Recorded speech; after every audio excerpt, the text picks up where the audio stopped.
You feel me?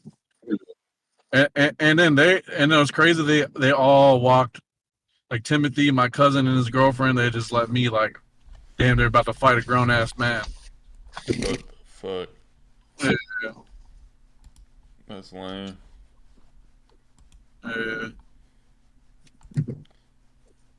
People really be grown as fuck, scared as fuck to like get hurt at all. You know what I'm saying? real A paper cut. What's up, Millie Love 98? You were born in 98 too? old ass niggas. Shit, it's my new wife right here. Fucking me. Yeah. I'm gonna have to. We're gonna be grandma and grandpa in this. Yeah, what's your birthday? Grandpa Mix. Grandpa You a Max real for real. nigga, bro. No nigga can stand up to July you. 26, 1998. Is that Leo also? I'm August 17th, 1998. All my friends are Leo. Shit's That's insane. crazy. I'm a hothead too, though. That's the thing. You know, I'm married. Barely a Leo. I'm dead. So it's like the first day or something. It's your funeral. Where are you from?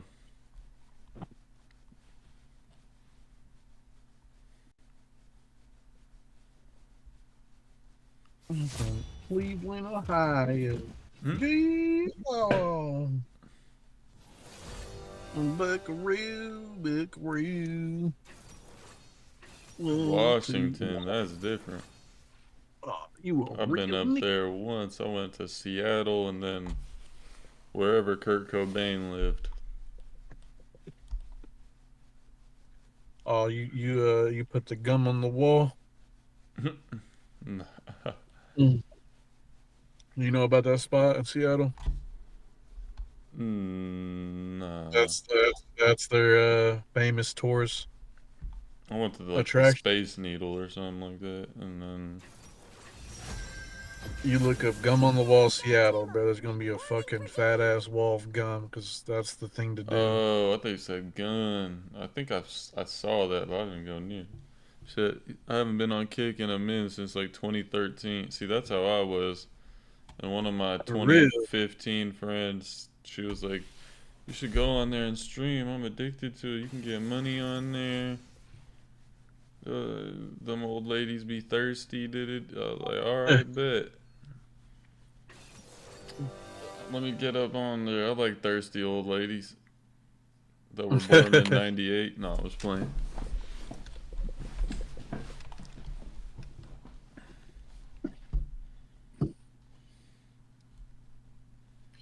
I'm a MILF nigga. That's the shit I don't like.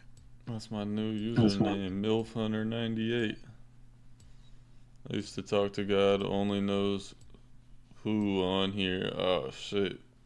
You had the pedophiles on your shit. 2013. Shit, you were 14, 15. Oh no.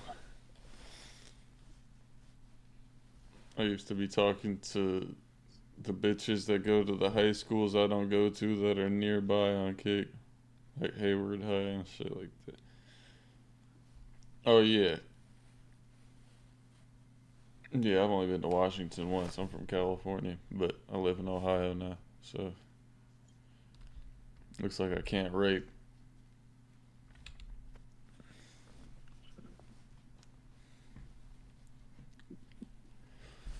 About to start this game too. What game? I was on it when I was 12. I'm on League. I'm streaming on YouTube. Oh, I wish I was home, Master. Oh, Well, pull up on my other phone, or I'll play League myself. you're That's what I should rich. do. Not as rich as you, Master. Higher. If you don't play Teemo, I'm going to be upset. You can afford suck cock. I can't. I've been streaming these Teemo games for you. No. For yourself, because you're selfish. Here I am, grown and found my way back because of boredom. You just downloaded Kick. You're just like, I'm on the That's App hella Store. insane.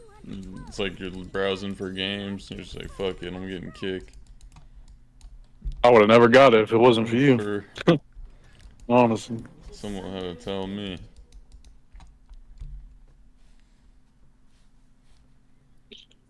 And then you randomly clicked the streaming thing, and then you saw me on what, the front page? Why I are just got you out of here? an 8-year-long relationship. So shouldn't you be on Tinder or something? I mean, fuck it. I mean,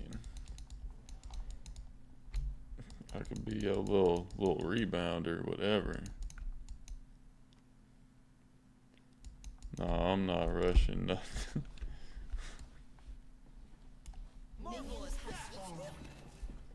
You want that cock, boy? Yeah.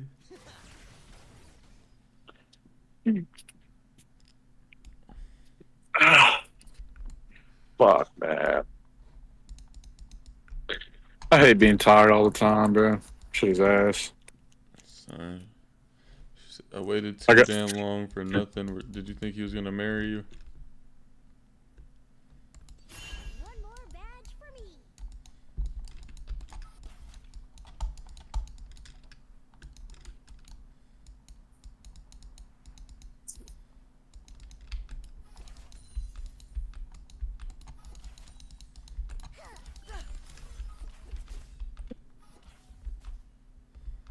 Watch your head.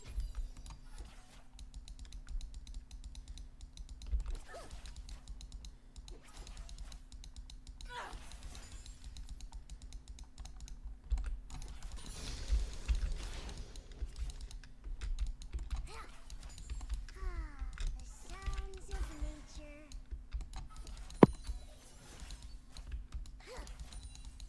Never been married, and he was the second person I was ever with. I say that with confidence. Wow. An enemy has been slain. So you First you blood. you thought you were gonna wait? Shit, 8 years. Y'all were together since what? You were 16.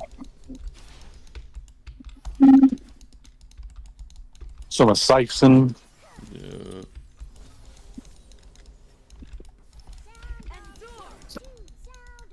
Dude, I swear to God, they got to be into some freaky shit, bro. Yeah. There's no way. Fucking each other since middle school. I like that picture in the back. Thank you. It really was in SpongeBob. And it was $3 on Temu as well.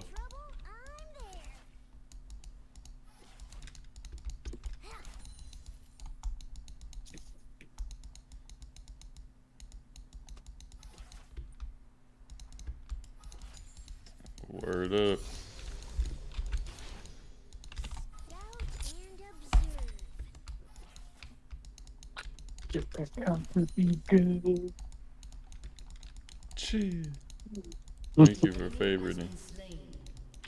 I appreciate that. You should stay on Kick. Subscribe, donate, or get the fuck out. In the field. You know where that's from? Nah. Wings of Redemption. Oh, what the That's when he used to toxic, when he used to be super toxic. Subscribe, donate, or get the fuck. Even 402 Thunder used to use that tag. I'm dead. If you remember any of his videos, he used it for a while too. 402 Thunder used to have it whenever they put the subscribe little thing up on the YouTube channel. Click here. You have a little Yeah. tag, like Maybach Music. Subscribe, donate, or get the fuck out. Always strive for I should, but not gonna lie, there's some weird people not gonna. Yeah. Yeah, facts. I'll be having to kick people out of here all the time. a Vandal Scout. Feel me.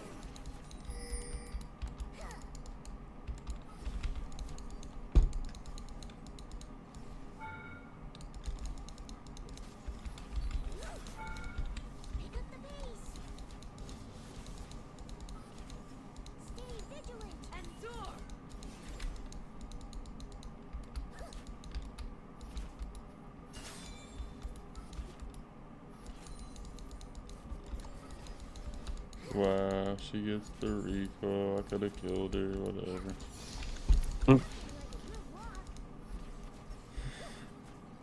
I might have to download the PC client.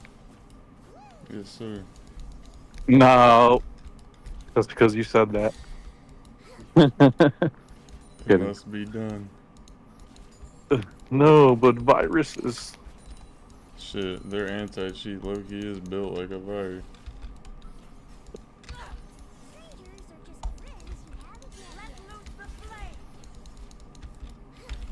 That's the one thing I don't like. It. Of course. Like, I just want to delete it. If I get- wanted to be on my shit. You get what? I get no help. He's won. Oh, yeah. Oh, that's the worst feeling. Like I flash, I get them to one. Yeah. It was a 2v1. I'm thinking Yeah. at least I'm gonna get something. Nope. Oh, man, I got to hop on League. Damn. Because there was some faggots that I fought. Hold on. I know they probably sent me a bunch of messages because I added them. Oh shit. Yeah, there was. Wait, hold up. One sec. She said, like I get it, a lot of people just lust, especially now. But can we have love and romance too? I think I'm living in a dream. I know what you mean. I mean, you know, people. That's what the media and shit tells us to do, especially at our age. Go out and get wasted and blow all our money and fuck random people. That's what society deems as a good time. And not even society, it really is just media shit.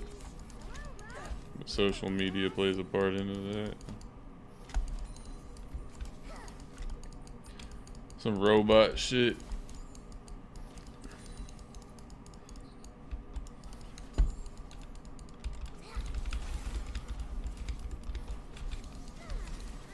And I'm getting ganked again, non-stop.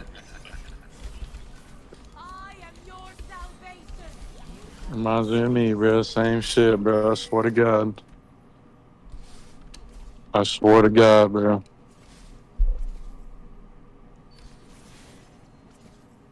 Man. Should be non-stop. Wow, they didn't even respond back. True faggots.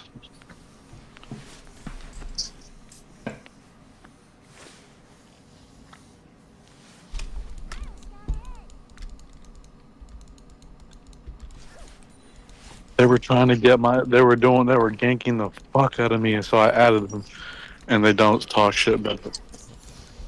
Wow, they just Of thought course. you were trying to be friends. And Yeah, you look yeah, sleepy exactly. as heck. It's because I work nights. And I work 3 days, but in these past 3 days I've like slept only a handful of hours.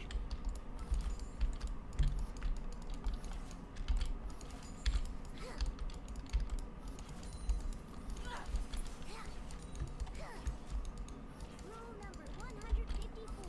Never fear the unknown. But I was gonna say they probably like are so sped they don't even Yeah. recognize the name or whatever. You know? No, I mean, but it's like that. You know that ganking you like they want your cock so bad. I'm like, Yeah, I don't know. I was like, why?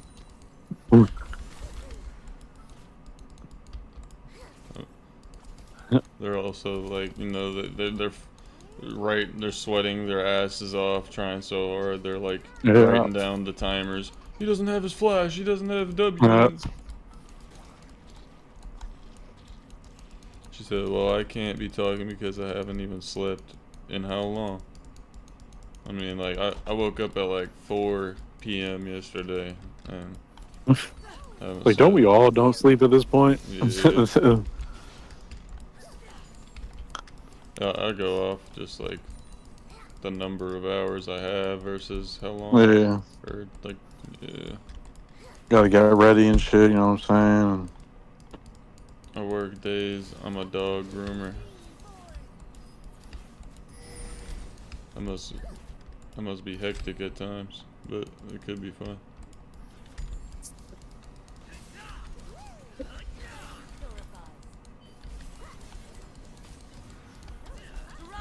Are you serious, bro?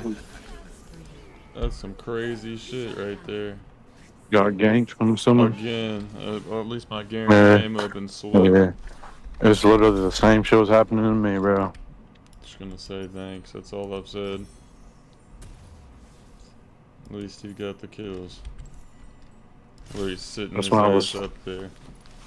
That's when I was screaming. I was saying the same. I was saying, I'm you. It is the same shit, bro. 4 people in my lane. Three people in my lane. Come on, bro. You know what I'm saying? 4 people or whatever. They couldn't fuck with them. They never can, no matter what game it is.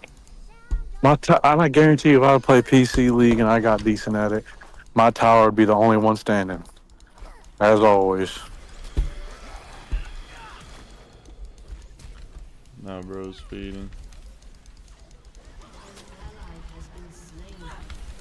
Shut down. Come on, man. Real by far.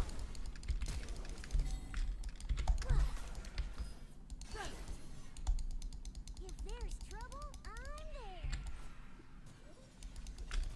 They really should slow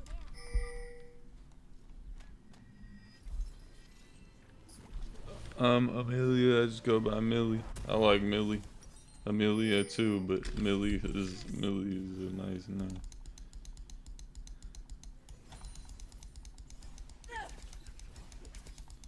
Cause we know what it means if the last letter of her name is an A. You're not gonna name your daughter Aurora, Vandals Alinity. I'll be weak.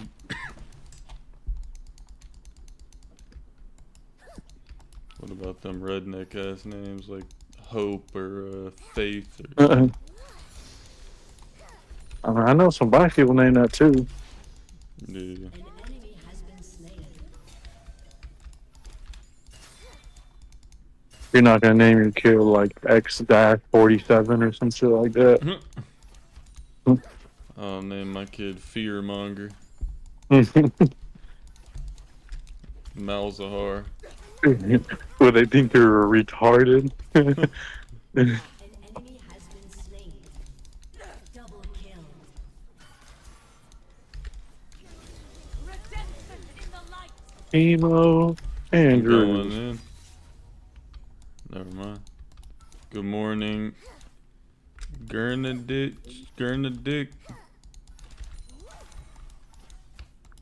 Shut down. All roads lead to Vandal City.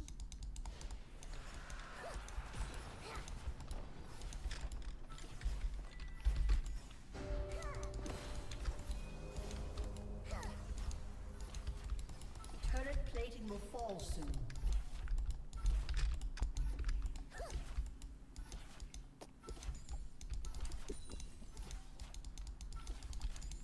A Vandal scout is always prepared.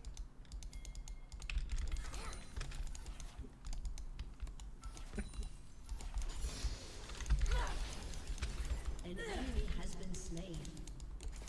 You got something on your face. A Vandal scout is a friend to all. Woo! That's gotta sting.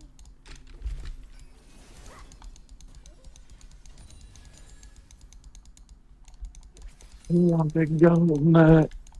You know I'm free. We need to make that song already, man. We're gonna get hella weak. Only if you said, I raped the game again. When I was old.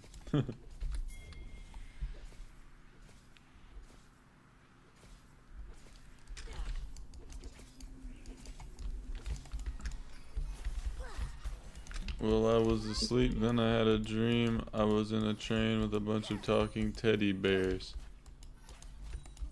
Are you talking about like just now? I think you should take a vitamin D supplement and possibly iron too. Why? Like a good walk. It's like a multivitamin, makes me feel pretty good. Take a couple supplements. Your eyes and lack of sunlight. Well, you see, I got into a fight, Strangers are just friends you haven't met. so my eyes are actually looking pretty good. Lack of sunlight. Yeah, I do work nights, so. Yeah, but already, I get a fair amount of vitamin D. I'm a fun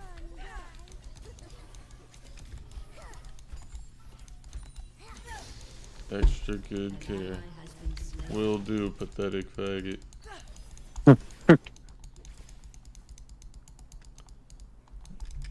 I got You raping goats to milk. What the fuck? Hell nah. They gotta go for milk. I bring the light's wrath. You have been slain. Get her. Oh my god, bro. Oh, we. Has been slain. An enemy has been slain. Where the hell's that goat nut at? I need that nut.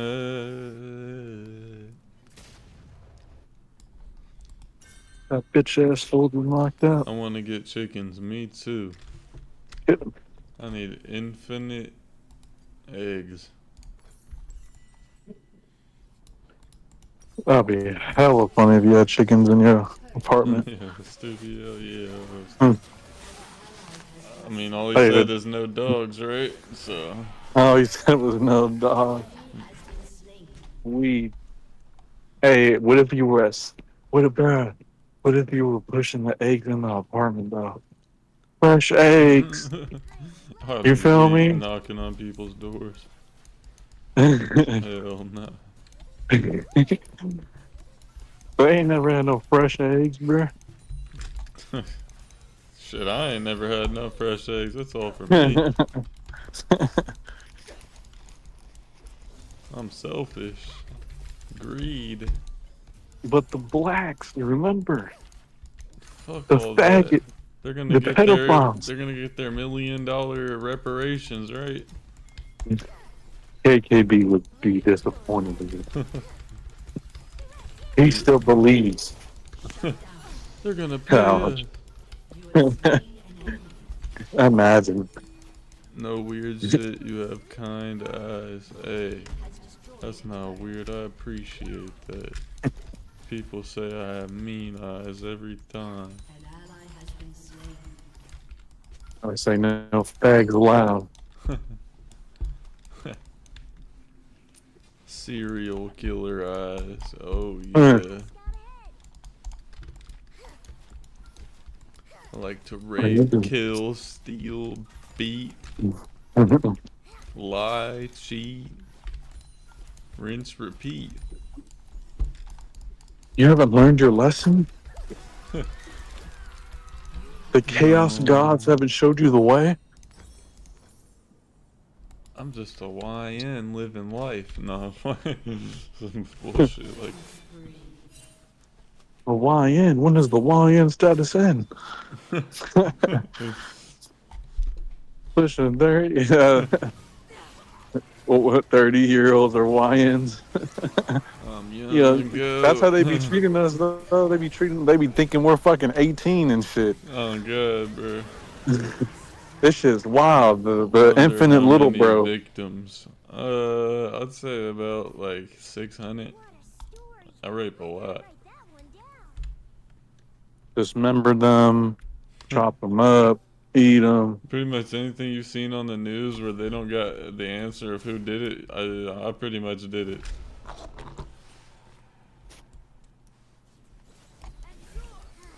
Your turret has been destroyed. Enemy rampage. Who would survive a quiet place?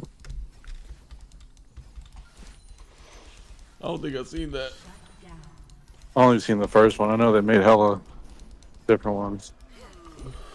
There's like I'll be 2 other watching ones. the- They made like Yeah, the second one and then thought they made hella different ones. there was a prequel. Yeah, gotta be at Caroline least was trying to 10. watch it, and then I was like, well, that means I gotta watch the other 2. She was like, no, you don't. I really just didn't want to watch. Same. I wouldn't want to watch it either. The first one was cool enough. Y'all shouldn't have. You feel me? Expanded. I don't know. Especially if they're gonna be weak. Should have looked weak. Your turret has been destroyed. You're on my head. I need to get that Tyler the Creator song and bass boost it. The one where he just says, "Fuck yo mama, fuck yo mama, fuck yo mama." Oh, it's fun. Rule number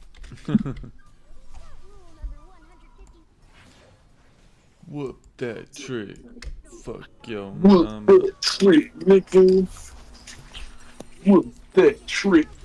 Whoop that trick.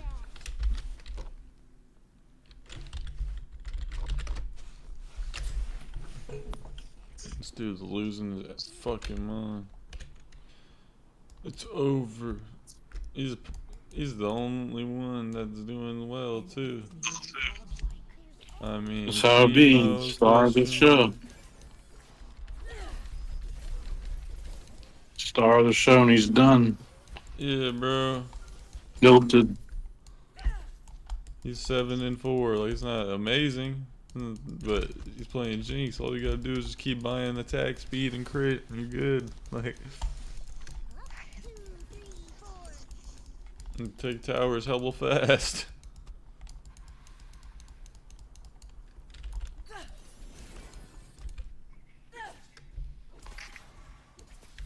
Here's a mushroom with your name on it. Did I show you that level 180 dude, bro? I had a level 180 Tristana, and of course that during that game, I had my bosses and shit pull up. Wow. 4 people. Yeah. She's level 180 in the platinum peak. I just got That's hit with insane. 4 people. It's damn near all 5 of them. Hold up. Like, yeah, no, that was These 4. are the people. These are the type of people I get, bro. Like extreme tilted. Yeah. Oh, I don't like that. Yeah. Yeah, for real. Dude Saturn spawn 0-5 and Saturn spawn level 200 on a mobile. Like, what the fuck, bro? Really just sitting on his phone doing this shit. Yeah, exactly. And he was typing the entire game. Like that's what I'm saying. These people are processor. These people are the people that live and breathe League of Legends. Processor.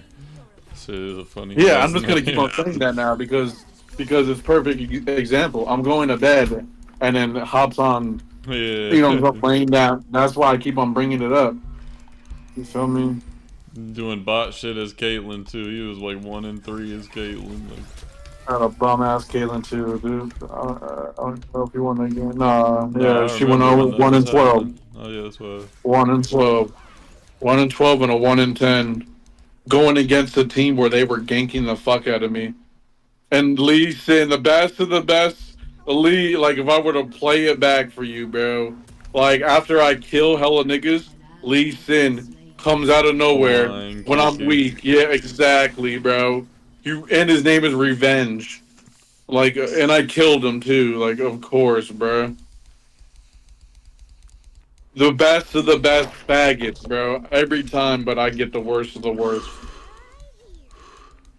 People that are hella tilted and hate their lives. These are the people that work at 7-Eleven, you know what I'm saying? And no, like, not a thought in their brain, you know what I'm saying? Rocks in their head. And, you know what I'm saying? And just taking it out in the game.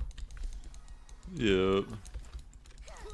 Sit there and, at least I'm ruining your experience. Yeah. At least I'm throwing your game. The enemy is trying to sound like he's raw, like he didn't, like he just died on purpose. There you go, Yep. Timo. 1 kill for you, buddy. Like, Exactly. When he's like, he's hella mad that you killed him. yeah. I gotta say something. They be doing that shit in Rivals too. I swear to God, the same type of vibe Like when you they're sitting there like their heart's racing yeah, on some like fucking yeah, Asperger's shit. hard No, comment and all, can't, bro. You no feel me? social cues, shit like that. Uh, Enemy is legendary. An um, enemy has been slain.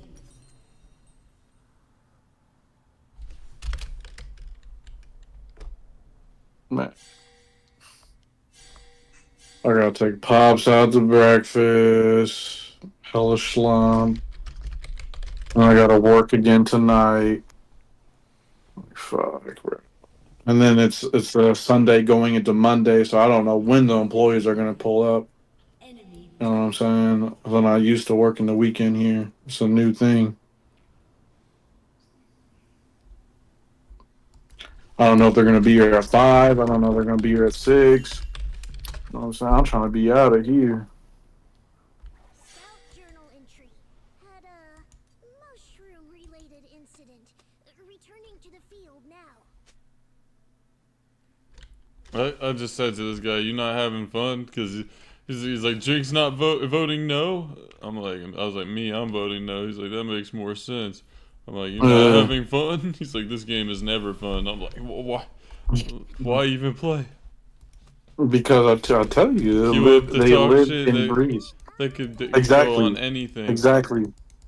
They They could do go this in on all these Twitter. games. They They could queue up go to talk on. shit. There's Queue up to talk shit. all these chat applications that exist. Bro, they're playing Club Penguin on this game. Yeah. is legendary. Because you got to remember, Misery loves company. Monkeys in the barrel. Peons everywhere. They love this shit, bro. They love throwing and talking shit. And it was you're Elo too. You know what I'm saying? They love saying that shit. Yeah. I'm hella dead.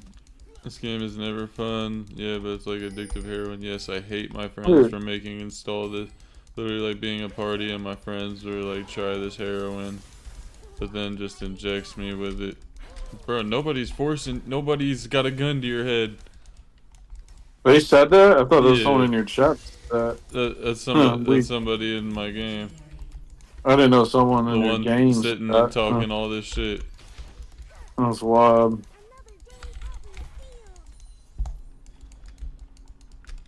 That just proves they just queue up to just be Exactly. miserable. And they try to justify themselves. It blows my mind.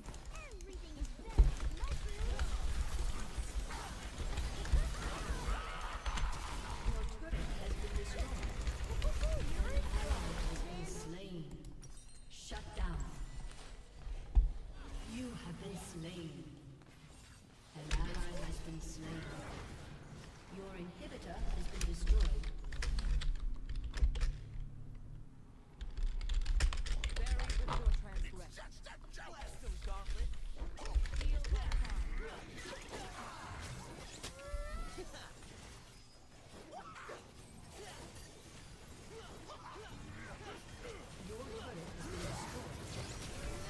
Ally has been slain. Your turret has been destroyed. A summoner has disconnected. I'm dead. They said MF non-human player, by the way. Is that why he's typing in chat? He's trying to see if it's bots.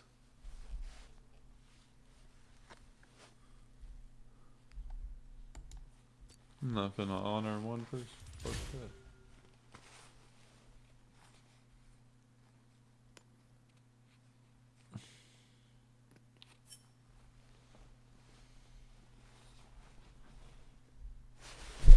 What the hell is this?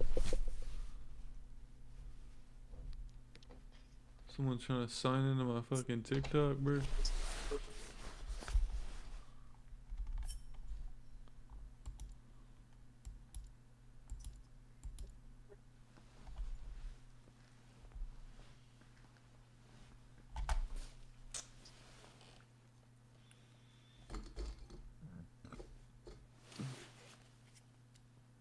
I'll be right back. I gotta take this. Wow. What? Goat's gotta take a shit. What the piss? You're wrong.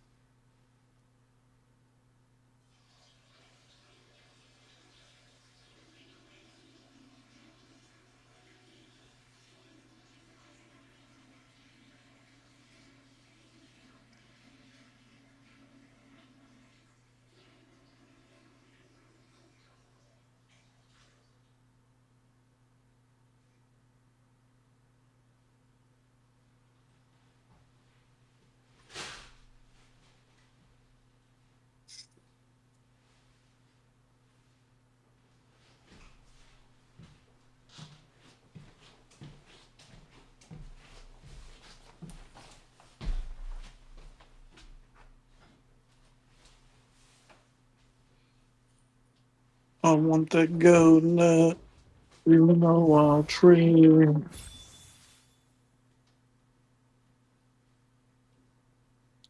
I want that goat cock. You know I'll trade.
Want to take a shit. I'm about to eat some nuggets. Or, I guess, chicken fries and tots. Chicken cocks and fries. We don't go on dates. Yes, sir. You gotta wine and dine me before you fuck me, Victorine. Oh, yeah.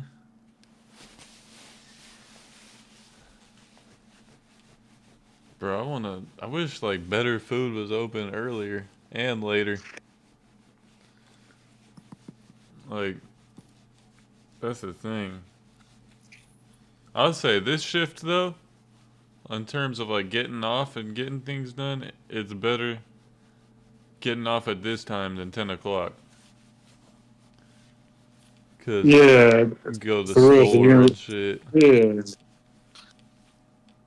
2 to 10 is fucking misery. 5 days a week, bro. you Fuck that. it's Waking up at like noon and the 1 o'clock feeling like a straight. I don't know, bro. I feel less of a bum waking up at 4 or 5 than waking up at. Because I don't know, like waking up at like those noon hours. It just reminds me of like summer vacation or something. Growing like I feel like a kid again. I can't do 2 to 10, and also like every single job I had, other than the other night shift site, the Walmart Labs. Everything else was like some second shift shit, like or after school shift, getting off 10, 11, closing at Safeway, closing at Walmart. Oh man, horrible. Especially, I'm fighting the biggest faggots right now. damn, It's funny as hell. you gotta download Streamlabs and you stream.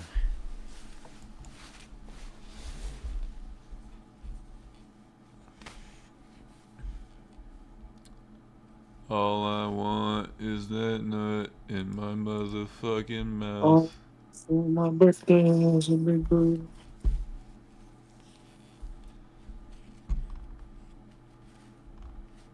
Damn. Damn. My. My. I need more rhodiola now. My. You better Susie. suck my nuts in the back, nigga. Sarah G. Catfish after catfish after catfish. Rexnid. I'm finna start killing.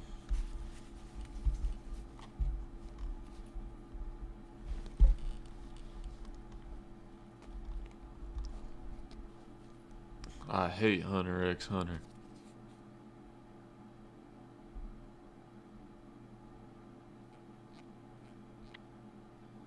What else do I hate? Sword Art Online. Fuck that show. What else do I hate? Starts with an N. Ends with the R. Sush. Girl who loves mountain, Christmas tree, mountain with lake, umbrella, coffee. Is that a artist emoji?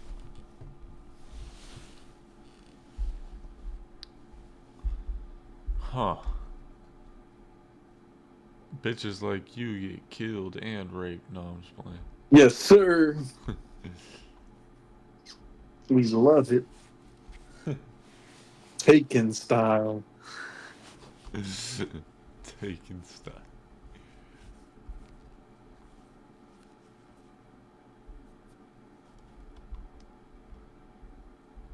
Tell him to be like your homie, blow five racks on Final Fantasy.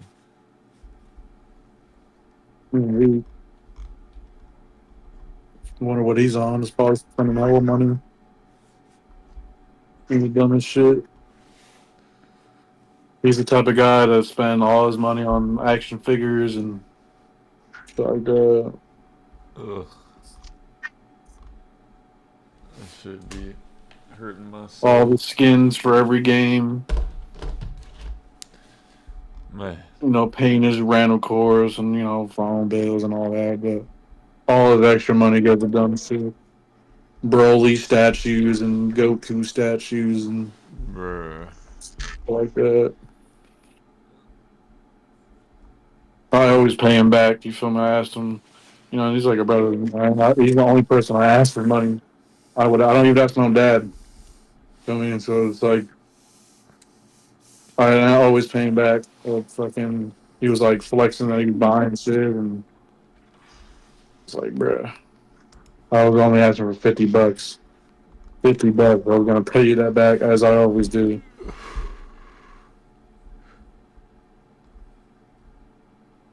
It's no big deal.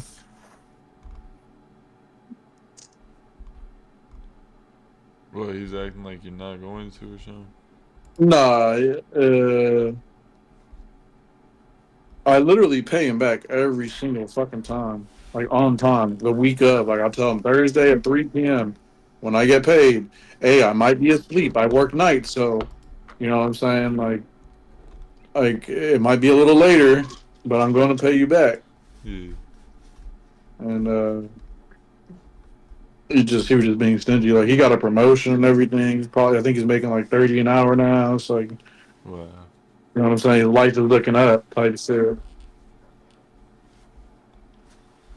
Can't spare $50, bro. And I know it's hard. Don't get me wrong. It's rough. You feel me? Yeah. But he has his dad.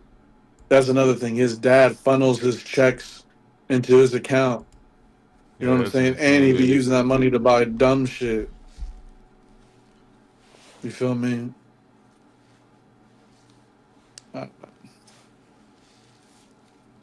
but that's not why like we're not talking. He just delete. He left the cord and shit like that. Just tells me, you know, when you do, and you don't even like speak about it or nothing. I'm like, all right, I fucked him too. Yeah, it's a little like female shit, bro. Like, Yeah, then you try to get in there, yeah, and then he doesn't. He's the type of guy that my way is the right way, and you know what I'm saying, like, and he acts like his shit don't stink, bro. You feel me? Like, uh, you feel me? He's the type of guy. You know how I get mad a little bit sometimes playing the game, playing with you gonna faggots be and shit. acting like a victim about shit or He, something. he's the type of guy to fucking when we're playing RPGs and like you stole my shit on POE sometimes, and I don't give a fuck. You feel me? You know Yeah, what I'm saying? Like, but we like he be get joking mad as like fuck. you bastard, like shit like that. Yeah, he get mad as fuck, bro. Yeah, exactly. You Bro, joking? we He would get that's pissed. part of the fun of the game. I remember we used to be in 6-man parties and shit, running like tier 16 maps. We'd be like, "You fucking rat, you raccoon." Oh yeah, exactly. It was just, You know, he's that type of guy. Doesn't smell his own shit, bro. Well, you take shooters too serious, and you take RPGs too serious. Like, what the fuck do you mean? Never smells his own shit. But that's just like, you know, when you grow apart from each other type shit as well. You know? oh yeah.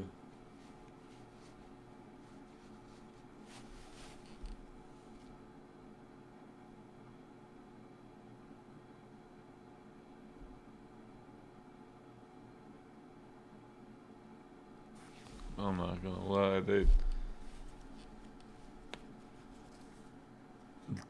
the all the people I was gaming with back then, that damn near happened with everybody. Or like For real. they'll start, they'll go play league with other people and shit, I think I told you about that team ranked shit. Like any Yeah. team I was on, all of them would drift apart and shit like that. Like, Yeah, same. That's the same shit. Happened to me with Apex. My name, this new name that I got, happened like 5, 6 years ago now. Because I was in a little group oh and we yeah, all had like gun names. Mine was Remy, of course. One was S&W, Smith and Wesson. Another guy's name was Beretta. And yeah, like it's like you know, I feel you, bro. I had little groups and they all disband. You know. yeah. That's life, I guess. Shit, that be Yeah. happening in my dad's band. Yeah. They be disbanding So the I don't be band, and tripping then when it's they all low. just come back together. So I'm saying, that's what I was saying earlier. With those little dumbass phases and shit. You know, it's like Bitcoin. You know, the ups and downs or whatever. Crypto in general, the ups and downs. Reading the shit. You know, the Facts. bull. Hey, Like hold up, I'm about to get my chicken.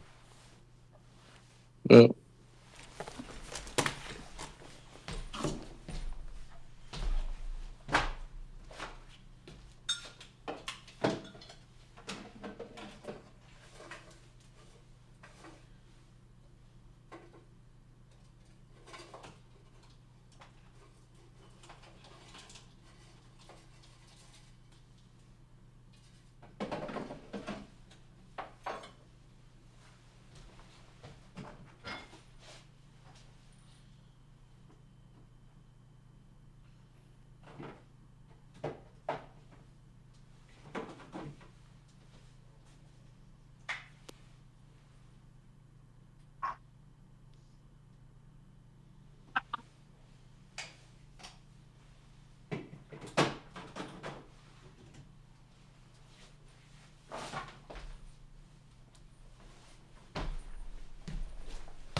I got my Polynesian sauce.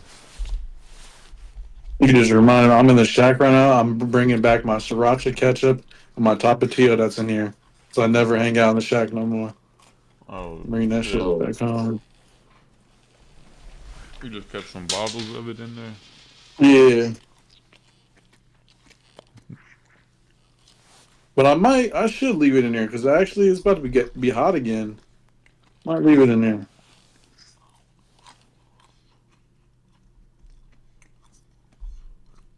This little faggot Diana wanted me so fucking bad. But I raped her. I fucking raped her, bro. I hate Sat that. in the bush and everything. Real people because I don't die. I'd be fucking mad. I love how this Jinx on my team. I'm looking at the end game chart and shit. And Jinx blaming me or something. I had the most damage and the most gold. Other than her, like I said, she was doing fine. And she wasn't even fully blaming me, but she was like on some snarky shit. I really Yeah. know. Like, Of course it was you. mm-hmm. And you won? Nah. Uh,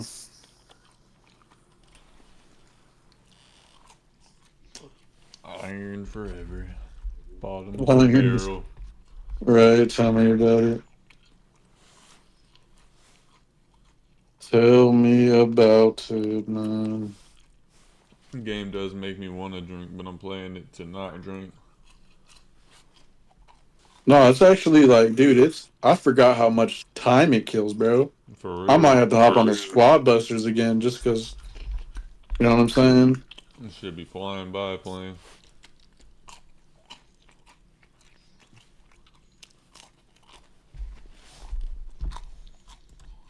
This little fag on my big ass. Hey, what's that bubble for Diana do? I'm talking about when it floats around her. Yeah. So she pops it at 3 orbs, and she gets a shield.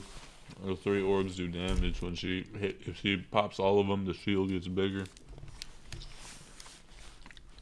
So they're spinning and they have to just stand on you type shit. What about if she hits me with that little light thing? Is that like a teleport thing? Like a Lee Sin? It's kind of like it's Lee Sin, but like 2 buttons. So she's looking at her Q. It shoots like a crescent in a way. Like it's one of the weird skill shots, but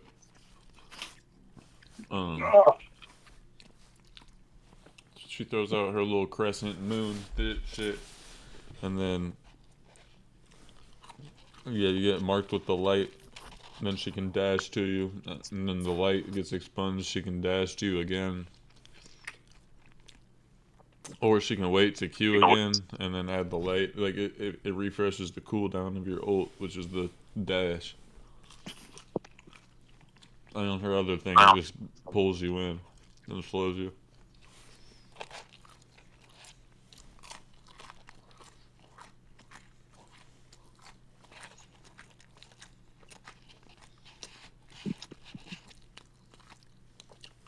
Man, it's gonna feel so good to have even if I have a couple thousand in the bank, it's not mine, but it's gonna feel good to have a couple thousand just sitting there.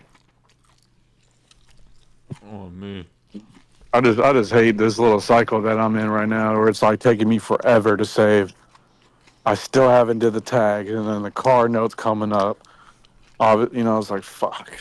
I feel retarded for not selling the crypto when there was at 2 bands, and cause I knew I should take some of it. Yeah, it's crazy. Buy back in at least, Yeah, because you know how it would be if you were to sell it, the shit would go up, and you'd be, you know how it would be. Exactly, exactly. So I can't even blame you. You know what I'm saying? Like 2 bands, this could be 20. Yeah, exactly. Hey, I'll be pissed too. I'll be hella pissed. All of a sudden, it's $100 from 50 cents. Yeah. Bro, that's a whip, you feel me? What else would you buy? What else would you do? Switch apartments at the bare minimum. Maybe try to get a mortgage somewhere though. Fix all my credit, like my debit and all that. Yeah. Or like the debt collector is what I meant to say. I know, dude. That's another. Like, dude, this shit never ends, bro. For real. It's just And I'm mission trying after to, mission. yeah, I'm trying to get one done and another shit pops Yeah, up in the exactly. process. And it be taking hella long to tackle. For real. I got multiple. You know what I'm saying? I got multiple heavy hitters. It'd be like, Multiple, bruh. just get or just go to college and get a good job. I'm like, well, that's Yeah, gonna yeah, take yeah. years too, and then that's another debt. Exactly. Yeah.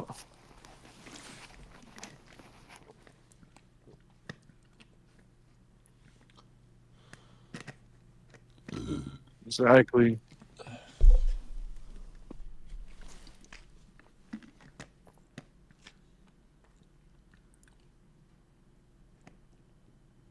But I might have to go to that Columbus State.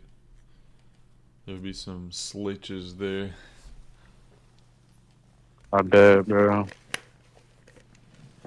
I was like, this is a community college. This bitch is everywhere. I just hate that they play hard to get, though. Oh When god. they know damn well they want to be fucked, bro. And they're looking at you and all, knowing they're thinking Yeah. about your cock inside of them.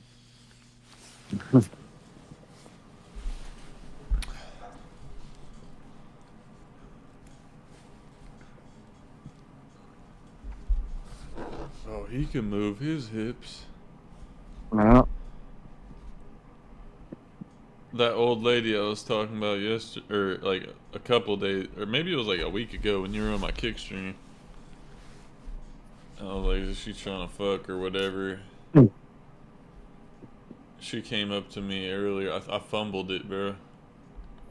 It's all good though, but I, I feel it. like I do it too. she said she was about to leave. Tomorrow's her last day. I'm like, oh shit.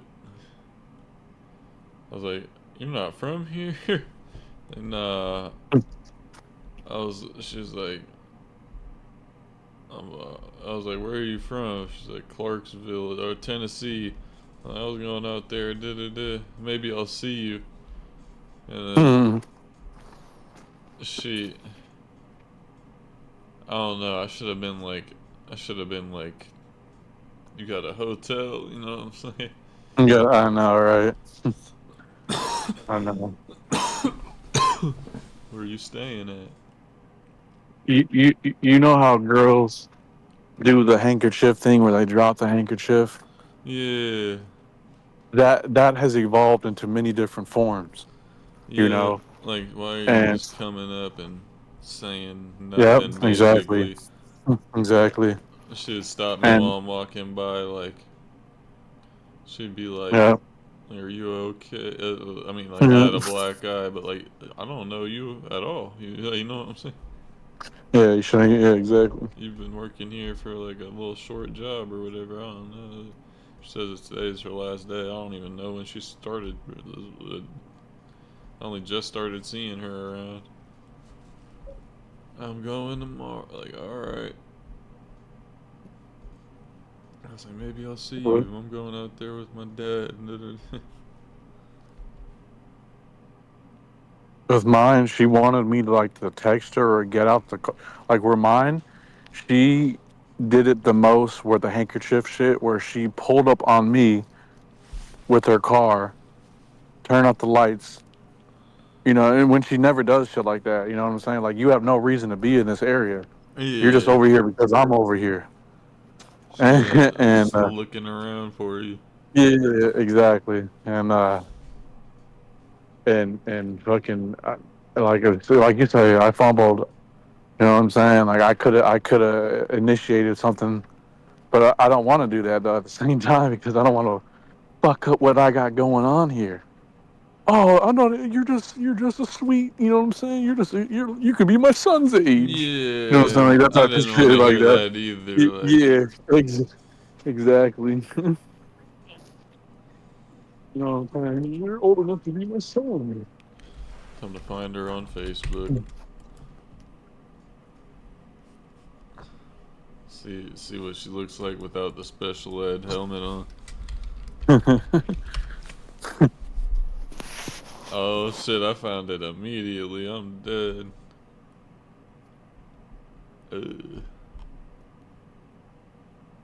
Okay, I'm good.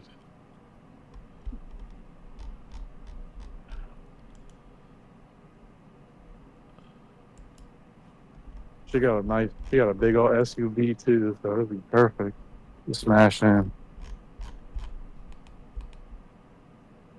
But what if her husband can tell that her pussy's been tampered with? You feel me? I'll be weak.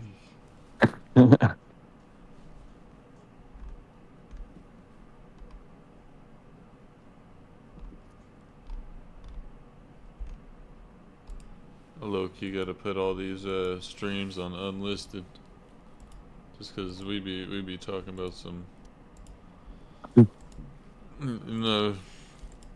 she's gonna go back on my account, look through all the shit. You Oh, said we- you fuck too? You said you're trying to fuck college bitches? Yeah, shit like that, bro.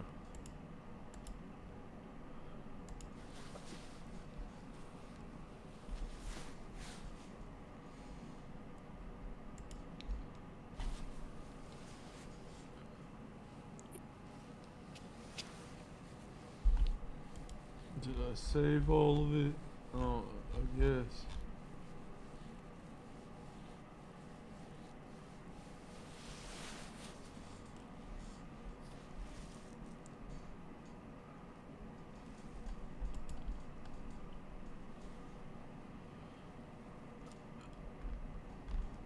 Damn, I wish I had some food for these dogs, man. There's some dogs over here. Feeling bad.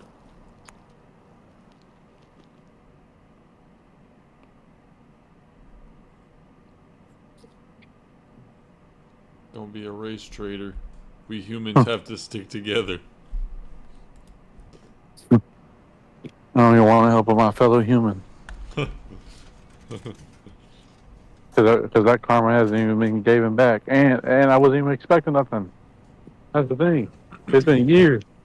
All the shit. You feel me? When I don't have nothing and I give it to a bum, come on, bro. Where's my, you know what I'm saying? Thank you for my good health. Thank you for all that, you know. Got somewhere to lay my head at night. That's my good karma. Yeah. Thank you. Well, I guess I gotta be, I just gotta, I don't know. I don't fucking know. Honestly. Just gotta kill the right Nick. No. You're right, nigga. Nigga like you. You gotta get Luigi for the damage he's caused. Senor Luigi? He's a villain. A You don't crook. rate niggas. A crook. You don't rate niggas. You're not that type of nigga. You don't know what this cock does to booty hole by men. No, I'm fine. How retarded. But that's what I'd like to hear. Oh I like to yeah, hear I am trolls. on the kick. And this cock They'd does be a going to booty. sleep. They'd be jacking off and going to sleep to shit like that. I ain't gonna lie, I be doing that to some bitches, bro, when they be having some titties out. This one bitch I know be grabbing her shit, throwing it around and shit for no reason. Not even on some, she's trying to sell some OnlyFans either. I'm like, damn, she's really just a hoe.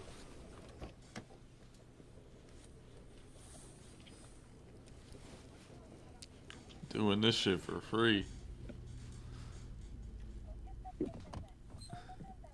Bro, I had the opportunity to fuck a bitch yesterday morning when I got off the phone with you. Yeah. But I was so tired and she got mad at that. I What? wasn't expecting her to say right now, pick me up right now. I'm like, fuck, bro. I gotta, you know what I'm saying? I gotta On clean some the hella room. spontaneous shit. Yeah, on some hella spontaneous. And she got mad. You know what I'm saying? And of course, I fumbled. She gave me the address and everything. You feel me? Immediately. I want to see how far. Wow. You know, I could have. Was she bad? She was, I mean, she was cool. I would definitely fuck. She was like a 6. You know what I'm saying? Something She was a to black chick. Yeah. You know what I'm saying? 5.5 is 6. You feel me? Something like that. Hey man, I did that with yeah. Nah, I know how it be, man. Just hella bitches like that. You know what I'm saying? I fucked some 9s, some dimes, or whatever. A Yeah, lot of bitches be 5s or 6s, 7s, 8s. yeah. You feel me? The dimes are rare, like the 4s. You Hey know, man, like Game is Game said, might as well start saving these hoes. no sir, no fat bitches, no none of those. Might as well start wifing bitches up.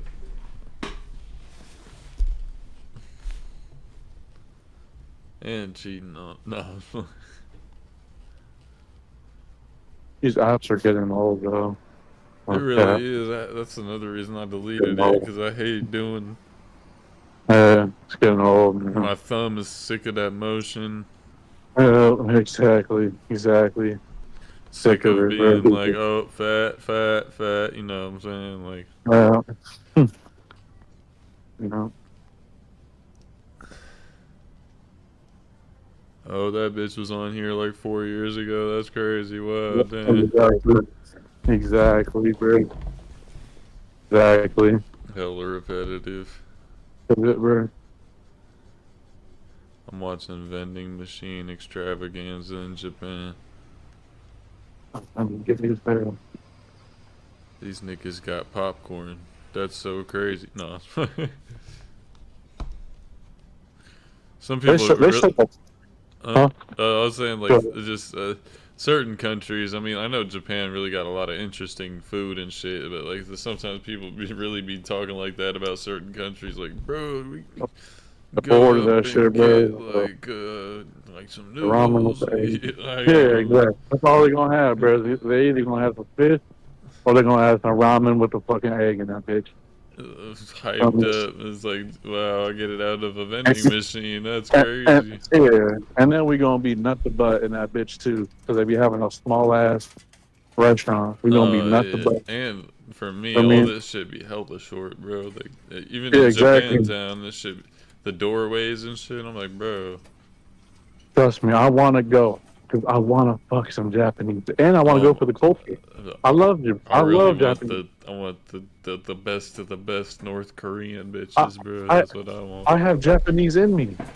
That's It may crazy. be like 1%, 2%, I don't think but I have you know, any think type of it's, Asian. it's, the- it's the same thing with the black. It's like 1, 2%. You know what I'm saying? Um, My 1-2% is like Cherokee Indian.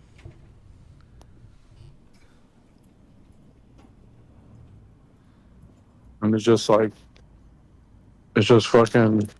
I want to go, bro. I want some Japanese woman for real, like some short ass, like 5'2", 5'3". You know what I'm saying? 5'5", 5'4", whatever.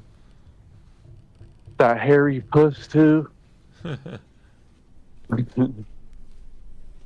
Or I'll just go way outside of school type shit. You feel me? Isn't I'll that be that shit dude in the legal? huh? Isn't that shit legal out there? What? The young hoes.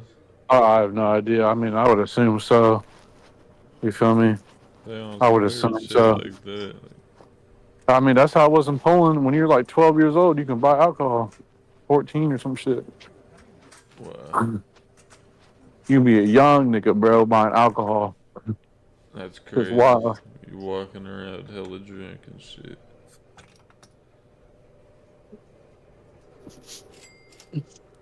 He said 70 cents for a Coke.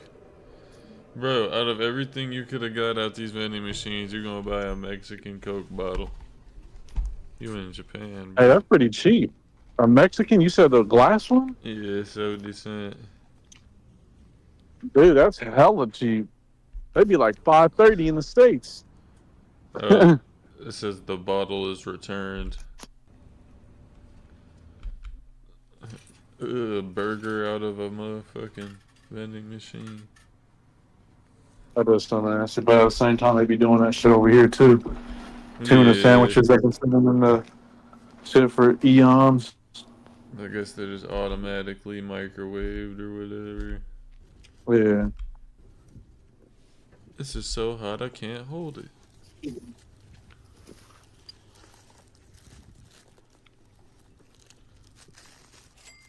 Ooh, 7-Eleven burger. No, that should be smacking the 7-Eleven burger. Sound like you need to be raped. That's what that sounds like.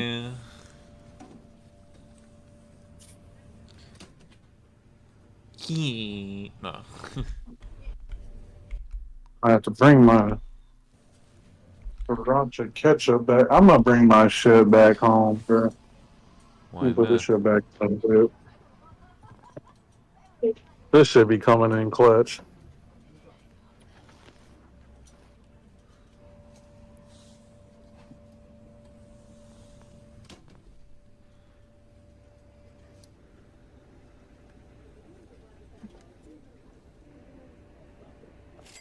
Ooh.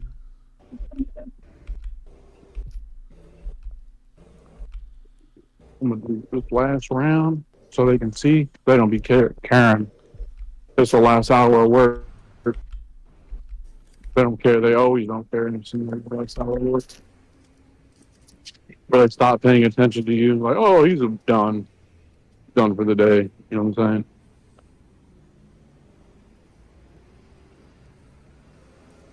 Ooh.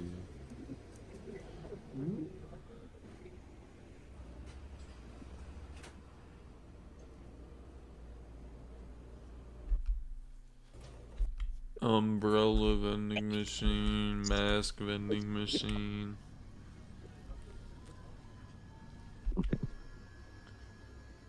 Oh yeah, and you can't be all loud and shit too, bro.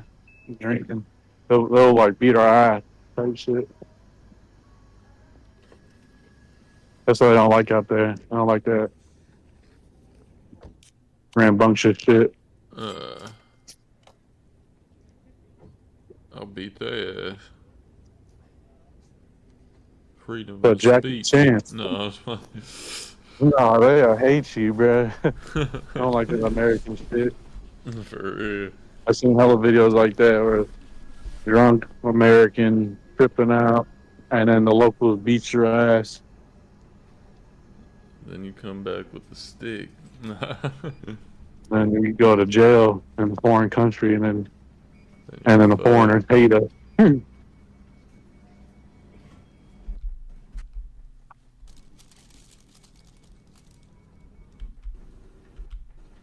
They're gonna get back for granddad for what you did. I want to make white niggas look worse.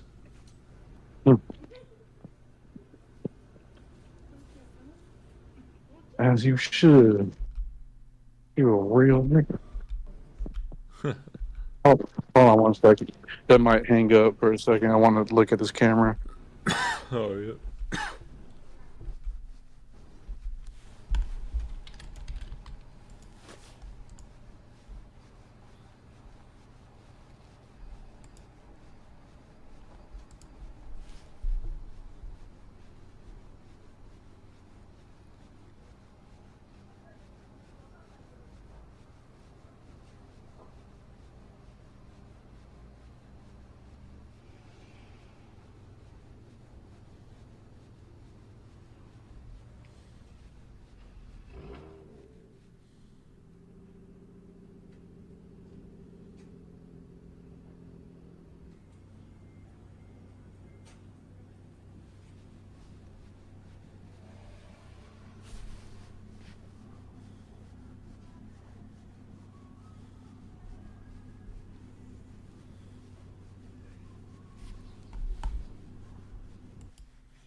I got like 30 more minutes because I gotta go take my pops out for breakfast.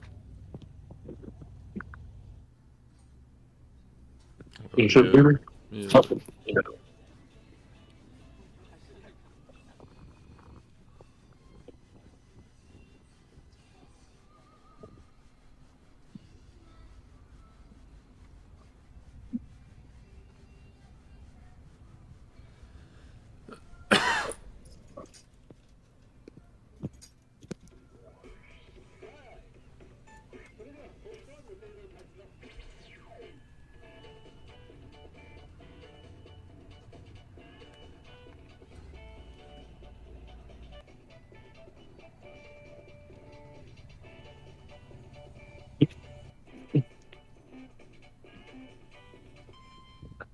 You set warm to.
Alright, to-do list for the week. I got robbed, I took a bath, now go on Wikipedia. You know, it's pretty hard to go, hey y'all, Scott here, here's a Wii U, when you just got robbed of everything that you hold dear, so why not?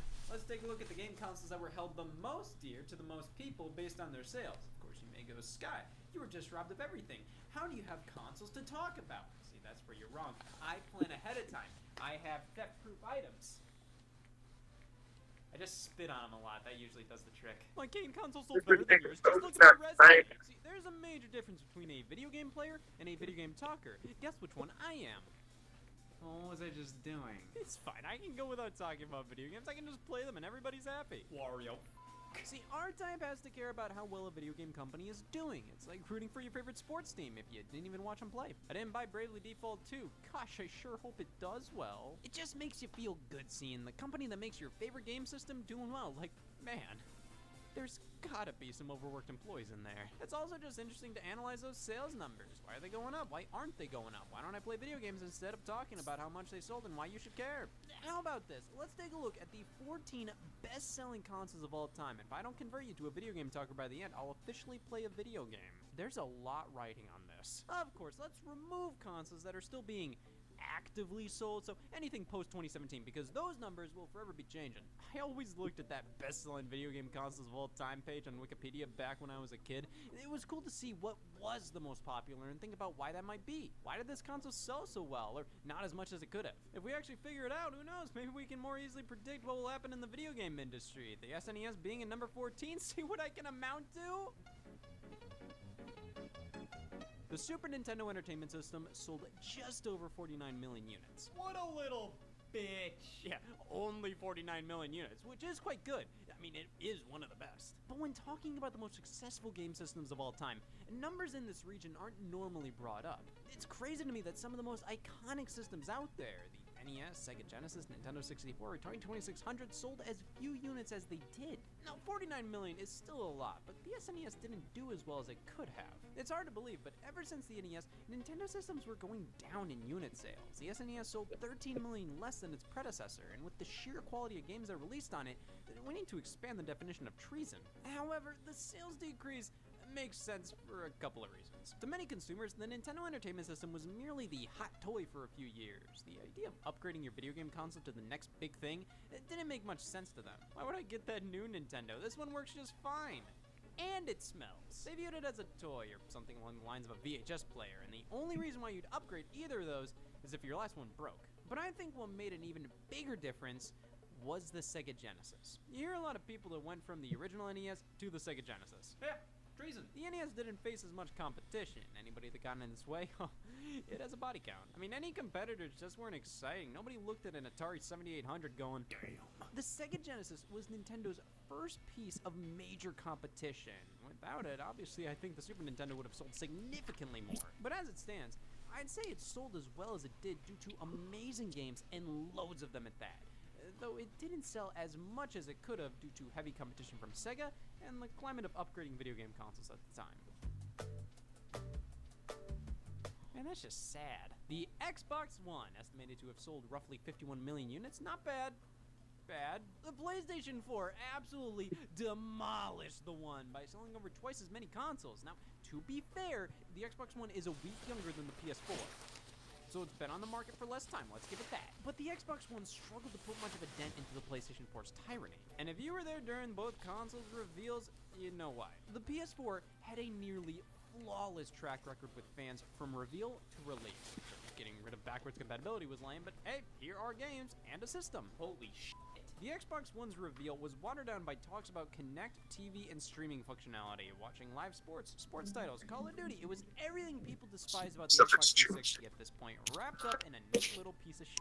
As time went on, it was revealed the console would require an internet connection to work. It would block used games from being played, and the system would retail for $499. And in 2013, Sony revealed that the PS4 wouldn't be doing any of this and cost $100 less. Spec sheets showcased how the PS4 was actually more powerful than the Xbox One, and the games Sony revealed for the console, I mean, they weren't amazing, but they were games. That initial reveal ruined Microsoft's chances to sell more Xbox Ones. Ever since, you just have to buy that instead of a PS4. And honest to God, I don't know any live being who answered that. The exclusive games just weren't there. The PS4 took a bit to get some must-have exclusives for what they started in. It was already all over Xbox. Their exclusives were either more Halo, Gears of War, and Forza, or some of the most forgettable exclusive games I've ever seen for a system. And a lot of the best games you could only play on Xbox One, a lot of them were also available for PC. And or eventually came to other consoles. About $3,600 a month. Like Halo, I didn't have a hard note. All I had was Master Chief it doesn't matter. Just no. know. Halo 5 was Halo It's 4. all you. Gears of War just kept Power going Ring. along and only really appealed to Gears of War fans at that point. And even then, See it Gears right of War here. fans don't care anymore. Forza. And Forza's good. I'm gonna say this shit one more time. The only Great, reason to get the Xbox One was for the Xbox ain't gonna let you service, be great, nigga. They remember when you wasn't great, so they gonna always try to remind you when you wasn't great. You ain't so white. They want to remind you when you was blue. That's my route. Nothing of this nature. Or This just is a because biblical your friends script on that Xbox says and wanted to play with them no online, honor there was no their own reason to get the company, Xbox One. especially if you're great. Xbox Y'all brand get away has from them. millions of They diehard never fans. see you No great. matter what, you Once wanna you stick leave with and Xbox. come Over back, time, then the they Xbox recognize you. propositions became more affordable, consumer friendly, For a lot of and you to be powerful great, than you gotta Sony was offering. Due to its Because similarities it's with the gonna let you be most great, nigga. platform games You came wasn't to great. Xbox One, which didn't make it immediately unappealing. Millions of these console sales are from people who live You knocked out yet? on Call of Duty. And wouldn't you know, Damn near. the Nintendo DS. You want to let you go? Yeah, I'll head out anyways. Here in a second. You better head out. Yeah. Oh, Okay, at you. I don't know if I'm gonna go to sleep. Oh. If you're gonna hop on in a little Yeah. bit. No, yeah, I'm gonna hop on. Cause I need to. Yeah, I'm about to put my last Zen in right now. I'm gonna play Battlefield with my buddy here when I get back. So Shit, I might go delete some shit and install that on my laptop. But I definitely gotta go walk to Wendy's and You're the good. gas station. it's gonna be like an hour or two anyway. So hour and a half, something like that. How does many people are willing to splurge on that kind of All right, I'll be back though. I'll think about it. The NES effectively doubled Atari's install base by not only being more trustworthy, but being home to games every kid had to play. You needed to get Super Mario Brothers. You needed to get The Legend of Zelda, and these were experiences that would last you a while. A system as popular as the NES in the 80s would have sold twice as many units today. I feel like capping it off at 61 million is just because of it being released in the early days of home console gaming. Because the statistics just don't make any sense. So in 1991, you're trying to tell me only a little over 1% of the world had access to Snow Bros? Okay.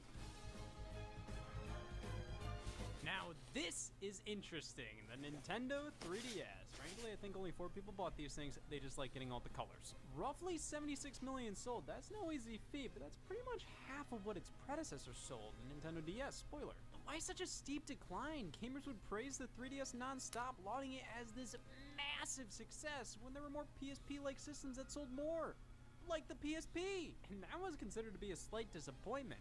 But see, gamers like the 3DS, and they aren't people. The 3DS didn't win over the same casual market the DS did, mainly because around this time, those users moved over to smartphone gaming. Any casual-oriented titles on the 3DS that were sequels to DS successes usually didn't turn out that great. I mean, the 3DS was fundamentally a DS with some pro guts. And it's like casuals don't care if Nintendogs is running on a dual-core CPU now. They already moved on from the DS line of handhelds, and the glasses-free 3D display wasn't gonna bring them back because they weren't interested in buying anything that was 3D outside of a 90-minute trip to the movie theater. Thus, Nintendo's hit list decreased. The 3DS primarily appealed to core fans and kids. And with how cheap the system got, you can't blame some people for jumping into it even if only one game interested them. I know for a fact millions of people would just buy it for one game or two, plus many fans would upgrade their handhelds when new ones would get announced. This number does not represent the amount of active users at one time, not by a long shot. To be fair, you can make that argument for all video game systems, but the 3DS had 6 revisions, with each and every one giving some knuckleheads a reason to upgrade. I've seen people upgrade to the new 2DS XL because it looks so nice. The top screen looks like a smartphone. Yes, they went to public school. The 3DS was a handheld many bought because they wanted Nintendo experiences and they weren't gonna invest in a corpse. Yet outside of that core demographic, there really wasn't a reason for most casual users to care about the system. It looked like a kid's toy. Many people were embarrassed to play it in public. Yeah, well, guess what? It doesn't want to be seen being played by you. I mean, Nintendo's advertising during this generation was so bad that many haven't even heard of this thing yet, and when they did, can you blame people for being embarrassed for liking Nintendo? But because of a vast and appealing lineup of software, consistent hardware revisions, and a gimmick that got some people interested at launch, the 3DS sold well. Just not as well as other Nintendo handhelds. What happened here? The day the PSP sells over 80 million is the day well, I don't want to finish that sentence and f myself over. How did the PSP sell around 81 million units? Who talks about this system anymore? The PlayStation Portable was a big deal, no doubt, but anybody I knew who had one, I never saw them play it. Fast forward to today, and it's not discussed nearly as much as you think it would be, considering it sold as many units as it did. Now, that may be because I'm sheltered, but the PSP overall seems to be something most people look back at fondly, but don't want to revisit a ton. Kind of like an old iPod, like, oh man, so many memories with this thing. Want to use it for music? Oh, no. A lot of people will say the PSP sold well because everybody knew it was easy to hack and you could put emulators on it. Most people don't even know the 3DS exists. Why would they know that? I think the PSP sold this much due to the excitement of what it was and represented. The PlayStation brand was on top of the world. The PS1 and PS2 won their respective generations with record-breaking numbers. Everybody owned these consoles. They dethroned Nintendo as the market leader, and now they're entering the portable scene with a handheld that can do PS2 quality visuals? We were all used to 2D sprites on the Game Boy Advance. We could all only dream of taking PS2 games on the go, and the PSP promised exactly that. Dozens of articles claimed that the PSP was going to win the war against the Nintendo DS because, by God, why wouldn't it? You got Spider-Man 2 at the launch, and this ain't no phony baloney Game Boy Advance or Nintendo DS version. Nah, this is gonna be the PS2, Xbox, and GameCube Spider-Man 2 on the go. Do you have no shame? So I think the PSP did live up to the hype of being a home console to go. I mean, games like this on something so small is still crazy impressive to me. It had a decent amount of console ports, so you could be playing that PS2 game just in a morgue. But some games weren't the console versions. They were watered-down PSP versions, like Spider-Man 2. This isn't the same game as the consoles. It's still an impressive handheld game for the time, comparable to a console game in many ways. But it's not the console game, so it makes the PSP feel like, oh, it can't do this. But then the games that were the exact console games on the PSP, well, the PSP was comparable, but not as powerful as the PS2. It lacked the 2 triggers, a second stick. Even if it were a perfect port of the game, it would still be inferior on the PSP. Camera control there would always be some garbage workaround. Exclusive games in the biggest franchises were relegated to PSP entries. Most of them were inconsequential to their series. It wasn't the next Grand Theft Auto game, It was Grand Theft Auto Liberty City Stories, a side game. The same goes for the God of War series or Gran Turismo Killzone. A lot of these PSP versions of console mainstays were done by B-grade developers, not numbered mainline entries in their respective series. It made the PSP feel like something you could totally skip and not miss anything on. Either way you slice it, the PSP was impressive. There just wasn't a lot of key players coming back. Yes, it was console quality on the go, but that can only take you so far after a purchase. You go, wow, this is just like a PS2 game, but that means it's not super designed for portable play. And on top of that, the PSP uses a spinning disc drive, which good luck playing that on a horse. If you play it at home on the couch, why not just play your PS2? If you're playing it on the go, it's not as portable friendly as something like the DS. There were better alternatives in both scenarios. I'm still in awe playing the PSP. It's so tiny yet plays games of this graphical quality. However, I think many players bought one, played it a bit, then kinda just moved on. It had some amazing games and impressive hardware, but it just felt like many people bought the PSP out of hype, liked it, but didn't really go back to it.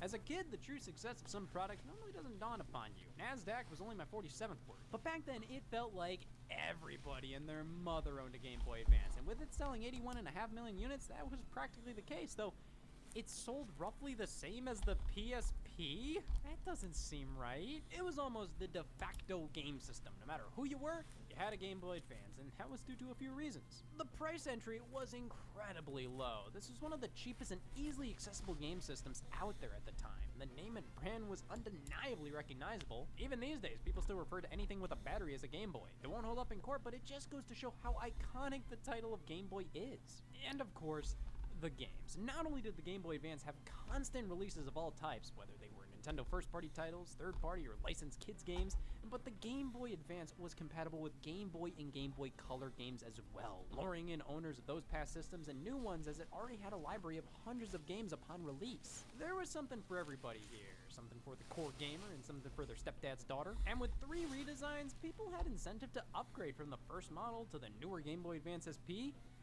which makes me think 81.5 million units seems a bit lower than I'd expect. I think what stopped the GBA from selling even more was the lack of a definitive hook outside of, it's a Game Boy, but more. Nintendo truly excelled in sales when they introduced something new with a gimmick that's not just, it's more powerful. The Game Boy Advance is probably their most recent success that didn't have any major gimmicks involved. It was a video game machine through and through, which is why so many people adore it.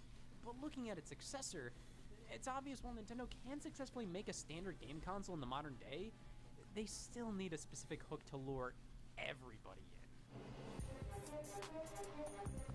The Xbox 360 is well known as the winner of the battle between it and the PlayStation 3. Who did it pay off?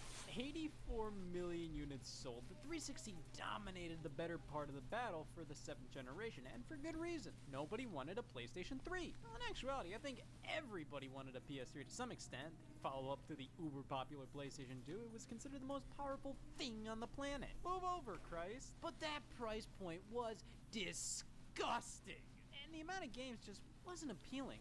The Xbox 360 had a year head start on the PS3, had far more games, was considerably more powerful, and was pretty comparable to the PS3 graphics-wise. Even though that system was more powerful, many developers didn't have the time or money to fully take advantage of it, so they developed games for the more accessible Xbox 360 first and foremost, then maybe brought them over to PS3. Exclusives like Gears of War and Halo brought millions over to the 360, while the PlayStation 3 was struggling to sell.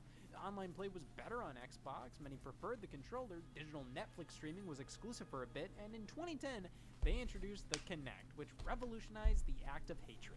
That brought an entire new subset of consumers over to the brand, all of them casuals who simply thought the act of kicking the air was worth $150. Because of this, the Xbox 360 became the face of hardcore gaming. That original model and controller are burned into my brain as what you think of in an unfinished basement setup. But after the Kinect launched, it felt like Microsoft put the 360 on autopilot.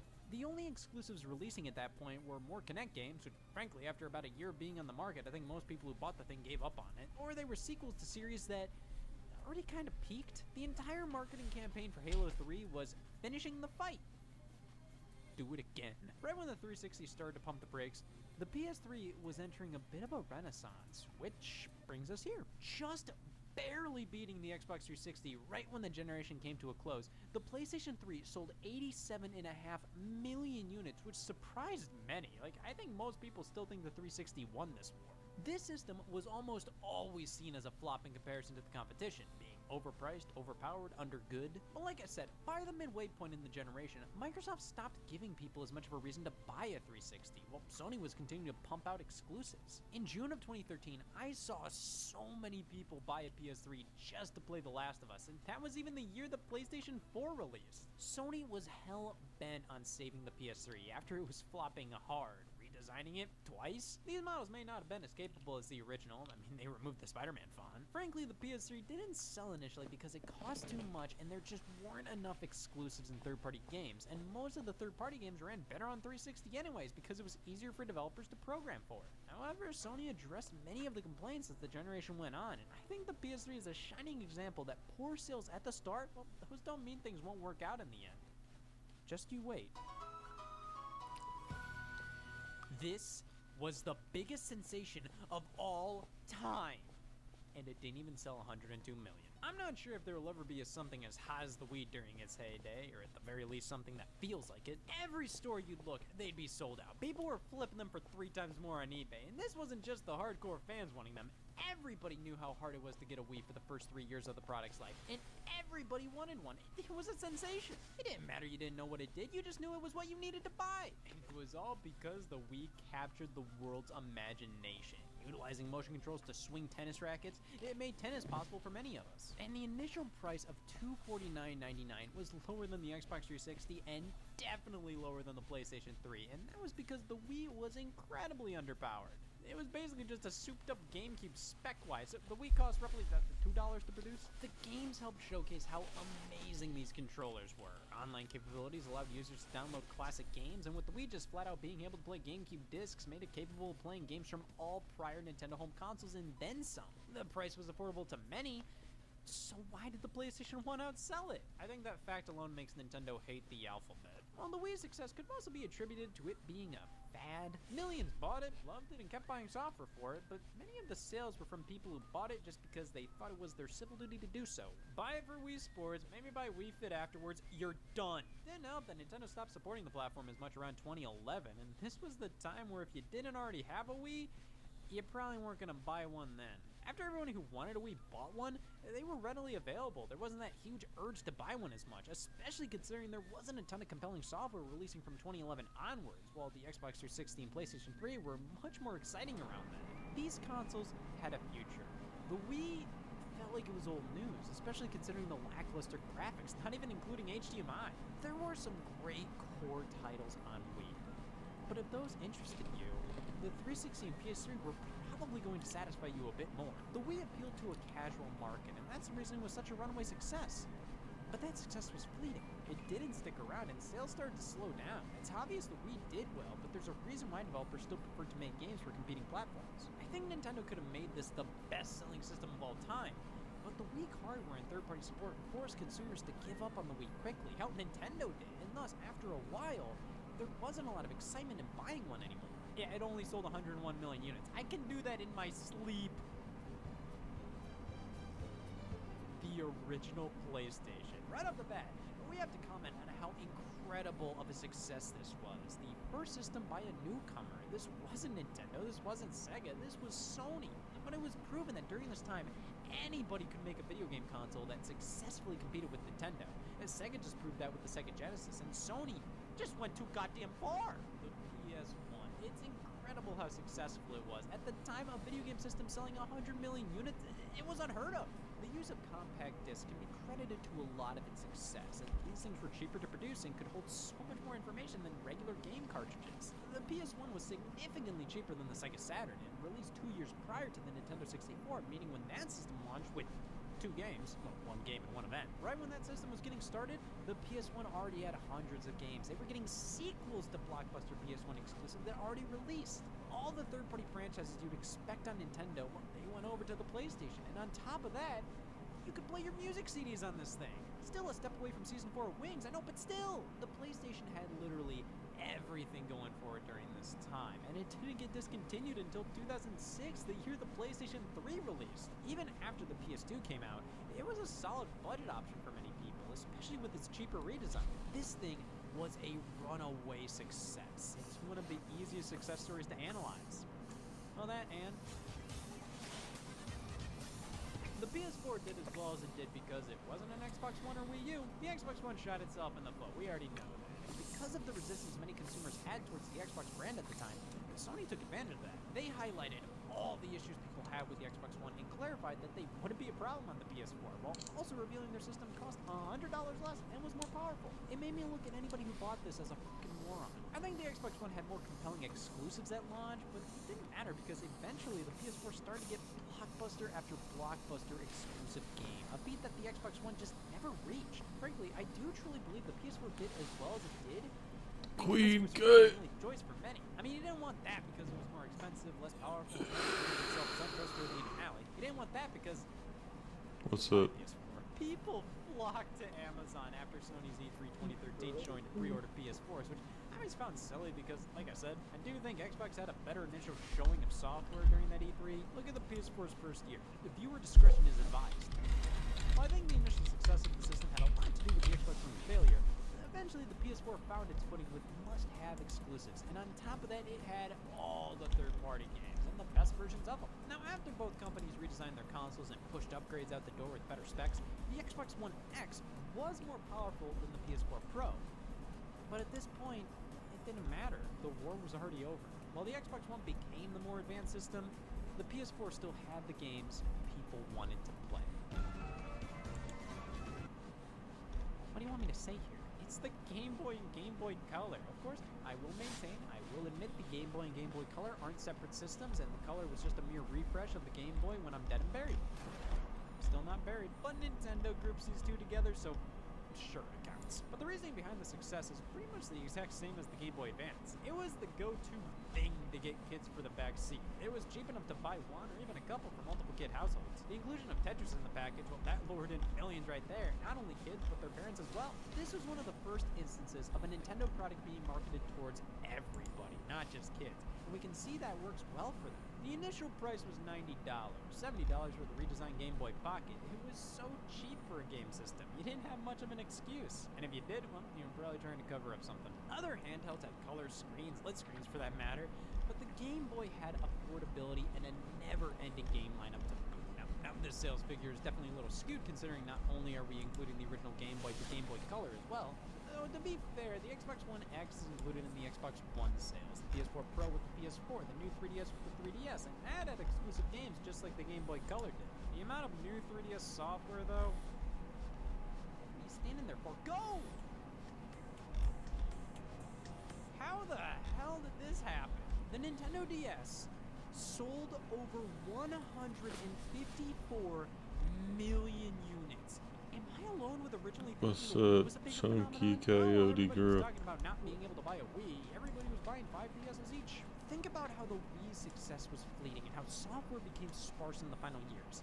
And flip them. The Nintendo DS kept rolling. It had a very similar strategy to the Wii, really reeling in the casual consumers with games like Brain Age. However, Yo, it did a better job of appealing they to good. literally everybody.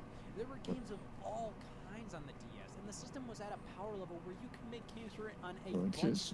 It was Yes, cheaper to sir. make DS games for many developers because you didn't have to worry about games not being asked for the eyes. And the games kept coming well after its successor, the 3DS release. Pokemon games kept coming out for the DS until 2012, and with this being a cheaper handheld with multiple revisions, it wasn't uncommon to upgrade. I got the DSi after I had the DS Lite. It's good to know I'm 2 of this number. It's just unbelievable the handheld sold this many. But to be fair, families get multiple DSs for all the siblings, and handhelds get scuffed up more often, thus you're more likely to upgrade them. Something like the Wii, well, the family shares that, and when they release a revision, it's usually just to cut costs and offer a lower price for new customers. And there's really no incentive for people to buy multiple consoles, while the DS was a completely different story. This was the go-to handheld. Everybody had one because there wasn't much bad press around it. Outside of Scrabble using the word fucker. Of course your mom liked you owning a DS. You did math and whatever the this is. So it's understandable why a handheld and not a console like this would be such a huge sales juggernaut. And then there was Sony. The PlayStation 2 sold 155 million units, which is obscene. Look at this graph. There's almost no point to having a graph at this point.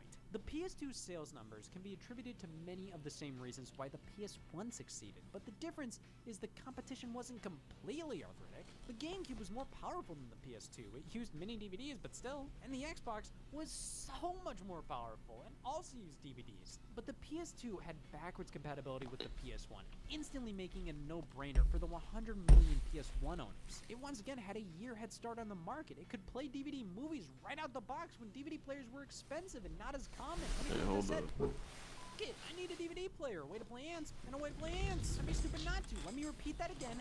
I'd be stupid not to. The third-party support carried over from the PS1, and Sony was once again funding countless exclusives that rocked the world.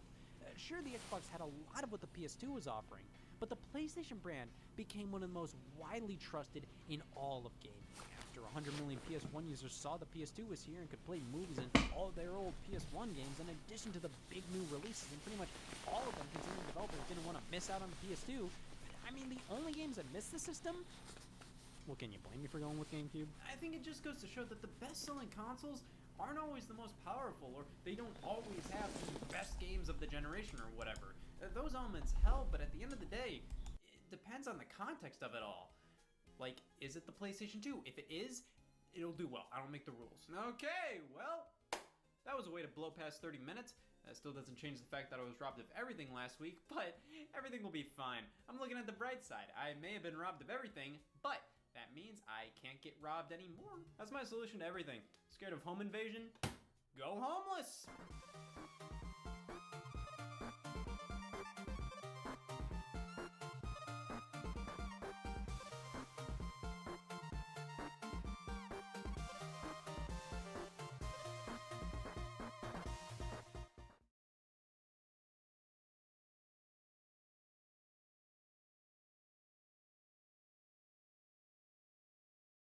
Hey y'all, Scott here. Did you know you can make any video game an exclusive? See, Scrabble for PSP may have also been on the DS, but now it's exclusive to our lower intestine. How do you get people to want your video game console? Blackmail and exclusive games. Console exclusives are what makes the world go round. Why somebody would actually fathom buying a Nintendo Switch. You can only buy this thing on this hardware. Easy to understand, hard to stomach. But it's an important element of the video game industry, and without it, I'd only need one system, and the lack of a fire hazard worries me. Well, back in the early days of video game consoles, exclusives, while important, weren't deal breakers. No shark, no deal. Half the time, competing studios would just copy another console's exclusive to put on their own. You can't blame them, because the Intellivision's exclusive games consisted of basketball compared to Atari's basketball. Now, when Nintendo hit the scene with the NES, that really changed the game and showcased how lucrative having games only available on your console was. You not only had games developed by Nintendo themselves, which why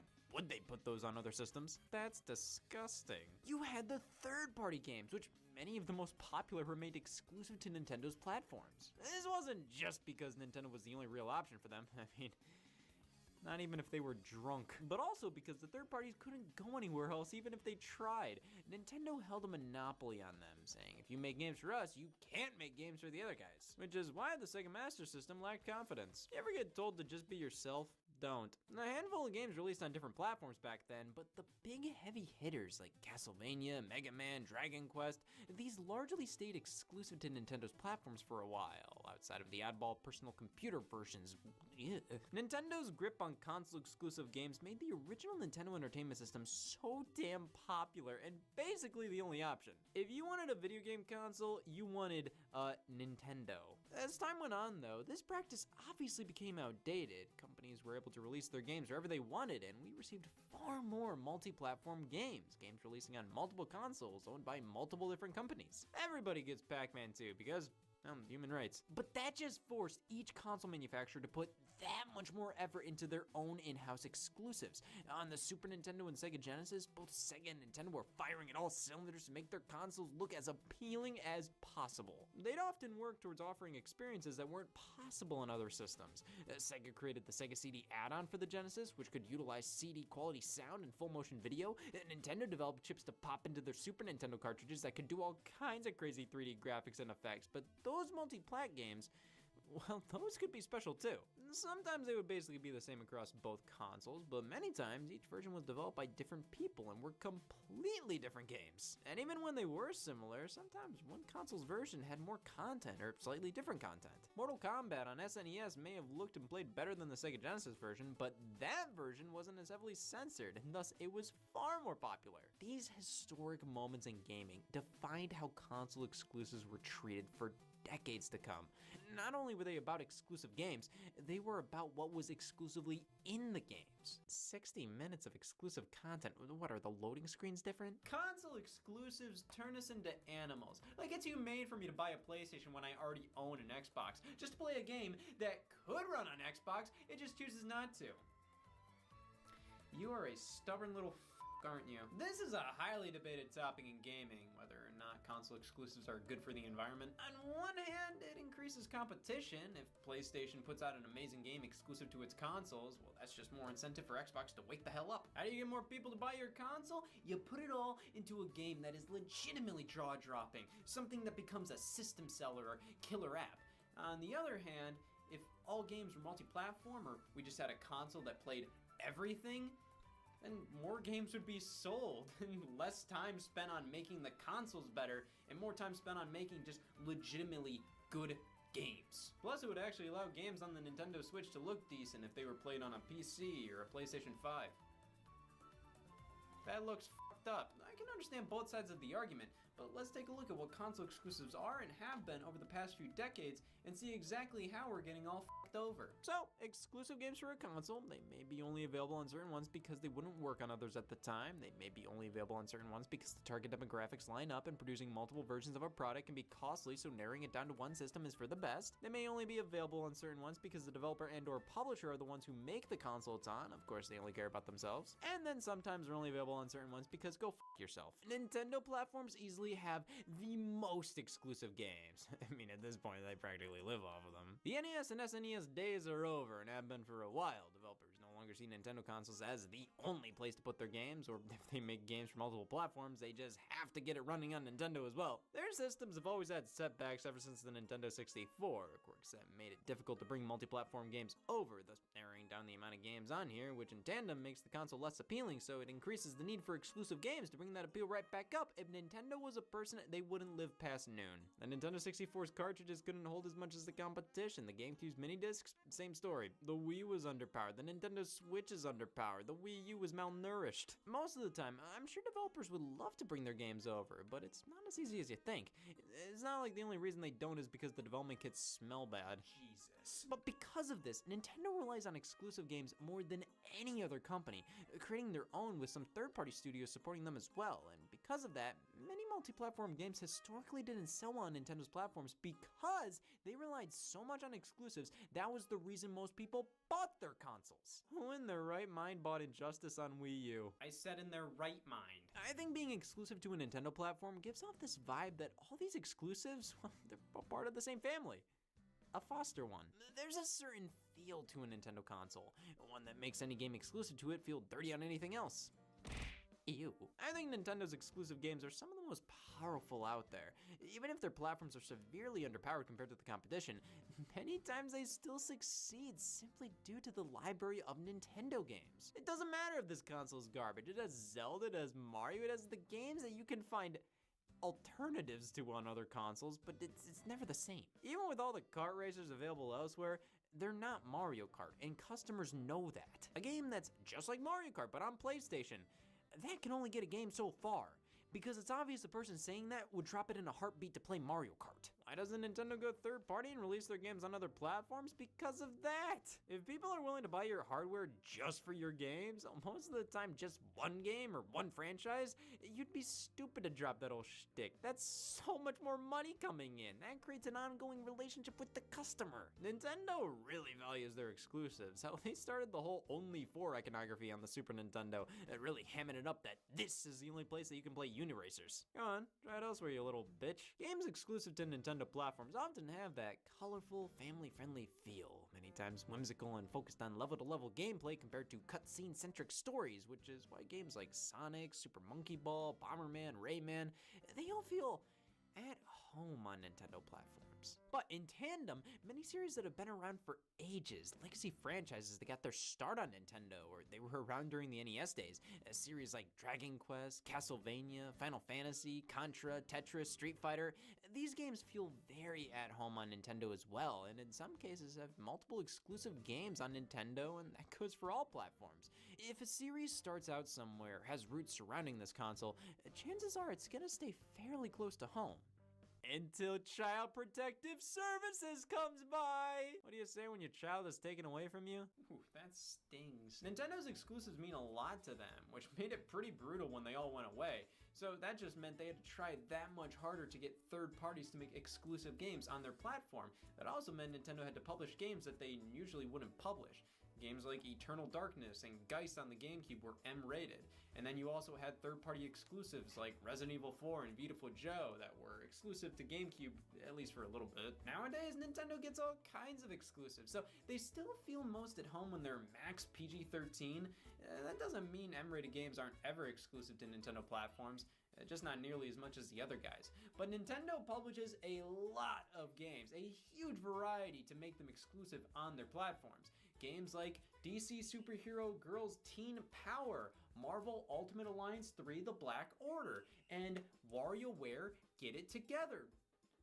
What the f is this? Most companies have a pretty good idea these days of what works on Nintendo as an exclusive and what doesn't, so if it fits the bill, it might just make the cut. Which made PlayStation hitting the scene that much more brutal. PlayStation became the foster home for many series that initially started out on Nintendo once the Nintendo 64 featured poor living conditions. You live like this? When games that were always thought to be Nintendo games jumped shipped over to PlayStation, I think that made everybody realize how much it's a good idea to butter up third parties. Now, Sony even published Final Fantasy VII outside of Japan. This wasn't just about who made the best games, it was about who pouted the most to third parties. Come on! Sony entered a deal with Squaresoft to make the Final Fantasy series exclusive to PlayStation systems for a while there. Did this benefit the consumers? That was a great way to measure crotches. I have a PlayStation 2. I can play Final Fantasy X! Good for you, keep it up. While Sony funded a lot of their own exclusives by their own studios for the PlayStation 1 and 2, many developers and publishers came crawling to them because the other systems just didn't make sense. Thus, series like Final Fantasy, Dragon Quest, Mega Man, Contra, Castlevania, these found a new home on PlayStation. With a good chunk of Nintendo's exclusives, you'd think Sony would stop there, but they did the smartest thing possible and pumped out their own lineup of games in addition to the Nintendo refugees. PlayStation exclusives on the PS1 and 2 were kind of funky. They were all over the place, which was a good thing. All types of releases for all different types of people. Most of Nintendo's exclusives can just boil down to platformers and adventure games. A lot of the other genres were exclusive to Japan at the time or handled by the third-party companies that jumped ship. Sony was funding and publishing platformers, kart racers, simulation racers, role-playing games, fighting games, hardcore sports titles, wacky sports titles, party games, music games. It gave the original PlayStation and PlayStation 2 such a varied exclusive library. This variety, though, made any game feel like it could be a PlayStation exclusive, while on Nintendo, it felt more like when a game was exclusive, it was welcomed into the family. A Nintendo fan is more likely to play nearly everything Nintendo publishes, while PlayStation fans have standards. I mean, these are all PlayStation IPs. There's nothing wrong with that, it's just a different feeling from Nintendo's approach. But by the time we reached the PlayStation 4 era, PlayStation exclusives finally had that distinct feel that makes an only for PlayStation game stick out. Hope you like the back of necks. Something changed with the PS4 because most of Sony's exclusives, all felt like variations of The Last of Us. This was a huge critical and commercial success, so I'm sure they looked at the cinematic game with engaging and deep gameplay on top of a gripping dramatic story and said, that's our version of the Nintendo 2D platformer. Days Gone was Sony's Ziplash. Sony would publish games that were all over the place in terms of style, genre, age rating. They weren't like Nintendo in the sense of a lot of synergy between games, but there was still a little bit, enough to make each game feel like a PlayStation game. Not a ton though. I think Sony had more variety though, but that variety meant that not a lot of PlayStation fans cared about everything exclusive to the PlayStation brand. Nintendo fans, they'll play anything. But it's kind of depressing to see just how much Sony has scaled back on focusing on those experimental titles that they released on the PS1, 2, and 3, and mainly just focus on games that are fundamentally inspired by whatever their developer Naughty Dog is releasing. Hey, these are amazing games, and I'm not gonna fault them for doing what obviously works. Though after they were so experimental with exclusive games before, it's a bit disappointing to see all their games, as quality as they are, go down a road where some of them are starting to blend in with each other, which is a sentiment I hold to Nintendo as well, which focused on 2D platformers a bit too much there. But you know who doesn't have this problem? Xbox. Because they have a whole slew of others. What kind of feel does an Xbox exclusive have? Which is why this made no sense. Xbox was a bit similar to Sony in their early days, going for as large of a variety as possible with their exclusives. Shrek. But unfortunately, most of these were just sort of one or two offs. They didn't leave much of an impression. The only one that really stuck was Halo, the system seller. This is why the Xbox is still here today. I mean, there were still some quality exclusives, but they mostly weren't anything to write home about. So Microsoft acted accordingly and just said, I don't care anymore. We're rich. Buying Rare, a studio known for their excellent Nintendo exclusives. This was a bold move, and I think it made console exclusives worse. This showed how everything can just be bought out. Why build your own teams when you can just steal somebody else's? Of course, it's not really stealing, and some studios deserve a buyout because in some cases it guarantees stability. But Nintendo, Sony, and Sega all to some extent worked on building up their own amazing development teams to create exclusives that feel like they are definitively Nintendo, definitively Sony and Sega games. Microsoft just buys pre-existing studios and that's why this is their exclusive lineup. What the hell is this? There's no feeling of synergy between these games. And that shows variety, but it's hard to really be an Xbox fan and care about more than half of their exclusives. And as things rolled on, Microsoft ended up sort of just milking the stuff that worked, and the opposite problem occurred. Now everything looks the damn same. Just put out the stuff that worked and do a random new IP every now and then. It's always Halo, Gears of War, Forza, Halo, Gears of War, Forza, Halo, Gears of War, Forza, Super Lucky's Tale, Halo, Gears of War, Forza. Xbox exclusives have no rhyme or reason to them. Microsoft just buys out studios or games with exclusivity deals, which, sometimes buying exclusives is okay because, sometimes the developer or publisher needs money, but a lot of the times they don't. Like, BioShock was exclusive to the Xbox 360 for a bit. Microsoft has been trying and trying to get an exclusive lineup that isn't just Gears of War, Halo, and Forza, but the lack of synergy between any of their exclusives does not help. When I said most PlayStation fans don't play all the exclusives on the console, that is 10 times more true about Xbox fans. Microsoft always brags about how this is the biggest exclusive lineup of games we've ever had. Yeah, because have you seen your lineup before? The thing is, they aren't counting true exclusives here because what happens when you don't have enough good exclusives to combat PlayStation and Nintendo? That's cheating! Something I see more and more is one of the console manufacturers just buying exclusivity rights to a third-party game. A third-party game that would most normally be on every platform, which is just dumb. There's no pride in this. It's not like, damn, it's good to be a PlayStation fan because I can play Final Fantasy VII Remake dozens of months before everybody else. Wow, you worked so hard owning a console where the company just paid to have this exclusive for a few months. Wow. Sony's been doing this a lot with the PlayStation 5. Games like Final Fantasy 16, Deathloop, Ghostwire Tokyo, come on, these did not have to be exclusive to the PlayStation 5. I don't even think most people look at these as PlayStation 5 exclusive games because they're so ingrained into my mind as Square Enix and Bethesda titles, and on top of that, it's not like these games wouldn't have been made if they weren't paid by Sony. And games like Bayonetta 2 and 3 are exclusive to Nintendo platforms, and that's because without Nintendo, nobody would even think about combining Bayonetta and numbers. Street Fighter V was exclusive to PS4 and PC because without Sony helping to fund the game, there wouldn't have been a Street Fighter V, or at least at the time that it came out. So that makes sense. Rise of the Tomb Raider on Xbox One doesn't. Microsoft even started advertising Lara Croft as one of the faces of Xbox for a second there, right next to Forza car. Holy shit, it's the car from Forza! These exclusives weren't earned, they were paid for, which is mostly just a waste of money in my opinion. These games would have come out on multiple platforms, mind you, but Sony and Microsoft just buy the rights to them to say they wanted to bring this game to their consoles players because they deserve the best. They would have gotten them anyway, you jerks. All that happens is these games come to other platforms eventually anyway, so like, was it really worth it? Yes, it was, because I bought Deathloop on PlayStation 5. Damn it! Timed exclusives are garbage. It's like, who wins here? You get satisfaction knowing only your kind can play Dead Rising 4 for a year until it comes to PlayStation 4? Everybody give a round of applause for these people. They own an Xbox. Xbox does a lot of these timed exclusives, but more recently they shift over to a strategy involving their exclusive games coming to PC day and date with the Xbox release. And that's something you notice across the whole industry. A shift towards embracing the PC as not a competitor, but a partner in crime. It's pretty obvious you aren't gonna pry people away from their PCs.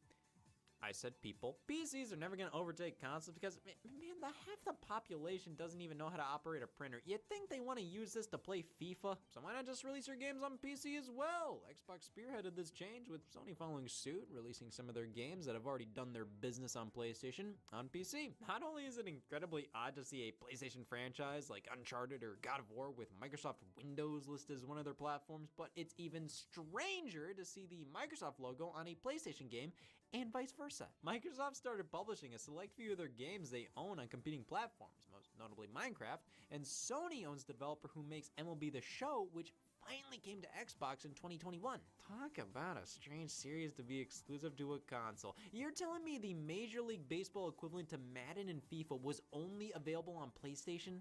That's not fair! They finally wised up, and while a PlayStation-owned studio was still developing the game, MLB The Show 21 released on Xbox consoles. You kill it! Exclusives are simultaneously becoming less lucrative and more lucrative for these companies. On one hand, they're doing more releases on not only PCs, but competing consoles. Though on the other, Microsoft, why did you pay for Yakuza Like a Dragon to not be on PlayStation 5 for 4 months? That's just petty. Yeah, a lot of console exclusives feel more like dumb ways to make your customers feel better.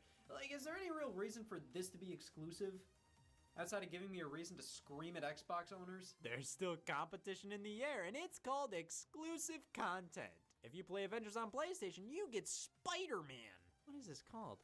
Oh, it's on the tip of my tongue. Console exclusive content is either completely irrelevant or unbelievably unfair. Like, you're keeping one of the most popular superhero characters of all time exclusive to a certain console. Firstly, that ensures that character won't be nearly as fleshed out as he could be considering it's not on every platform. Secondly, I don't like this. A lot of Ubisoft games had a deal on PlayStation consoles where you get an hour of exclusive content. I wonder if anybody even knows what this content is half the time, and like, really? An extra hour of content? I had fun for an hour longer than you. Take that, Xbox. What about when DLC is exclusive for a limited time? We win? Exclusive DLC. So, first off, wow, because I made the right choice on which console to buy, I am rewarded with being able to buy something the other players aren't. Wow, impressive work, Scott. Fighting games get bad with this kind of stuff.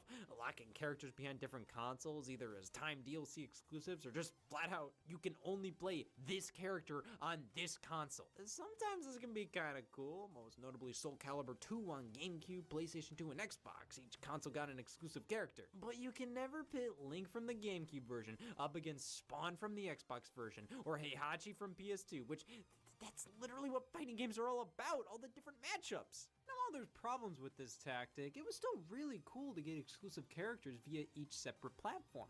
It really did take advantage of the fact that this game was a multi-platform game. And then Sony bought the exclusive rights to Soul Calibur 3, and that just threw that idea out the window. And sometimes it just makes the other consoles irrelevant. Street Fighter Cross Tekken had 5 characters exclusive to the PlayStation versions. Why would you even bother with the 360? Like, it's a fine way to play the game, but if you want to play a fighting game, you probably also want to play with all the different characters and be able to fight all the different characters. And then there was Mortal Kombat in 2011. Kratos was exclusive to the PlayStation. My God, Sony, what is your problem? Yeah, this stuff is cool. Like, that reveal trailer showing Kratos, that was amazing, but it just overcomplicates things and makes one version of the game almost worthless. But this is what gets people excited. This doesn't. Wow, Mario and Luigi costumes in Rayman Legends and Rocket League.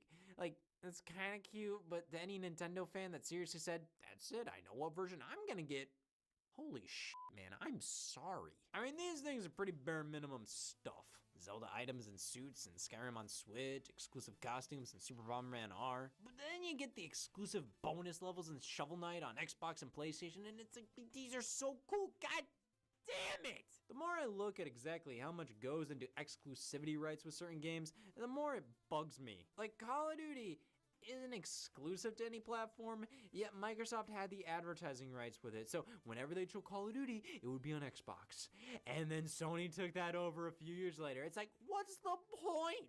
That money could go into making your own amazing exclusive, or working with a third party to get something made that normally wouldn't have been.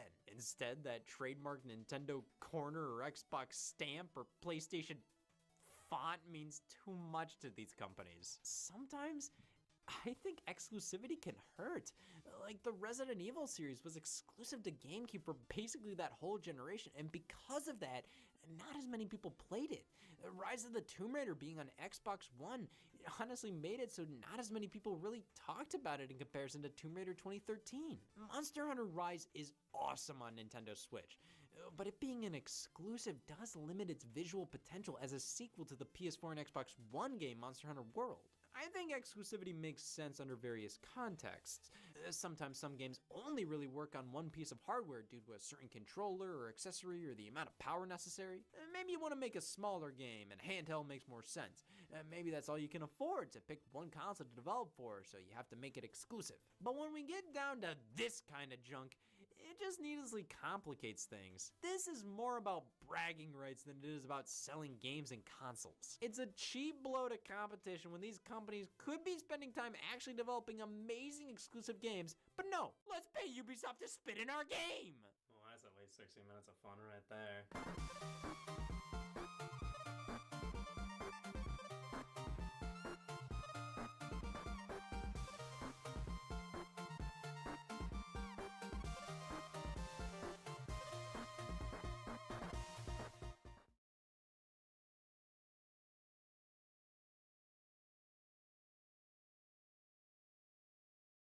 Hey y'all, Scott here. 3D is the future yesterday! And I'm not referring to 2D 3D, I'm referring to 3D 3D. Pretty realistic, huh? I'll take that as a yes. Look out, it's right in front of you! Oh God! 3D, a gimmick I have to check the meter to comment on. Who gives a shit? Every few decades, it goes in and out of fashion, primarily being used in movie theaters to sell more expensive tickets. Wow, it's like I'm really there. That's f***ed up. Pop the glasses on and you're transported to a world of layers. It can be a pretty cheap effect, but it can add to some experiences, and honestly, video games seem to be the perfect medium for the gimmick. Stereoscopic 3D allows you to better judge depth of field or have something pop out at you, which could greatly improve numerous titles. Plus, video games were already being advertised as immersive adventures, so adding 3D to the mix just flat out made sense. To which many would say, well, yeah, of course, the Nintendo 3DS released in 2011 featuring a screen that could display 3D visuals without the need of glasses. There was a lot that led to that moment, believe me. But before we get too deep, keep in mind, stereoscopic 3D flickers a bunch. If you have a sensitivity to flashing images or experience epilepsy, anything like that, this whole 3D gaming talk may not be for you, so keep that in mind. 3D gaming can be traced all the way back to a little arcade game from 1982 titled Sub-Rock 3D, created by Sega. An arcade machine with a pair of goggles mounted directly in front of the screen. Sega, they gave us Sonic and Pink Eye. It's a naval combat game, which, hey, if any game makes sense to incorporate a periscope that doubles as a pair of 3D glasses, it's this one. It does actually feel like you're controlling the artillery of a submarine this way, and as a bonus, you see some depth with the stereoscopic 3D. However, this this was only possible in the arcades. Subrock 3D did get a ColecoVision release in the homes, but only a Subrock without any 3D effect. And this allowed me to reflect on some personal choices of mine. I f***ed up. Without the 3D, this game was entirely disposable, which definitely proved a point early on here. 3D should enhance an already great game, not be the entire point of its existence. I think being in the arcades does lend a game like this to be more of a cheap gimmick. When it comes to at-home play, however, I feel that there's some potential. These games have to be longer lasting, no one and dones. So if they supported 3D, who knows, we might find ourselves a killer app for stereoscopic gaming. I have a lot of hope for what happens in 1982. Here we have the Vectrex, the future of gaming. Wow, that's fucking bleak. I don't care what anybody says, this is one of the coolest gaming oddities. It's basically a miniature TV with a controller built in, displaying vector graphics, which aren't pixelated. They're simple, but perfectly smooth at the same time. There's truly nothing else like it. It's something you have to see to believe in person, because no matter who you are, you'll at least think it looks kinda neat. But what would make it look kinda neater is the Vectrex 3D Imager, the first pair of 3D glasses created for a home video game. Portable video Vectrex. Each 3D Vectrex game comes with a color wheel that you insert into the headset and spins while playing. Side note, mine came stained. It's kind of funny how the Vectrex out of all consoles was the first to have an accessory like this, considering how the display was black and white. You'd have to lather these overlays on it to even get a hint of the stuff. But to make this work for 3D, the headset is where you put the overlay, and it spins it around to alternate colors, making the graphics appear to have depth. Supposedly. Yeah, I have 3D Crazy Coaster here, one of the few 3D Vectrex titles. I guess this is supposed to be a roller coaster simulator for fucking robots. Yeah, for me personally, the 3D Imager doesn't really add a whole lot of depth to the image. It more so just makes it viewable to me. But this helped to lay the groundwork for 3D gaming at home, and should be respected for that. Making a 3D headset for a black and white vector graphic based console in 1982? That takes guts and methamphetamine. But in 1987, all it took was the latter. The Famicom 3D system by Nintendo. Yep, 3D gameplay on the Japanese version of what we got over here as the NES, the Famicom. Oh my god, this is such a sleek, futuristic accessory. What did we get over here in North America? A really bad shopping list. So we never got a full-blown official 3D gaming accessory for the NES over here. Any game that had a 3D mode, you would just use the typical paper glasses for. These were the reason why I never understood 3D branded technology being so much more expensive back then. Why are they expecting me to pay thousands more for a feature Spy Kids gave out for free? Well, have you tried playing Rad Racer in 3D? He did. The Famicom 3 headset is far more advanced. It plugs into the system and conveys a much stronger and more stable stereoscopic effect than what you'd get with a standard pair of paper glasses. But that's like saying this corpse is stronger than this one. So this headset uses a style of stereoscopic 3D possible by active shutters. Basically, the gameplay flickers between two images, in which each lens of the headset will exclusively show each eye one of the two, which creates a 3D effect. Now you're probably wondering how good the 3D effect is on 8-bit games from the 1980s. So that's why society is crumbling. Well, I have a couple of compatible games right here. There weren't many, only 7, and only one of them was made by Nintendo themselves. Famicom Grand Prix 2 3D Hot Rally, an entry in a series you could consider to be a precursor to Mario Kart. To enable the 3D mode in most of these games, you just hit the select button and wow, you're transported to the same damn game you were playing before. It's just harder to see now. So the 3D works. In a game like 3D Hot Rally, I can clearly see that the car's in the foreground with the other elements in the background, but it is a very weak effect. It's there, but I have yet to play any Famicom game where the 3D enhances the experience and doesn't hinder it. Take, for example, this game, Falcyon. Everybody knows Falcyon.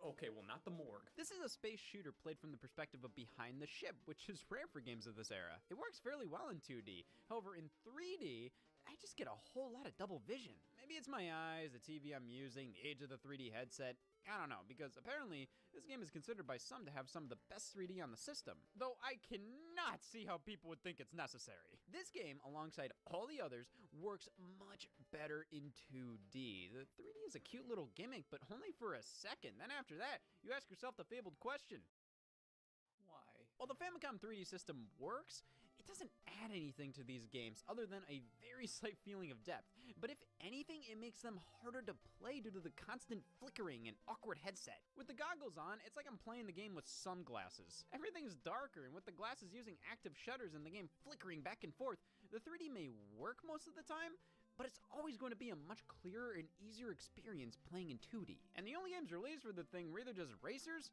or shooters, and if they came over to North America, they included paper glasses in the package, which didn't work as well, but for how little the Famicom 3D system enhanced the experience, I think these were a fine substitute. Needless to say, the Famicom 3D system flopped. Only 7 games, none of which were the most compelling and only covered like 2 genres. The 3D effect, while there, wasn't good enough to warrant setting up the headset to play every time and investing in a whole ass accessory like this. Yep, I'm putting my foot down with the whole Famicom 3D system debate. Damn, Scott's just gonna say that in the open just like that?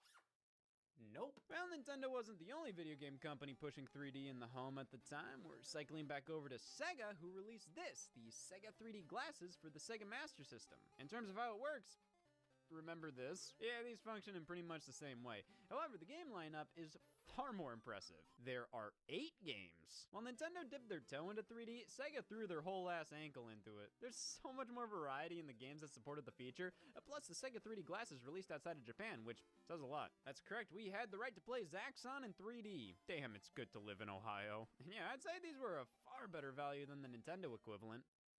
I angered them. Moving into the 1990s, 3D wasn't attempted nearly as much on a consumer level. Most projects that were being developed never saw the light of day, like Sega VR for the Sega Genesis. I mean, the PlayStation 4 can barely do virtual reality. It needs a whole ass this to be plugged in. You expected the Sega Genesis to be able to hold its own? However, Nintendo pulled through. They did it. They f***ed up! The Virtual Boy was Nintendo's second attempt at stereoscopic 3D gaming. We know that because it has the blood of its elders' victims on it. This was cobbled together because Nintendo kept delaying the release of the Nintendo 64 and needed a body. So out comes an unfinished game system simply meant to keep store shelves warm, and a 3D game system at that. See, the Virtual Boy being all about 3D from the get-go rather than simply being relegated to an add-on helped give us some of the most inventive and innovative applications of 3D gaming yet. It's also the Virtual Boy. Visuals restricted to a red and black color palette. Burgundy wasn't returning their calls. Awkward design that invited you to confuse your neighbors across the street. The Virtual Boy was one of the biggest busts in all of gaming. But that doesn't mean it didn't have value. The specs here allowed for far more types of 3D games rather than just shoot or drive. We got platformers focusing on hopping between the foreground and background, a first-person survival horror game, puzzle games, boxing, tennis, golf, baseball, fishing, water world. While 3D gaming was far from necessary for most, if not all of these games and genres as a whole, the Virtual Boy helped show how 3D could potentially enhance them. Being able to judge where everything in the environment is in relation to the golfer, being immersed in a world of horror, not being able to look away like you could with a TV screen. I'm not saying the Virtual Boy necessarily succeeded with these concepts. I mean, it all worked fine enough, though it didn't light the world on fire. But it most certainly showed how they were possible, and you can see their innovations present in modern gaming experiences. The Virtual Boy only had nearly 24 games released for it worldwide, and was discontinued in 1996, less than a year after its debut. The 3D was honestly some of the best seen in gaming thus far, but does that really matter when you make 50% of these glasses worthless? Most of the Virtual Boy's shortcomings stemmed from cutting costs, like with the color palette and age restrictions. You probably shouldn't view this if you're under the age of 7. Well, yeah, you probably shouldn't drink and drive, but people still do it. So, what did we learn from the Virtual Boy? Nothing. Well, the failure of this console can show consumers didn't really respond well to a fully 3D game system. Stereoscopic 3D is an illusion. Many people can see it, but some just can't. And even those who can see it, it can really wear down your eyes and hand out headaches. So while the Virtual Boy did find far more creative uses for 3D in gaming than ever before, you couldn't turn the 3D off. Well, without surgery. For Mario Clash? It was completely impractical. This was a system made for a cheap 5-minute thrill, or look, the baseball's coming right towards me. I can do that for free. Not legitimate gaming experiences that players were expecting in 1995. I mean, most of the Virtual Boy's library consisted of titles that felt more like arcade games you played for 3 minutes at a time compared to the multi-hour experiences being released around then. No wonder this thing flopped. While it did have some merit, this was exactly what was wrong with 3D in gaming, putting 3D before gaming. However, that didn't deter Nintendo from pursuing this field even more. At this point, I don't know what would have. So the GameCube and Game Boy Advance were initially designed with some 3D capabilities in mind. more so the GameCube. Games like Luigi's Mansion in particular were tested with stereoscopic 3D, which makes a lot of sense. Each room in the game almost feels like you're peering through a dollhouse, so it definitely would feel right at home with the feeling of depth 3D allows. However, while the GameCube did have the necessary components inside it to display 3D imagery, like you can crack yours open right now and we'll find the technology required for such a thing, Nintendo opted to just scrap the feature for consumers, as it would have been far too expensive for a headset accessory and even a TV capable of 3D back then. It was always difficult for me as a kid to understand why sometimes 3D was expensive as it was, and other times it was included in a $5 Walmart DVD. Now, I definitely understand the type of 3D Nintendo was testing with the GameCube was much more robust and functional, while the cheap red and blue paper glasses made more sense for a picture book or something. But I think my childhood mentality of why is this 3D more expensive than this 3D is something many people had, which is why more elaborate expensive 3D devices didn't catch on too much. So, how about some games that just support those cheap paper 3D glasses? What's the worst that can happen?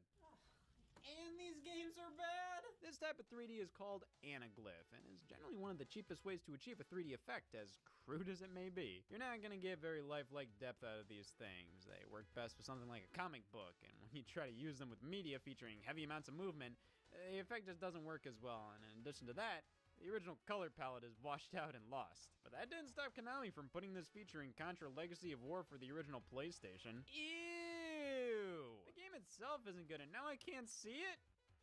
Well, that's actually better. Slide 3 on the PlayStation 2 offered stages in 3D, of course being optional, viewable with glasses included within the manual. They even kind of look like Sly Cooper's eyes, which is a nice touch. Though both of these examples showcase how anytime Anaglyph 3D was featured in a game, it was always a complete gimmick with barely to no amounts of value.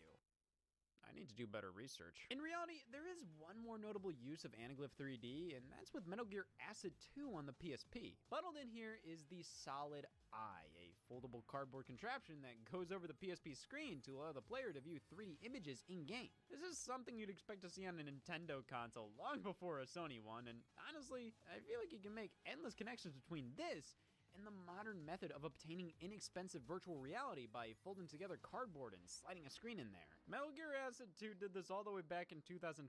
What's your excuse? Featuring 3D, however, was hardly ever a great selling point. I mean, most of these games save the explanation for the back cover. It's obvious not many people really cared about 3D. If they did, there would be far more applications in gaming than there ended up being. I think we were all happy with the story ending there. And Nintendo and Sega tried it, and nothing of note happened. In fact, it hurt their companies, if anything. And including paper 3D glasses was pretty much just a novelty. Most games that did it, they did it because they wanted to distract people from their game being as mediocre as it was. What? So by the year 2009, it was time to say goodbye to reality! 3D is back in the mainstream, with the release of the movie Avatar setting box office records, with the 3D edition being held in high regards as the version to see. Everybody was all about 3D again. Every blockbuster film was releasing alongside a 3D version, with some making the 3D the core identity of the flick. Various classic movies were re-released in theaters in 3D. 3D TV sets were being sold as the next big thing, with 3D Blu-rays and 3D Blu-ray players being pushed right alongside them. Yep, it was a good time to be stupid. Now, the release of Avatar in late 2009 wasn't the true beginning of this 3D resurrection, as these 3D products were being developed and produced within the year or two beforehand. But because of that, the film's release couldn't have happened at a more perfect time. Trying to give consumers a reason for wanting this became a whole lot easier after they came back from seeing Avatar in 3D. The hell was that? So in came the 3D revolution, with Sony being one of the biggest supporters. I wonder why. The PlayStation 3 received a firmware update in the fall of 2010, enabling support for 3D TVs. And not everybody could experience 3D on the PS3. You had to own a 3D TV. I always see these logos on games this generation advertising 3D compatibility, and cross my fingers when opening up the menus, turning on the functionality, thinking, once again, why wouldn't I just be able to use my paper glasses? Why wouldn't I just be able to be myself? Alright, this is a 3D TV, and not just any 3D TV, the PlayStation 3D display. Yes, a TV with PlayStation branding all over it, much like how Sony named a theater the PlayStation Theater. Is there any relevance to the name? Well, obviously not. By most accounts, the PlayStation 3D display is just a regular 24-inch 3D TV. You can use any console on it, and if they support 3D TVs, you can experience it with this set. You get these glasses which need to be recharged, which that right there sealed 3D TV's fate. Try explaining this to your dad. So not only is this not affordable like the paper glasses, but they need a power source, unlike the plastic movie theater glasses. I'm not disputing the need for power in glasses like these, but think of this from his perspective. This is my first 3D TV experience. It's also my last. This uses that active shutter technology, which is why the glasses need powered. The flicker between frames constantly helps maintain a high-resolution image. Those cheaper 3D glasses, yeah, they may not need power, but their method of creating a 3D image basically split the image in half, and in tandem, the resolution, so the image is much blurrier with these. So, that's why we have glasses like these, and why 3D TV is a specific technology, even though, once again, I watched f***ing Shrek 3D on a portable DVD player in 2005. I know it's different, but I don't think consumers knew that. Well, here we go. A PlayStation 3 game in 3D. It's like I'm really there. You can only experience conventional 3D so many times before just going, yeah, I get it. Don't get me wrong, many of these titles that support 3D, they integrate it fairly well. The standout title here is MotorStorm Apocalypse, which was actually bundled with the PlayStation 3D display due to its use of Simulview, a feature on some Sony 3D TVs allowing for split screen without the split screen. Two people wearing 3D glasses would each separately see their own screen in multiplayer. No squished or cropped aspect ratio, no screen peaking. It was a notable idea. Only around 6 games supported the feature because 7 was woo. For the most part, 3D PS3 games were your standard affair. More depth in your image, nothing crazy. I mean, a game like Uncharted 3 looks good in 3D, but no way in hell I'd want to play the entire game like this. More PS3 games supported this than Xbox 360. You can tell by the dedicated logo on the PS3 titles compared to the arts and crafts project on every 360 release. But most of these games work fine enough in 3D. They just aren't at all necessary. It's cool to see how the gun looks in Killzone 3, extending a bit outside the TV, and now fighting in Mortal Kombat has so many layers in the background. But then you have a Sonic Generations to ruin your breakfast. I don't buy it. This is some of the most unrealistic 3D I've ever experienced. And that's not even accounting for the fact, well, I don't think this is possible. But the 3D feels like it's layered incorrectly. Sometimes it feels like background elements are in the foreground, while the foreground is in the background. I've seen numerous elements in double vision, on top of the fact when the 3D is noticeable, it's not really that deep, both literally and metaphorically. Like, it barely sinks in, and it just doesn't have anything of value to offer. It makes the game harder to play, and when it works, it's not impressive in the slightest. Now, let's be honest. This product format is obviously an evolution of those original 3D glasses we tried out for the Sega Master System and Famicom, though you used active shutters as well. The problem is, this is not a big enough evolution. Comparing these two products, they have far more in common than you may initially think, and they're 20 years apart from each other, with this one being heralded as the future. Like, yeah, it's more advanced, but like, they're doing the same shit.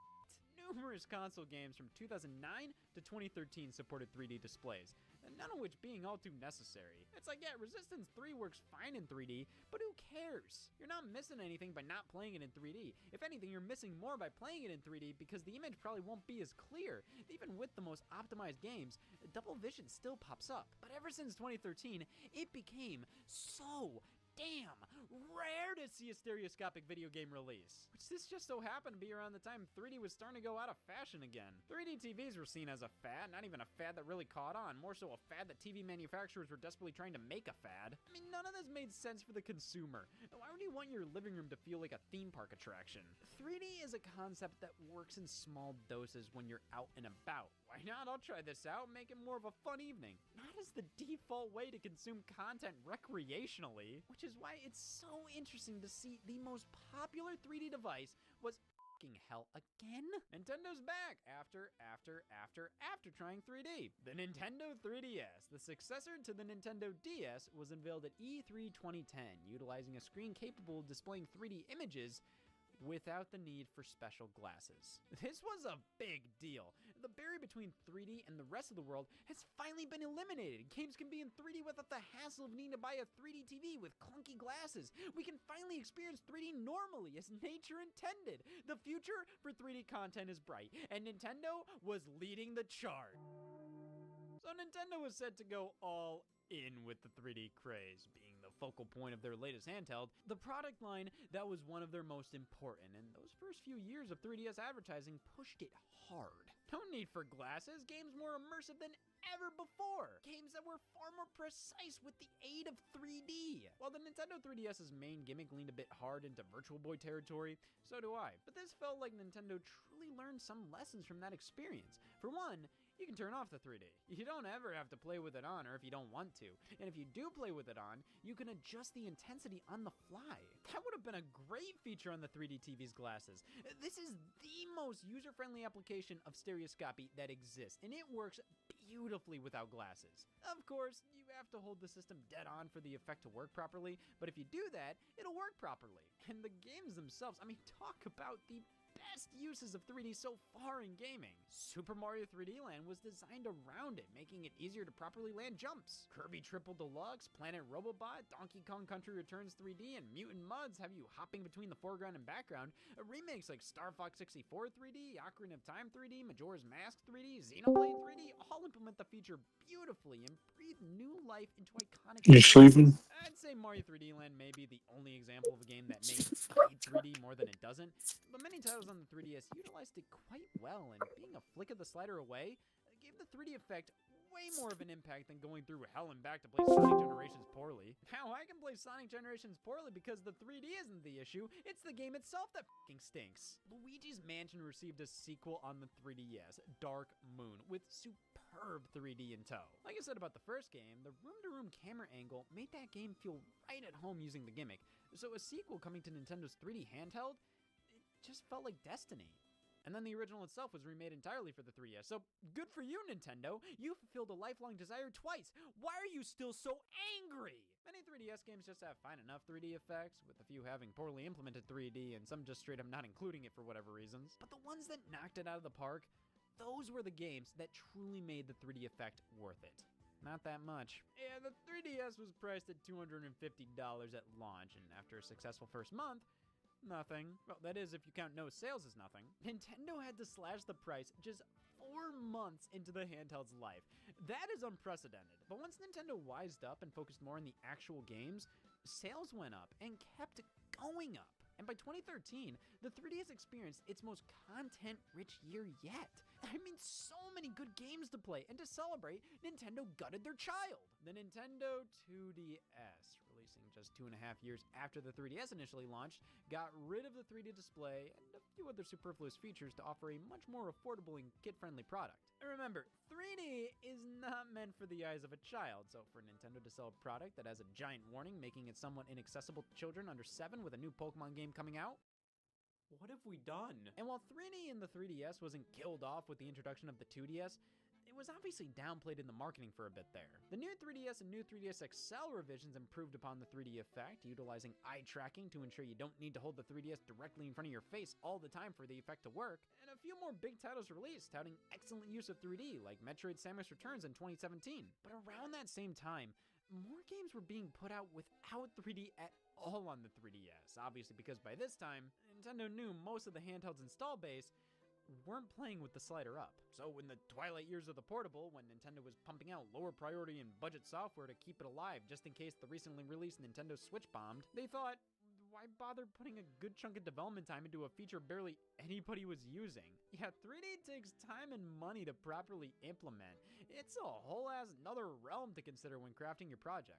And the 3DS was the best way to experience it. Easy, comfortable, non-intrusive, perfect. But because of how non-intrusive it was, as easy as it was to experience, it was even easier to just not experience it at all and just play a game normally. And the fact Nintendo didn't bring the feature over to the Nintendo Switch says it all right there. But 3D isn't dead entirely, because everything it brought to the table, things flying in your face, being able to see depth in our games, it's all here in virtual reality. And let's be honest, if you're gonna ask us to put goggles on to be immersed in a game, just go all the way, man. And you know what? I don't think that's necessarily a bad thing.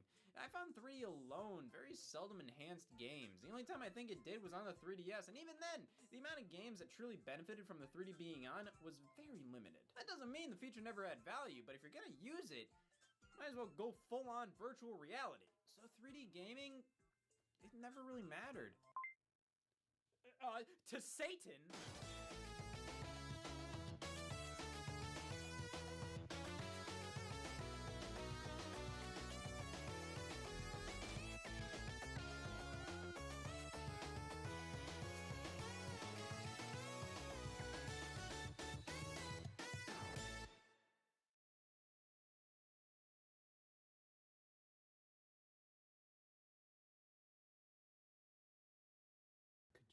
imagine.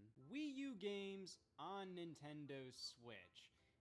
There are more Wii U games on Nintendo Switch than Nintendo Switch games. I kid, but for a while there, near the launch of the Nintendo Switch, it started to really feel that way, especially in a year like 2018, where it felt like there were more games that originated on the Wii U releasing than fully brand new Nintendo Switch games. The Wii U was ... guess what? Failure. It's a failure. But there was a decent amount of very high quality games that released on it. So, what did Nintendo do to really kind of make back their investment on those games, plus get more of an audience for them? Put them on their far more successful modern home console. It made all the sense in the world. Of course, it didn't stop people like me from bitching. I already played most of these games, so being able to play them on Nintendo Switch, while really cool and something that I was definitely up for, they were kind of replacing new games in Nintendo's release library for the Nintendo Switch for a while there. Let's see, in 2018 we got Bayonetta 2, Donkey Kong Country Tropical Freeze, Hyrule Warriors Definitive Edition, Captain Toad Treasure Tracker, and then in terms of new games, off. Now, of course, in the end, this ended up working in Nintendo's favor. Most people didn't even know Donkey Kong Country Tropical Freeze existed. So putting that out on Nintendo Switch, you know, hey, you did humanity a solid. That's one of the greatest games of all time. But of course, it does make me wonder, you know, what's the Wii U's legacy after this? Pretty much all of its must-have games are on the Switch in potentially a better form factor. You know, a few games may be a little better on Wii U, but for the most part, pretty much all Wii U ports on Nintendo Switch run better, look better, have more content, play better, all of that. You know, what's the point of buying a Wii U now? And of course, why does that matter? It's a 10-year-old system. Why should Nintendo care about the value of buying a system they're not producing anymore? But I kind of care about that. I think it does matter in the grand scheme of things from a historic point of view. Like, hey, what did this system bring us? The fact that barely anybody bought the Wii U, and the fact that all of its games are pretty much available on Nintendo Switch, it just kind of makes me look at it like it's just like, all right, why should somebody invest in a Wii U these days? Yes, there are still a fair amount of games that are still exclusive to the Wii U, and many of which are probably staying exclusive. So I thought I'd go through some of the most noteworthy Wii U exclusives that have not come to Nintendo Switch, most likely won't come to Nintendo Switch, or even some that probably will at some point, and just talk about maybe the problems with bringing certain games over to the platform, or also why it seems pretty likely it'll come over. And first up, might as well go over the sole reasons not to own a Wii U: Mario and Sonic at the Olympic Games. These make me want to get rid of the console, because I think most people can obviously tell why these probably will not come to Nintendo Switch. Because they're frankly outdated. They have the damn years of the Olympic Games they're based on in the title. Plus, we already have Mario and Sonic at the Olympic Games on Nintendo Switch. Of course, you know, they're all different games, but are they? No matter how different each Mario and Sonic game is, they always kind of feel like they're meant to replace the previous version. And many times, like, it kind of feels like they just put out new ones to kind of coincide with the release of the new Olympic Games as kind of a marketing tool, rather than, oh man, we desperately need to put out a new Mario and Sonic game. Think of the fans. What wondrous things can we do with this brand new game? Like, no, it's meant to be like, oh, Rio 2016 Olympics are coming up. Let's put out a new Mario and Sonic game to coincide with it. Now, are these bad games? Well, these in particular, out of the whole series, are probably some of the worst. I wouldn't call them, like, inherently bad. Like, you don't immediately look at them and go, wow, that fucking stinks. They look fine, play fine, all of that, but it's just like, man. On the Wii U, these games are just, like, miserable to go through. At least Olympic winter games, like this game uses the gamepad in such stupid ways. It has you swap between pretty much all the control schemes. You have to swap between the gamepad, the Wii Remote, and Nunchuck. It's just, it gets frustratingly annoying. But then Rio 2016 kind of fixes a lot of those control annoyances But it just, this one has no soul. At least in previous Mario and Sonic games, those had dream events that were kind of these really cool Mario and Sonic takes on Olympic events. So they actually felt like Mario sports games, like Mario Kart and funky items and wacky locations to play in, all of that stuff. Rio 2016 was the first game in the series to just lack them altogether. It's literally just a sports minigame collection, and it is just so vapid. But yeah, due to the gamepad use in this one, and just how this one's like outdated, and so is this one, these ones probably aren't coming over to the Nintendo Switch. I think it would be kind of like cool if they did, you know, just because there's the year in these games titles. I think it would be cool if they just did like a collection, not necessarily because I desperately need these games on Nintendo Switch, more so just for preservation purposes. I just think it's really cool to be able to play like games like these on more modern platforms that, you know, are probably going to be pretty future-proof. So as much as I'd love to be wrong, these games remain Wii U exclusives. Well, you want to talk about real heartbreak? Mario Party 10, the only Mario Party on Wii U. It's very interesting how some of Nintendo's most party-oriented consoles barely had any Mario parties. You have the Wii, which was like prime real estate for Mario Party mayhem. And you only got two. You got Mario Party 8 and 9. Well, systems like the GameCube, you got fucking 4. And then the Wii U, we only got Mario Party 10. What a crime. Mario Party 10 relies heavily on the Wii U gamepad, at least in its big mode, Bowser Party. That's a mode where one player is playing as Bowser while the other 4 are playing as standard Mario Party characters playing on a standard Mario Party board. And when I say standard Mario Party board, I mean a standard Mario Party board in the sense of Mario Party 9, which also means a pile of fucking shit. Yeah, Mario Party 9 changed up the Mario Party formula, definitely for the worse. That game is not fun. The game boards are linear and they aren't fun. They don't include fun. They're fucking not fun. And they brought that back for Mario Party 10. So while the Bowser Party idea is kind of cool, it's wasted in this game. Not only is the fact that, like, man, playing the game without Bowser is not fun, because, like I said, it's not fun! Bowser Party is just that mode, but Bowser is constantly chasing you, and there's only, like, 10 mini-games that happen. All of those mini-games feature, you know, Bowser, which is, you know, the player on the Wii U gamepad, trying to beat the other characters. And they only have 10 of them or so. So, like, they repeat very often. It gets really repetitive. And I'm just like, why? Why are there only 10 Bowser Party mini-games? This is like the big mode on the front of the box, yet you don't invest into it. The standard Mario Party mode is very basic in this game. It's just the same as Mario Party 9, which is just like a really short game board. Linear is just one direction to go. All your characters are just in a car. I don't need to explain this to you. Have you ever seen garbage? Well, you're looking at it now. Then there's also Amiibo Party, which uses your Amiibo figures, and that plays more like regular Mario Party, you know, from Mario Party 1 to 8. But the problem is the game boards in Amiibo Party, just a fucking square. There's no strategy on where to go. It's literally like, yeah, just roll the dice and move around the board. It's damn Candyland. That's all it is. Mario Party 9 and 10, it's pretty much just Candyland in terms of how the board is laid out.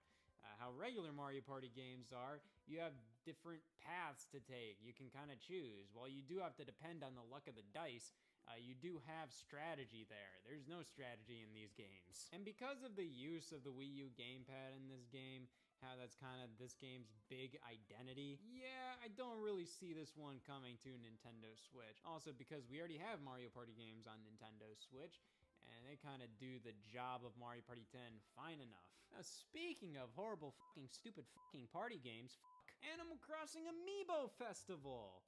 Yeah, this ain't coming over. This was pretty much always used as an excuse just to make Animal Crossing Amiibo on the Wii U. Just shove something out that holiday season that was Animal Crossing related, be able to make Animal Crossing Amiibo, and it didn't work. Everybody knew this game was horrible from the second they saw the trailer.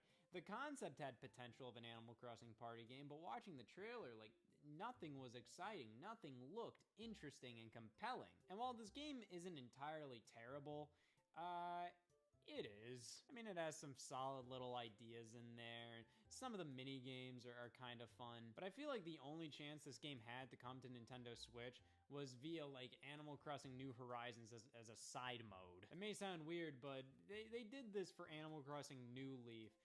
New Leaf got an update in 2016 that enabled the use of the amiibo introduced for Amiibo Festival, and also the 3DS game Happy Home Designer, because, you know, these weren't pushing units. And that update included a bunch of new content for New Leaf outside of the amiibo functionality, including a side mode where you could buy like a video game console for your house. You could put it in, and then you could start playing some mini games. One of them was like Animal Crossing Puzzle League. The other was Desert Island Escape, which was from Animal Crossing Amiibo Festival. And that was generally considered like one of the best things from Amiibo Festival, so it's very obvious to me that the developers heard that, okay, people hated most of this game, they tolerated Desert Island Escape. So they put that in Animal Crossing New Leaf as a cute little mini game to play, and the game's pretty much all there, so it ain't unheard of for them to put, like,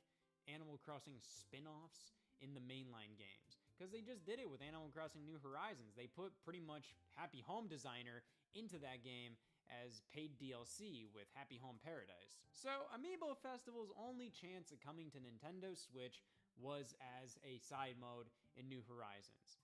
At this point, I mean, like, they might still do it, but I just don't really see any point to it. Nintendo's kind of done pushing Amiibo. They kind of just release Amiibo to release Amiibo whenever they kind of feel like it. If they invested in like an actual Animal Crossing party game, one that didn't require Amiibo and one that was actually fun, I'd be super down for that.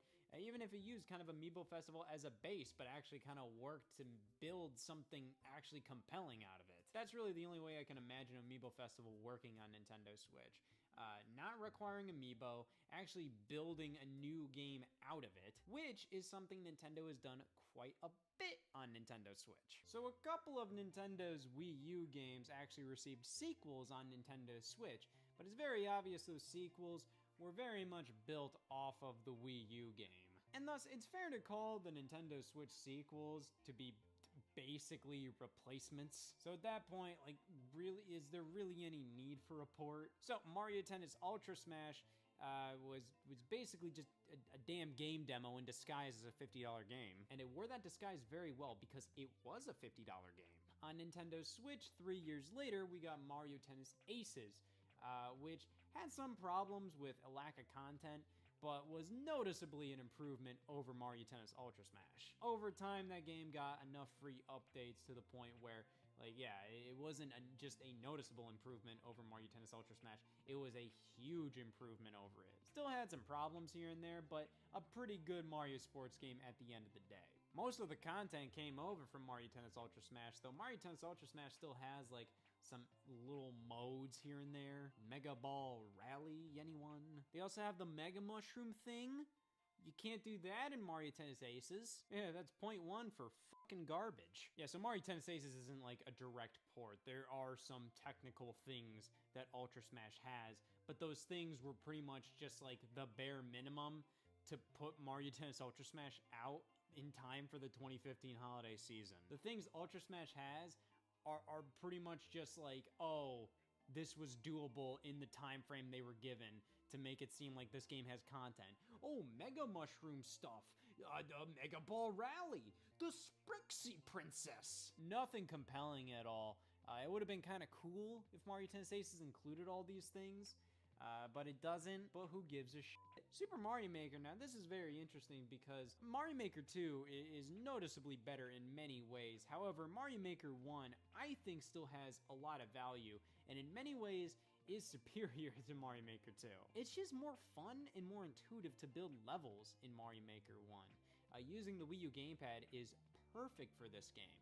While in Mario Maker 2, I feel like the user interface is a complete complete step down. When you're building levels on the TV, it is gruesome using the controller to build these stages.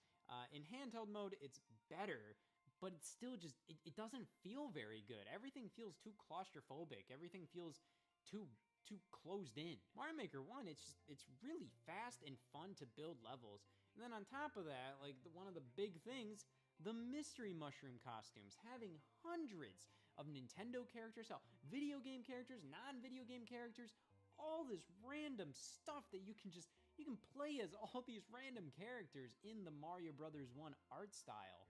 Like, that was so compelling. And like, yeah, they were functionally the same as Mario. They didn't do anything different with them, but that meant a lot to level creation. Being able to play as Hello Kitty meant a lot, because then if you wanted to make a Hello Kitty themed course, I mean, you were set. And Mario Maker 2 added quite a bit, but it just didn't really left me feeling as fulfilled as the original Mario Maker 1 left me feeling when that originally launched. However, at the end of the day, Mario Maker 2 does a pretty good job kind of replacing the need for a Mario Maker 1 port. And then we also have Splatoon 1, which does have a lot of unique content. The Battle Dojo, anyone? The local multiplayer mode in Splatoon 1, where you're popping balloons? Where the hell is that in Splatoon 2? And Splatoon 3, and arms? Splatoon 1 is a different game than Splatoon 2. Splatoon 2 is a different game from Splatoon 3. However, the Splatoon series is very much kind of like a thing where, at least in my opinion, when the new one comes out, there you go, that's like, alright, everybody's playing that now. However, for die-hard Splatoon players, there is reason to play Splatoon 1 over 2 and 3, you know, mechanics are slightly different. I'd say the gamepad worked incredibly well for Splatoon. It felt very intuitive to touch the screen to where you want to spawn. And when you're loading a multiplayer game, you get to play Squid Jump on the gamepad, which is one of the most ingenious uses of loading screens. The game was just the best. However, while Splatoon 1 is its own game, it has its own single player campaign, all of that, Splatoon 2 was basically like a replacement for it. Yeah, the single player is different in Splatoon 2, but at the end of the day, while Splatoon single player is always a fine enough time, pretty fun, a lot of the time, like, it's generally not like the most like memorable outside of like a stage here and there. Like the final boss in Splatoon 1 was really memorable for me. Outside of that, like, I don't really remember much. I remember it being really well designed and fun, but I'm not really hankering to replay Splatoon 1 single player mode. If I'm hankering to play Splatoon single player, I'll play like Splatoon 2's Octo expansion or Splatoon 3 single player mode. And finally, we have Super Smash Bros. For Wii U, which has pretty much been completely eclipsed by Super Smash Bros. Ultimate. That was pretty much the best possible outcome for a Smash Bros. On Nintendo Switch. Every character returns, basically every single stage, and they're all remastered to look beautiful. Full single-player campaign, brand new modes, all kinds of stuff, huge amount of new characters, including DLC. Absolutely fantastic at the end of the day. But Super Smash Bros. For Wii U, it's its own game, very similar to all these other ones, but definitely more so than all of these other ones. There are loads of modes that are only in Smash for Wii U, many of which that people consider to be the Antichrist himself. A lot of people don't like Smash Tour, the board game mode. I think it can be kind of dumb fun. That probably lets you in on more of my psyche than I think you should know about. But there's a bunch of other modes that I feel like are sorely missing in Smash Ultimate. Something like Master Orders and Crazy Orders. Those are a great time in Smash for Wii U. Trophies are in this game, and while Spirits in Smash Ultimate do offer a lot of content and a lot of very obscure Nintendo references, there's just something about trophies in Smash Brothers games that's so much more appealing in a different way. I do like Spirits, but they were definitely not perfect in Smash Brothers Ultimate. They were not like this perfect replacement. They almost kind of felt like their own separate thing that did the general job of trophies, but trophies in Smash Brothers, I mean, those are hard to beat. There are some stages that are only in this game, some great stages like Jungle Hijinks from Donkey Kong Country Returns, the Yoshi's Woolly World stage, Orbital Gate Assault. The stage builder in this game, while it's not great, has its own little dumb quirks and charms with the fact that you draw it on the gamepad and see it appear on screen. And of course, many of these things in Smash Ultimate have alternatives or improved versions, but that doesn't mean like they're exactly the same as the Smash Wii U version, but just added upon. Many times they're different, or they lack some content even though they add a bunch more. The characters in this game, while very similar to Smash Ultimate, you know, they've been changed quite a bit from both games. And also the gameplay of this game, while, you know, at the end of the day, all Smash Brothers games are Smash Brothers games, hey, it's still different here. There's a reason why pretty much everybody has moved on to Smash Ultimate and has left this game in the dust, but hey, the mechanics are still different in this game. So while Ultimate is a perfect replacement for Smash Wii U, there is still reason to go back to Smash Wii U. So these games, I don't see them being ported to Nintendo Switch. There's genuinely no reason for it outside of like a cool element of like preservation or nostalgia. It's really strange to say like, oh man, people are nostalgic over Wii U games, but it's just like, the damn system's 10 years old. I think it would be really cool to see kind of like compilations of some games like this, just maybe like a Wii U collection or something where you have Wii U games brought over. Of course, that would be very difficult to do considering many Wii U games heavily utilize the gamepad, so you can't really bring them over without tweaking things heavily, and at that point, you know, why not just make a new game, which is what they did in these regards. But these are unique games that may have replacements on Switch, but these versions are still, at the very least, somewhat unique, and it would be cool to see them preserved in some way, but I ain't losing sleep over it. And I want to have a word with the person that's losing sleep over this. Star Fox Zero and Star Fox Guard, released as a double pack here. Pretty much these are two separate games, kind of taking place in the same universe and general timeline, blah, whatever. Like, Star Fox Guard is fundamentally a separate mode in Star Fox Zero that was released as its own disc. But you got them both in one bundle. You got two games for the price of get the hell away from this stuff. These aren't great games. I know they have their defenders, and yeah, you know, I'll definitely give them credit where credit's due, but these aren't my favorites. And on top of that, they're a little too Wii U-y to work on Nintendo Switch. Specifically a game like Star Fox Guard. This was designed fully around the idea of using the two screens of the Wii U. It's pretty much a tower defense game where you have control of multiple security cameras and you can swap between them on the gamepad. The problem is, while you can see general previews of all the screens, only one of them you have like the full camera angle and control of at once. So the one in the middle is being played at like full 60 frames per second, while the others are just general preview. So you want to keep an eye on everything and swap between them before the robot enemies get to the middle of your base. Incredibly simple concept, incredibly simple game overall. It does have some depth, it's well designed.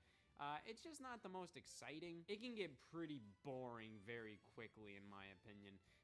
It's best played in short bursts, which does make me ask, like, why was this its own separate disc?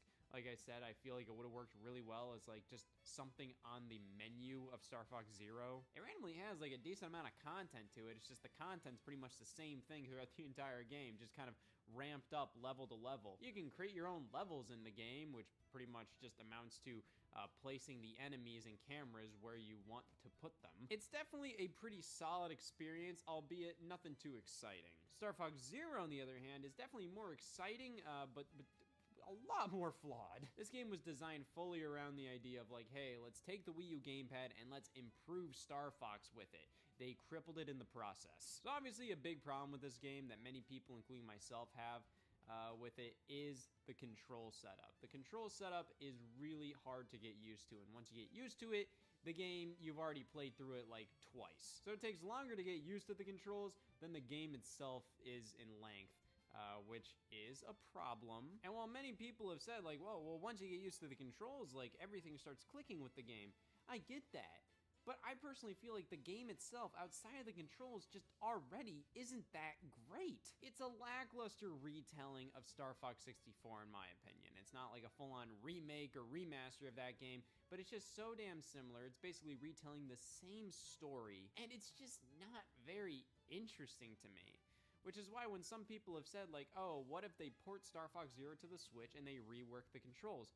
I don't think that's gonna fix a lot. I think sure, you get rid of the controller frustrations, but I feel like that's just gonna make the flaws with the general gameplay and game design that much more apparent. And it's also gonna make you question, like, it's just like, okay, well, like, what's the point of this game now? At least with the bad controls, you can say, well, the point was to just piss me off. Love them or hate them, the Wii U gamepad controls for this game is pretty much its entire identity. Without those controls, like, I see no point to this game. So with that, I just say, like, just make a new Star Fox for Wii U. You can reuse assets from Zero, even though I don't think this game is a great one to pull assets from.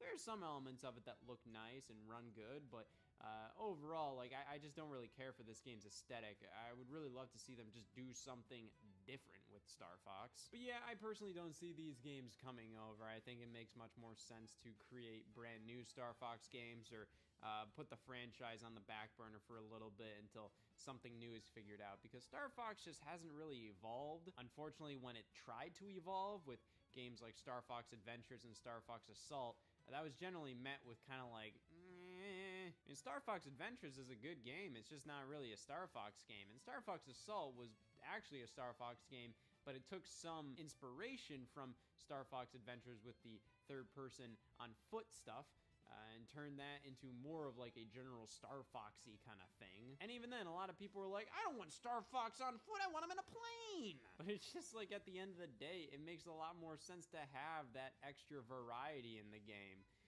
Because Star Fox Zero is so short and just kind of feels like what was the point of that? You need that variety. This kind of game, I don't really think works in the context of a $60 modern day video game on store shelves. So I think they kind of need to do something new with Star Fox, and I think porting it to Nintendo Switch and giving it standard controls, I think it would just kind of show a lot of the flaws with Star Fox Zero much more. Now, when we're talking about games that were crippled by the Wii U gamepad, this is one of the big ones, Paper Mario Color Splash. Now, it's pretty wild. Like, not only was the general gameplay of this game not what any Paper Mario fan wanted, but they decided to deliver it in one of the worst ways humanly possible by forcing you to use the Wii U gamepad to go through cards to play in battle. Yeah, that was one of the stupidest things a Nintendo game has ever done.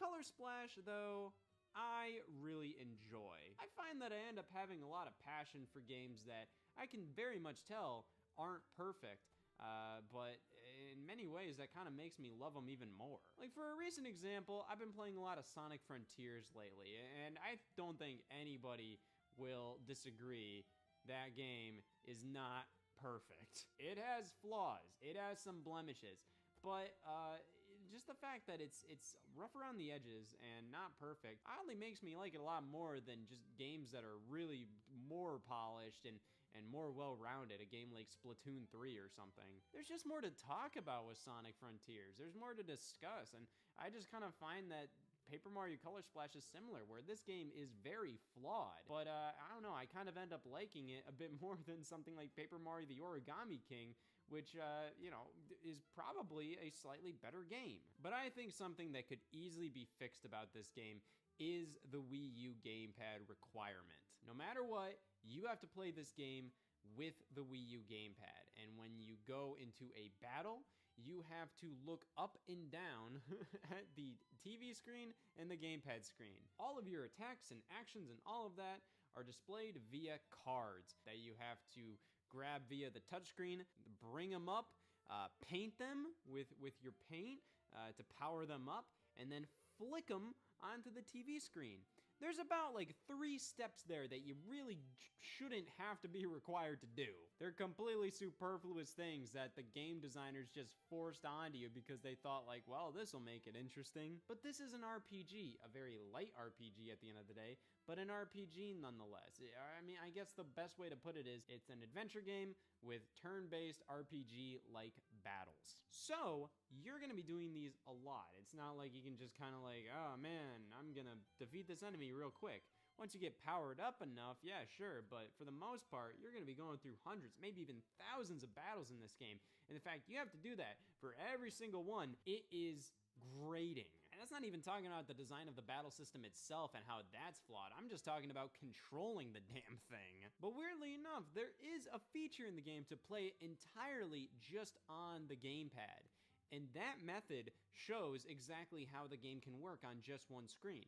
I don't think anybody will debate how the game is playable on just one screen, like from a feasibility point of view. It's not like a game like Nintendo Land where it's just like, I mean, maybe you could play that on one screen, but like, it's gonna be damn hard and you're gonna change a lot of what the game is. Paper Mario Color Splash, nobody's arguing that. You can play this on one screen, they just don't let you in this game. You just consolidate everything to the TV screen, take all the cards, put them up on top. There's no reason why this shouldn't work. And in my opinion, I think it would make Color Splash a much better game. That was such a huge annoyance with the title. They do give you some options on how you control the battles. There's like touch controls, advanced touch controls, and button controls. And I always pick button controls because I never liked like, oh, controlling the game with the buttons and all that. And then, oh my God, battle time. All right, I'm gonna move my hand and move stuff around with the touchscreen. And then, all right, so I just did my touchscreen stuff. Now move my hands back to the buttons and then do this. All right, move my hands back to the touchscreen, move my hands back to the button. It was ridiculous. So I picked button control and that definitely did help things. But on top of that, moving everything to one screen would help this game a lot. It wouldn't make it perfect, but it would make it a hell of a lot more enjoyable. Now, of course, Paper Mario The Origami King already came to Switch, and that one pretty much uses a lot of Color Splash's aesthetic and pretty much engine. So I feel like it's fair to kind of look at that as like, oh, that's Color Splash's replacement or equivalent on Switch. But they are very different games. Origami King and Color Splash are quite different at the end of the day. So I feel like when it comes time where Origami King has been out for long enough, so it's not like a Paper Mario Color Splash port is really going to take any thunder away from it. I feel like this could make sense on Switch. It's just an easy thing to port over, easily fill a gap in the release schedule, and also piss everybody off because you're porting Paper Mario Color Splash and not remaking a game like Paper Mario 64 The Thousand Year Door. That'll be really fun. This one's hard to gauge. Kirby and the Rainbow Curse. So this can work on Switch very easily. Though I'm not really sure how necessary it is to bring this game over because, you know, it's just kind of there. The best thing about this game, bar none, are the visuals. They are glorious. Probably one of the best looking games maybe of all time in my opinion, just from an art direction standpoint. I think this game looks incredible. The claymation art style was absolutely nailed in this game. And I just think it is so cool to see everything in motion, so cool to see the Kirby world in this clay style, especially the fact that it's animated so well. It's not done in like a cheap way, or it's not done in a stupid way or anything like that. It's perfect. The music's great, the game design, it works good, you know, like it's a sequel to Canvas Curse on the Nintendo DS, which was a really cool idea. Pretty much Kirby's a ball and you just move him with the touchscreen. You create a line for him to follow. It's an incredibly unique gameplay mechanic. But that's about as far as my praise for the game goes. And it's not like I don't like this game, it's not like there are like glaring flaws. It's more so just, it's just kind of there. It's an oddly forgettable game. I played and beat it the day it came out, and then afterwards I forgot I even beat the game. Like, I kind of look back at games that came out in 2015 and I thought like, oh yeah, it's a fine game, like a 7 out of 10. But I just don't really see it really doing much for anybody coming over to Switch. I mean, I'll take it. I wouldn't say no to it, but it's just, it doesn't leave that much of an impact outside of the visuals. And of course it can work well on Switch. You know, the Switch does have a touchscreen, so if you're playing in handheld mode, this game works fine. Outside of handheld mode though, that's where it gets a little tricky. Of course, I feel like the whole mechanic of drawing lines, you can do that pretty easily with a thumbstick. It's not gonna be as intuitive, but you can do it. And of course, on top of that, you can also use a gyro pointer to draw the rainbow lines. That's definitely possible. But taking how clunky that is into consideration in terms of being like the only way to control this game, I feel like it's something that just doesn't really make much sense to really put the time and effort into bringing over to Switch for it to end up just not working the greatest on a TV screen. And I also feel like using my finger in this game just wouldn't be as enjoyable as with a stylus. And of course, many Nintendo Switch games have been bundled with styluses. I mean, you just take a look at something like Brain Training in Europe. That came with a stylus. But I feel like there's a few too many asterisks with this game to really be that viable on the Nintendo Switch without a bit of work. Now, that doesn't mean they wouldn't put that work in, but I don't know. I just feel like with how just whatever this game is at the end of the day, there's a bit too many things stopping it from being like a pure no-brainer on Switch. It could totally work on Switch, but I just don't really think it's that viable on the platform. Now, this little bastard, I love this game. Yoshi's Woolly World, genuinely one of the best Yoshi games of all time. It may just eclipse Yoshi's Island, which is the default best Yoshi game of all time, one of the best platformers of all time.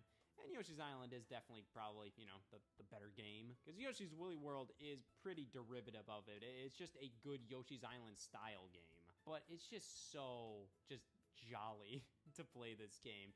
It is just so enjoyable from the aesthetics to the gameplay, music, all of that. It just all comes together to be just like one of the most like heartwarming gaming experiences I've ever had. Just sit down in like a nice blanket and playing Yoshi's Woolly World is just so enjoyable. It all clicks. But of course, this game was ported to the Nintendo 3DS in 2017 with Poochie in Yoshi's Woolly World, which is a phenomenal port. It's shocking to me that this being one of the best looking Wii U games of all time worked so well on the 3DS. They really translated it incredibly well. Where of course, yeah, like it's gonna look downgraded, but like, it still looks like Yoshi's Woolly World. They did a phenomenal job translating that game to a horrible screen. But I feel like that port kind of stopped them from doing Yoshi's Woolly World on Switch. In addition to the fact they were already working on a new Yoshi game, pretty much a follow-up to Woolly World, Yoshi's Crafted World. That game is no replacement for this. This ain't a Splatoon 2, Mario Maker 2, Mario Tennis Aces, or Smash Ultimate situation. No, this is, like, these are completely different games. Crafted World isn't even like a 2D platformer. It's kind of like this weird 4-directional 2.5D pseudo 3D platformer. The art design, while, you know, going for a similar vibe, is still completely different. The music is genuinely worse, and the mechanics are completely different. The level designs are completely different. The story's different. Everything's different in Crafted World, even if they give off similar vibes of like, oh man, arts and crafts Yoshi. So Crafted World is no replacement for Woolly World, which is why I desperately hope that we've waited long enough since Crafted World so we can finally get to the real man's game. Woolly World is incredible. I absolutely love it. And I would love to see just kind of a deluxe port on Switch that includes everything from the Wii U version, the 3DS version, puts them all into one. I think that would be phenomenal. There's no reason why this wouldn't work on Switch. It's a 2D platformer, barely uses the Wii U gamepad, if at all. I can't remember anything that used it. So yeah, this would work flawlessly on Switch. My fingers are crossed, man. The NES Remix games, and to another extent, a couple of the eShop Wii U games, stuff like Dr. Luigi, Pushmo World. Pretty much everything would work perfectly fine on Nintendo Switch. It's just kind of a matter of like, will they do it? The NES Remix games, I would love to see come over. These are such fun, bite-sized little pick-up-and-play games. I don't really see why Nintendo wouldn't do this because, like, yeah, these should be pretty basic to bring over. They brought it over to 3DS with Ultimate NES Remix. I think it'd be great to see this series return. I always thought this series was like a really good idea for just kind of a gap filler in Nintendo's release schedule. Because right now on Nintendo Switch, Nintendo is pumping out so many games, but many times it kind of feels like they just publish a lot of games, they publish a lot of stuff, and a lot of people that are just kind of like, you know, they like their platformers, they like their Mario games. I feel like they've been feeling a little in the cold with Nintendo's more recent releases, where they kind of go for a little more of, you know, RPG strategy kind of gamers and anime art styles and all that. Hey, people like what people like, and I know a lot of people know that I'm not immediately into a lot of RPG or anime stuff myself, but that doesn't mean I don't like to try that stuff, and I end up liking a lot of games that I may not have immediately picked up if I only picked up the games I only immediately knew I was into. You know, I'll try out whatever Fire Emblem game comes out. I'll try out the Xenoblade stuff. I may not enjoy it, but who knows, maybe I will. So I feel like a lot of people should consider doing that a little more often, but hey, you know, not everybody has the luxury to try out every single game possibly releasing by Nintendo. So I feel like sometimes you just gotta stick to what you know, and I feel like the NES Remix games are really just like, hey, there's no way you can screw up with one of these. I feel like they could probably just keep milking this series if they wanted to. NES Remix 3, 4, SNES Remix, Game Boy Remix, N64 Remix, just keep at it with these types of releases and just kind of put them out whenever it's like, hey, all right, we don't have many games coming out in April, or hey, we have 5 Fire Emblem games coming out.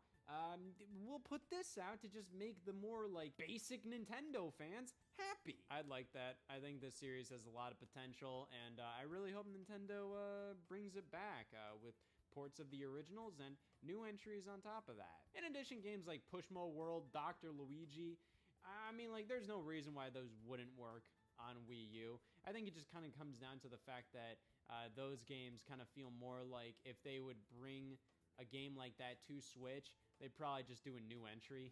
Why do I need Dr. Luigi in my life in 2023? Next up, the Wii series on Wii U.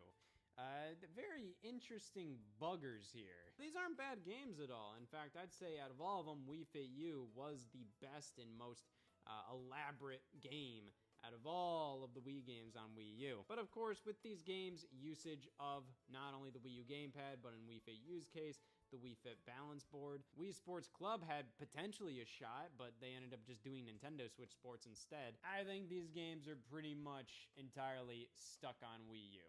It is unfortunate, but that's kind of the risk you take by relying so heavily on the controller of the week with the Wii U gamepad, or also accessories like the Wii Fit balance board. But pretty much all these games have like an equivalent, I guess, on Switch, where Wii Fit U, you have something like Ring Fit Adventure. Wii Party U, I'd say something like Clubhouse Games maybe, and then Wii Sports Club, you have Nintendo Switch Sports, and these aren't like full-on replacements.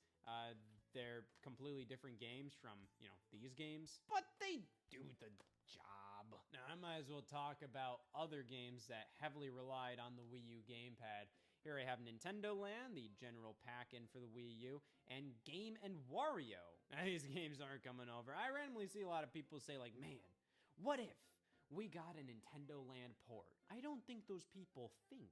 Okay, so with 2 Nintendo Switch consoles, maybe. I can imagine you could do something along the lines of like when you get 2 Switch consoles together and you do wireless local multiplayer with a game like Mario Kart. That's a way where you can do the dual screen experience. You can have a Nintendo Switch console focusing on the TV with the 4 players, and then you could have another Nintendo Switch console for the 5th player in a lot of the 5-player games. The problem is, I feel like even with a port still takes a decent amount of time and money to do. So Nintendo still kind of has to feel like, okay, is this viable? I don't think that's viable. I think that's asking too much of the customer. I can already see a lot of people actively complaining like, oh my god, Nintendo made a game that needs 2 Switch units? What? So yes, like it could work, but like you're gonna put that much time and effort into making sure Nintendo Land works on Switch by requiring 2 Nintendo Switch consoles and thus just absolutely crushing the number of people who could actively play this game on Switch. Like, this game would not sell on Switch if you required 2 damn consoles to play it. Like, even though a lot of people have 2 consoles, a lot of people know somebody else with a Switch, just having to ask that person, hey, can you bring the Switch over so I can play the fucking Mario Chase? It just doesn't make sense, and I think it makes more sense to make a Nintendo Land sequel, but I don't think Nintendo's gonna do that. I do think it would make sense to kind of bring this back with Super Nintendo World at Universal Studios, but also, again, like, there could be some weird mixed marketing there where it's just like, okay, the game's called Nintendo Land, but the area is called Super Nintendo World. What's up with that? And also, I feel like Nintendo just doesn't really want to focus on this game that they thought was going to be like the Wii Sports of the Wii U and try to bring it over to Switch. And it may just make everybody go like, I don't need the Switch anymore, I'll return it. I didn't sell Wii U's. It might do the exact same thing to Nintendo Switch, even though they already sold Nintendo Switches. Game & Wario, yeah, this isn't gonna work. We already have a WarioWare on Switch. It's a good WarioWare game. It's not the same as this. Game & Wario is its own little flavor of thing, but it's its own thing, and I really like it. The games are very hit or miss in this game. The main one I really responded to was Sketch, which is genuinely just Pictionary, but it is the best goddamn Pictionary game I've ever played. Maybe if it's brought back as kind of like a Jackbox style thing, where you use your smartphone, which, I mean, like, maybe you could do that with Nintendo Land, but so much Nintendo Land uses buttons, sticks, and the screen, and the microphone, and the camera, blah, blah, blah, and, like, yeah, some smartphones have that, specifically microphones and cameras, but the buttons and sticks, it would be a mess. I think this needs a second Switch console if you're going to do this on Switch. I think Game & Wario could potentially do something like Jackbox where, you just connect via smartphone. But at that point, why not just make an entirely new game? Why not make just a new Jackbox-style Game & Wario sequel? I just feel like, once again, it wouldn't be viable to bring this over. Like, you could do it, but the amount of hoops you'd have to jump through, I mean, like, why would you do that? Now, Xenoblade Chronicles X has been a very debated game as to if or when it's coming to Nintendo Switch. The people in Monolith Soft have already said, like, man, we'd really like this game to be on Nintendo Switch. The problem is, it's just too damn big. This game barely ran on Wii U as it was. Like, you had to download so much extra content to get this game running in a suitable state. You'd have to download so many extra packs on the Nintendo eShop for this game. So you could download packs that would help with the graphics, packs that would help with certain elements of the game, packs that would help with the performance, all of this stuff to just help this game run on Wii U.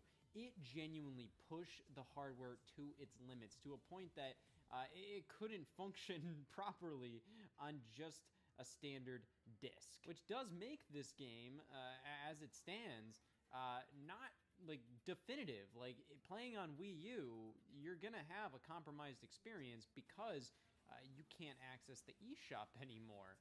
So if this came to Switch, it would be a challenge, but it would genuinely preserve this game and make it better in many ways, because the Switch is more powerful than the Wii U.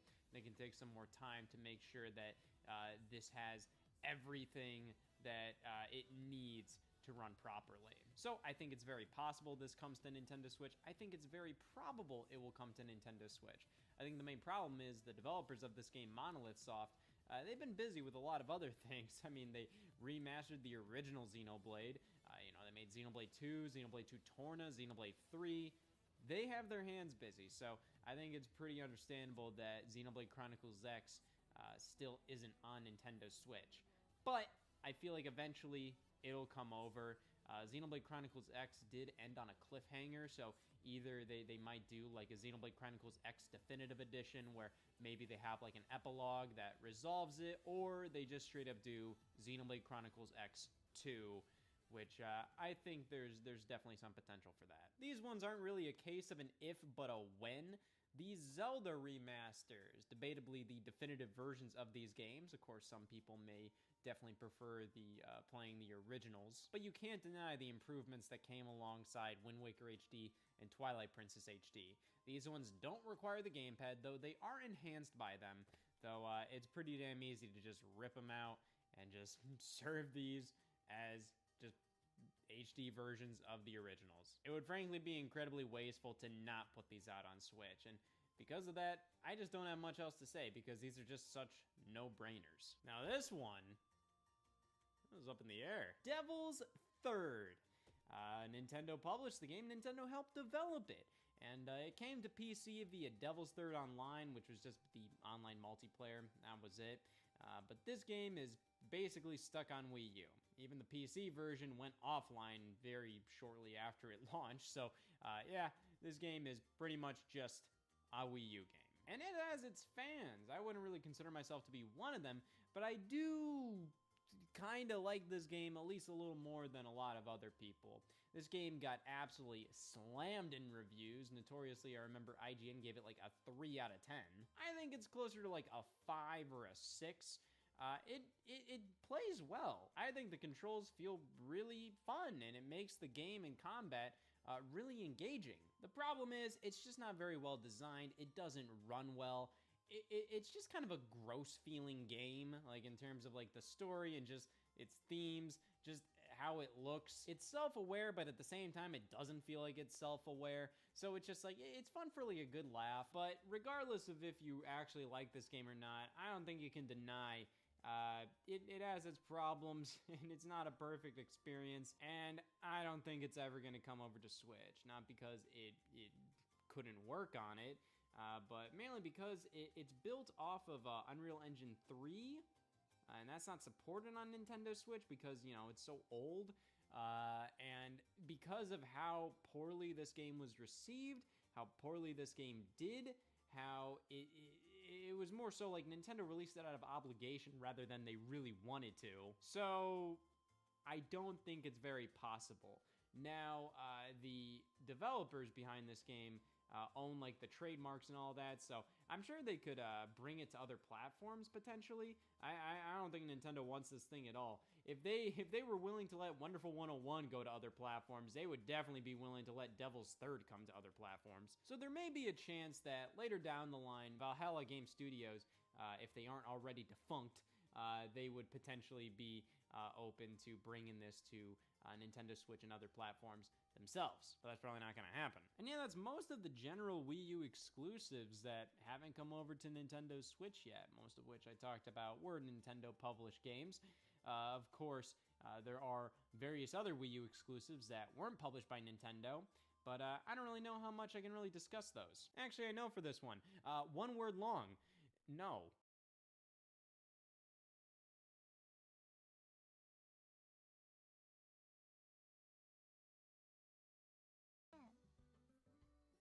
My song 聞いてくれてありがとう。嬉しいよ。また別のところでも歌えるように頑張るんで、その時は来てね。赤スパありがとう。生はいいぞ。ね、やっぱ現地思い出になるね。やっぱ聞こえ方とかも全部変わってくるもんね。ありがとうございます。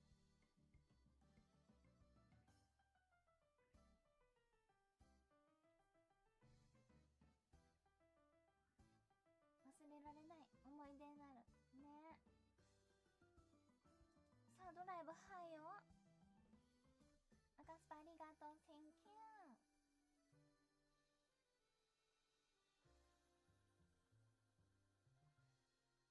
マイソングフェスでも泣いたけど今日も泣いたよ。やっぱ特別な歌だなって改めて感じたね。ありがとうございます。なんかマイソングもね、どんどん進化していっているからね。初披露した時に比べて一緒に成長していこうと思います。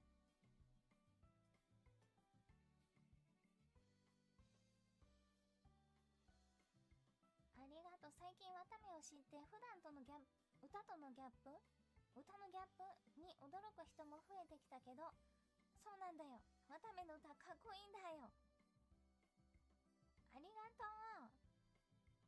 確か今日も褒めてくれてた。心の地図でワタメ歌うまくなったよねって。ありがとうございます。僕もギャップで好きになった。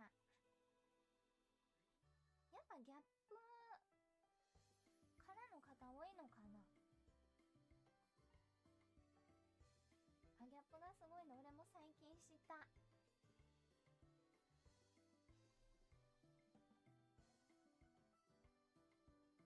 長してる。嬉しいよ。か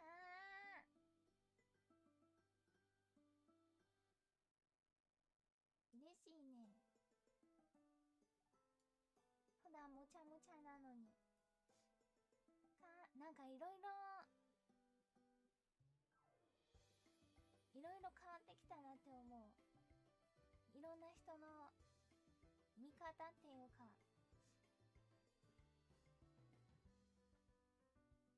ありがとうだよ。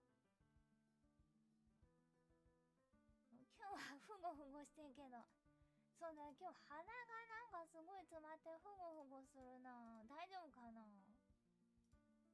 なんか大丈夫かな。豚鼻みたいになってないか心配だで。ふがふがしてないかな。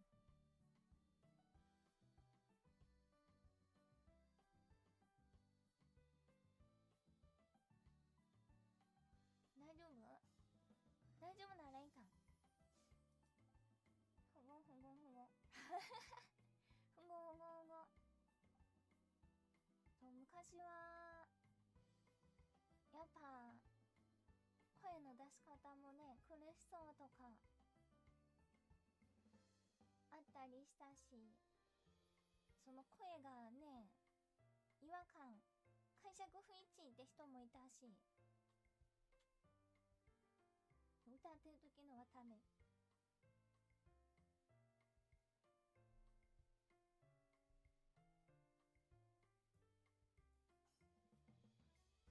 そうだよ。でも逆に最近は言われなくなったかもな。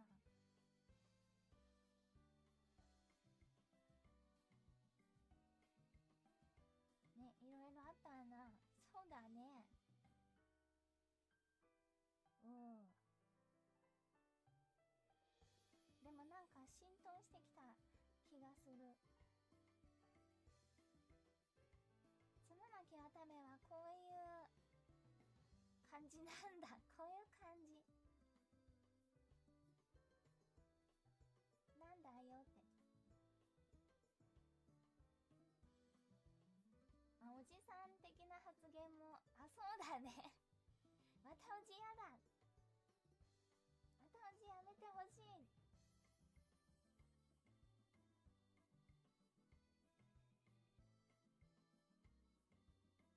あったな。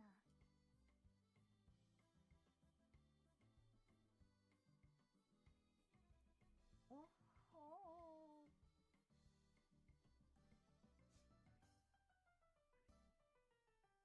かなり前だけどね。今じゃスタンプになるぐらいなっちまった。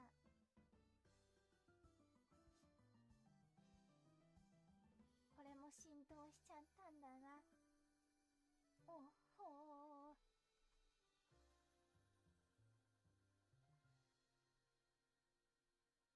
あ、ギリワルの顔もちゃもちゃも確かに動きすぎてね、方もいたな。まあ、いろんな方がいるわな。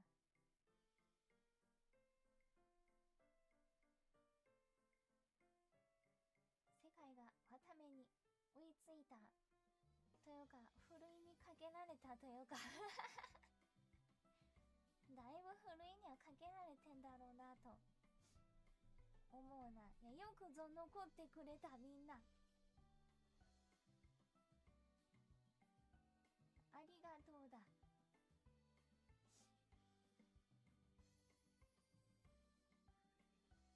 感謝だ。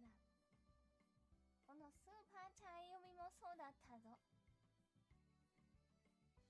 時間も長いし、ゲームやってる時間よりスパチャ読みの方が長いって言われていた時もあったし、見ようと思ったらいつもスパチャ読んでるって。ごめんって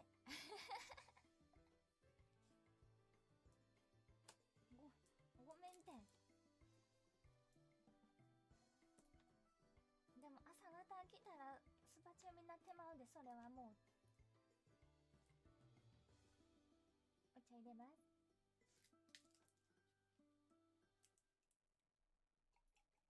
それはそう。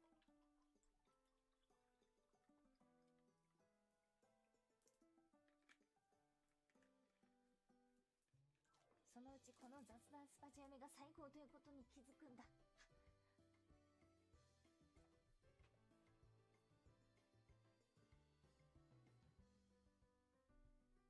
うまうまうま。ありがとうね、スーパーチャー、センキュー。そして今日も読んでいる。元気に。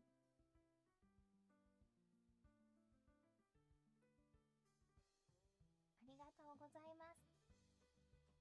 新商広めはため人にとっては超重大告知だ。ありがとうございます。M24803、初めてホロライブのタレントで知ったのは渡部さんでした。リスナーとしては2から3年視聴してました。今回好きな曲ロスロスロスを聴けて勢いでメンバーとささやかながらスーパーチャ送りました。これからも活躍楽しみにしています。頑張ってください。おわ、メンバーシープもいらっしゃいませ。ありがとうございます。ありがとうありがとう。これからよろしくお願いします。いらっしゃいませいらっしゃいませ。また歌聴きに来てね。ありがとね。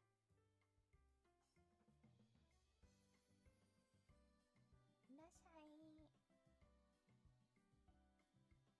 でも結構だね、2から3年視聴してました。や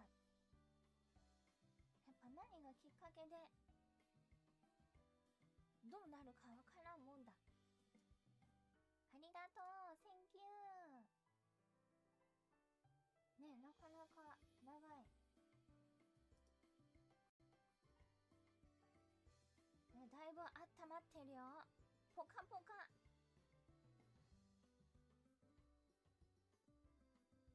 ポカポカヘッドよ。スーパーチャーセンキュー。ありがとうございます。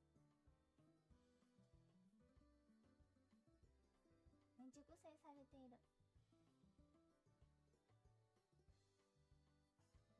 歌枠に飢えていた心に綿目の歌がスーッと聞いてありがとう。いい綿目です。ありがとう。また歌枠もやります。あ、それはポコポコヘッドや。ポカポカじゃなかった。ナイトハルトさん、ありがとうございます。久しぶりのワタメンナイトフィーバーおつままき。今日はギアが上がるまでちょいゆっくりめだったかもだけど、チャレンジ精神と成長をひしひしと感じたよ。フェスの再現みたいな瀬戸りもあの会場を思い出してとても良かった。それとご報告、ついにウーバーシップになったよ。少しでもワタメの活動の力になれればと、これからも応援を続けるよ。ありがとうございます。ウーバーシップおめでとう。これからもよろしくお願いします。3年もありがとうございます。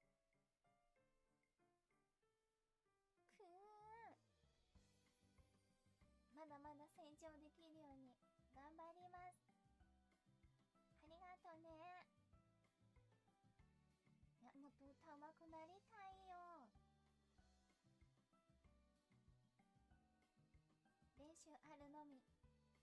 頑張ります。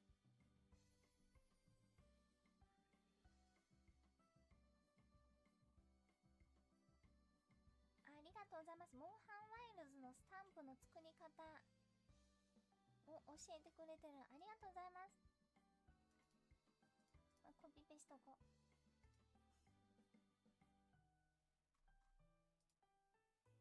よいしょ。お歌どんどん上手くなっていけん。いや、もっと歌上手くなりたい。進化し続けたいと思います。ね、フォアスタンプあと悪くないよねのスタンプ作りたい。悪くないよね。た目は悪くないよね。なんかやらかしちゃった時に使おう。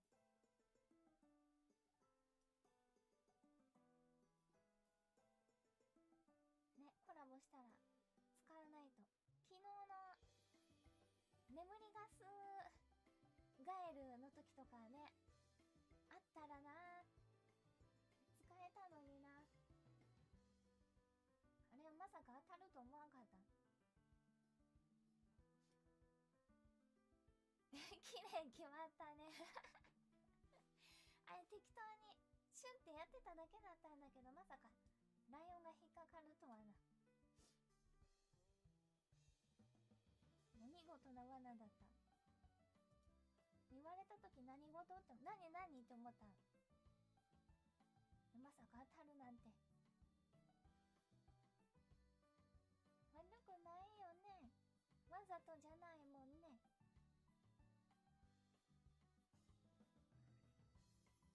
せやせやライオン、しょうがないよね。もずくオルカさん、ありがとうございます。わための素敵な歌で誕生日を過ごしてます。おめでどどど。おめでどどどどって言っていただけたらとっても嬉しいです。あら、ちょっと遅くなっちゃったけど、お誕生日おめでどどどどー。ハッピーバースデー。良い一年になりますように。ありがとうね。おめでとう。良い一年になりますように。ギフトもありがとうございます。おめでどどどど。ありがとう。おゆうさん、ブドスパありがとう。告知ありの歌お疲れ様でした。今回もめちゃめちゃ楽しかった。渡辺ポップ、次こそは現地で浴びたい。の遅ればせながらのマンスリーチケット代です。新衣装広め楽しみだ。どんな予想が来るかも楽しみ。ワクワクだ。そしてジャパンエキスポ出演おめでとう。でかい経験値を積んでまた一つでかい羊になるわための成長を楽しみにしてます。わためナンバーワン。夢を任せ。ありがとうだよ。すごく大きな舞台に大鳥での出演と不安もたくさんあるとは思うけれど、少しでもわためへの力になれるよう応援するからね。頑張ります。ありがとう。Thank you。ドキドキ。初の野外だからね。どんな感じなんだろう。お客さんもどんな感じなんだろう。ねえ、名前だけでも変えてってもろてって感じなのかな。未知の舞台。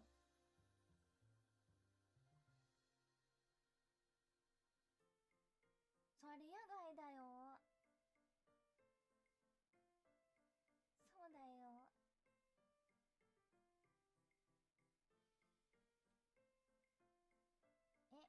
覚えて帰ってもろて。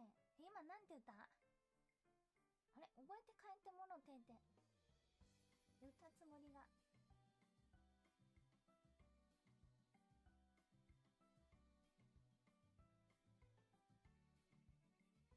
名前だけで帰ってもらって名前だけでも変えてもろて。あれ、なんか言おうと思ってたこととちゃうな。脳みそと口が連携して。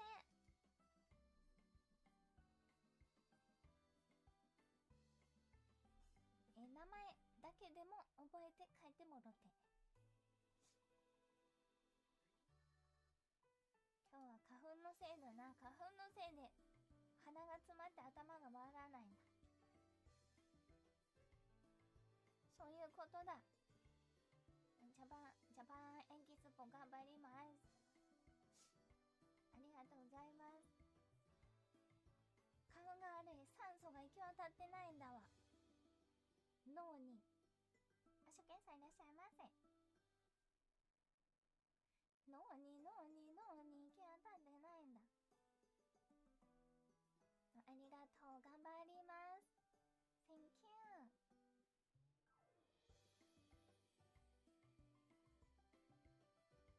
ありがとう。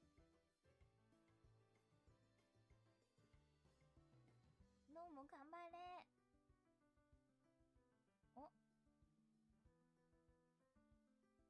おひえんしすさん、ありがとうございます。お疲れ様でした。これ無料で見ていいんですか？フェスの無料パートでよく見るコメですが、私にとってはワタメイナイトフィーバーもそれに当てはまります。心も体も動き出す歌って本当になかなかない。というか今のところワタメだけです。いつもたくさん全部を全力で歌ってくれてありがとうございます。文字数が余ったので適当に埋めときます。今日私の誕生日です。わーい。お誕生日おめでとう。ハッピーバースデー。良い一年になりますように。ありがとうございます。メンバーシップいらっしゃい。ウェルカムトゥメンバーシップいらっしゃいませ。ハッピーバースデー。ありがとう。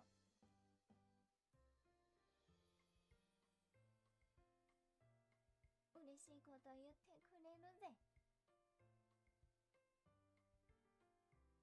音楽楽しい、一緒に楽しもうみたいなのがみんなに広まるといいな。ありがとうね。適当に言わないで。誕生日大事だよ。年に一度しかない誕生日。おめでとう。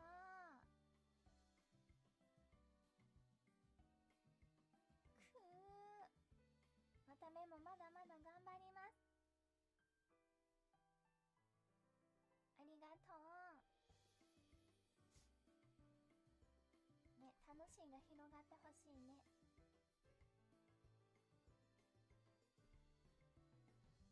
これがわためスタイル。何事もそうだけどね、配信もそうだしゲームもそうだし、楽しいのが一番いい。 WD グレイブさん、レッドスーパーチャーセンキュー。私事になりますが、今月彼女と無事ゴールインすることができました。思えば前の彼女との失恋で寝込んでいた時にふと YouTube を見ていたらギリワルが流れてきて、ホロライブわためを知りました。わために熱々の豆腐を顔に押し付けられたり、変な踊りで角を生やされたあの思い出はとても忘れることはできません。気がつけば誰かに毛を刈られ、そのままわためいとなり、わための歌や配信に励まされて今があります。これからも応援していくので、サードライブ武道館目指して頑張ってください。PS、結婚式の入場曲にフィンズを使わせてください。ぜひ。あら、ご結婚おめでとうございます。わためとなったんだね。わためになるからね。わためになるからね。洗脳されている。ぜひ夫婦揃ってサードライブ武道館決まったらお越しください。わためが完了。末永くお幸せに。これからもよろしくね。ありがとうね。カスパセンキュー。本当はこっちがね送らないといけない側だと思うんだけど、ありがとうございます。わためウイルス怖い。わためになるからね。わためになるからね。わためになるからね。わためになるからね。今も洗脳しています。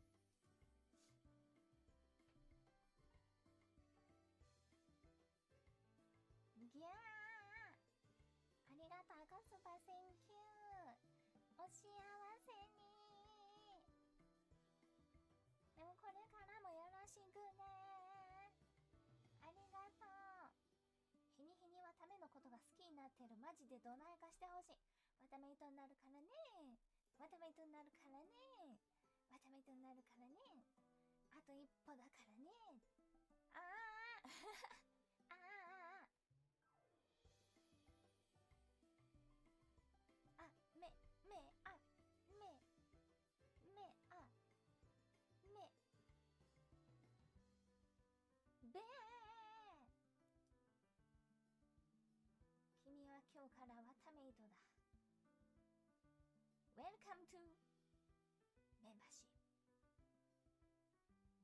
ありがとうございます。スーパーちゃん Thank you。 ありがとう。完了。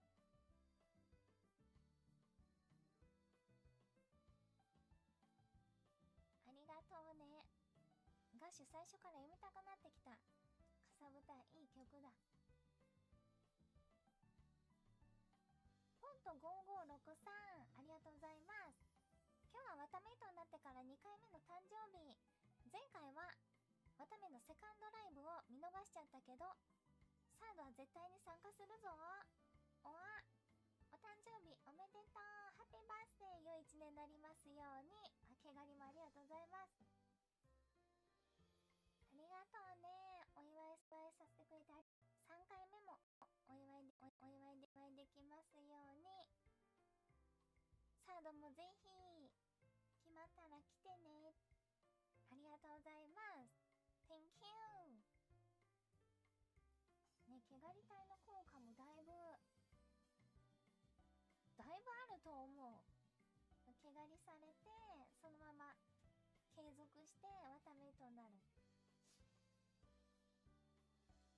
ね。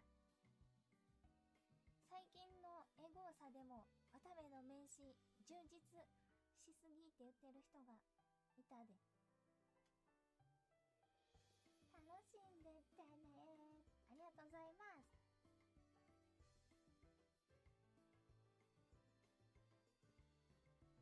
サクさん、スーパーチャーセンキュー。もう1週間も過ぎたけど、改めてエキスポフェスお疲れ様でした。今年はステージ1、クリエイターズステージ両方も参加できて、そしてデイ2は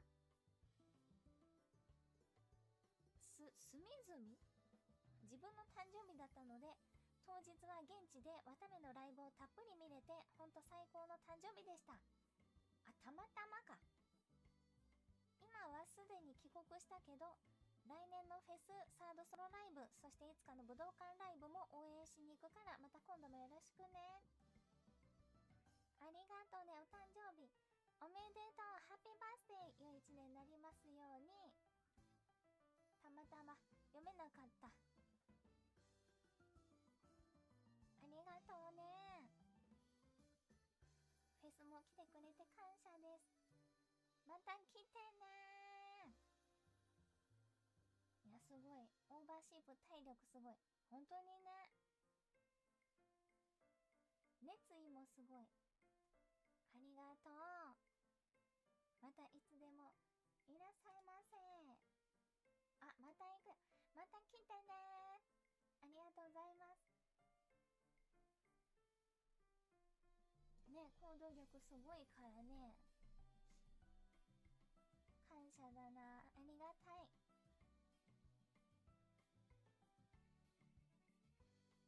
ノットファウンドさん、ナイトフィーバー最高でした。マイソングはいつ聴いても涙が。私事ですが、先日ダーツの地方大会があり3位入賞できました。仕事が忙しく夢や目標を持つことを諦めていた時、ワタメイが武道館へ向けて日々頑張っている姿を見て、自分も何か頑張ってみようと趣味のダーツを本気で上手くなろうと夢や目標を持ち、今回一つ形に残すことができました。少し低い階級での3位なのでまだまだなんですが、ワタメイにはいつも力をもらってます。本当にいつもありがとう。おめでとう。いや、それでも3位入ったらすごいよ。おめでとう。ダーツいいね。頑張ろうと思ってやれていることがもうすでにすごい。歩踏み出したことがまず偉い。頑張ってね。楽しみつつ挑戦続けよう。ありがとうございます。ね、行動に移せたことが偉い。わためもちょっと一歩踏み出してトイレに行くよ。大変だ大変だ。ちょっと行ってきます。プリーズウェイ。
I'm back! ただいまー。見ているぞ。ただいまー。待っててくれてありがとうございます。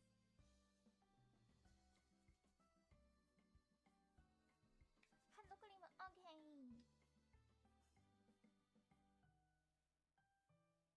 OK。 では続きを読ませていただきます。別に待ってないんだからね。ツンデレがいる。待ってなかったんだ。悲しいな。そうなんだ。しくしくしくしくしく。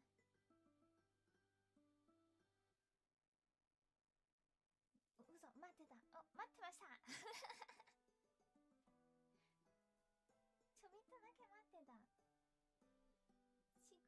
ちょびっとかシクシクシクシクシクシブシブシブシブシブシブシブヨシブイエイ。よっ、角巻屋。よっ、待ってました。角巻屋。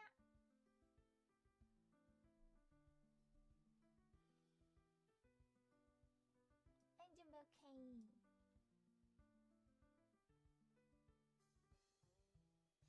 めっちゃ陽気。宇佐美岬のおっさん。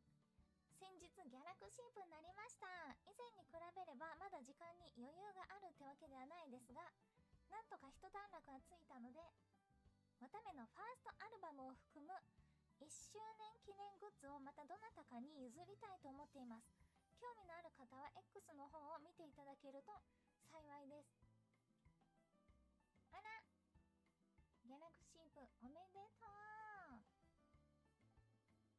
ありがとうございます。5年もありがとうございます。いや、ずっと応援してくれてるよ。ありがとうね。ファーストアルバムを含む1周年記念グッズいっぱい買ってくれてたのかな。ありがとう。欲しい人いるんじゃないか。だいぶ貴重だよね。アメバシコおかえり。ウェルカムバックメンバーシープ12セット買った。すごい。ありがとうございます。ファーストアルバムとか手に入んないからね、もうね。シェアハピありがたい。1周年記念グッズって何出したっけ。もう遠い記憶すぎて何を出したか記憶が。あ、ラバーマットとコースターか。ワタメナイトフィーバーのコースター出したね。あ、マグカップとかか。合わせて出したんだったかな。温度で変わるやつね。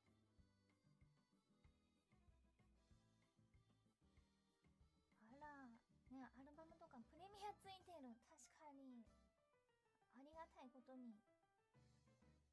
マグカップ誕生日か。わためちゃんのグッズなんだから覚えといて。でも年に2回出るのもう5年経っちゃって、いつ何を出したかちょっと直近が覚えてるけど、なかなか。いや、多くなったね。増えたね。ありがたい。でも今もね、みんな買ってくださることがありがたいよ。グッズもいっぱい出てる中で、こう、わためも、わためも使いたいし、わためが作りたいものを、誕生日とか周年では作ってるんだけど、それを、同じく欲しいなって思ってくれてんだったら嬉しいな。わためって言った今。わためわためわためわため。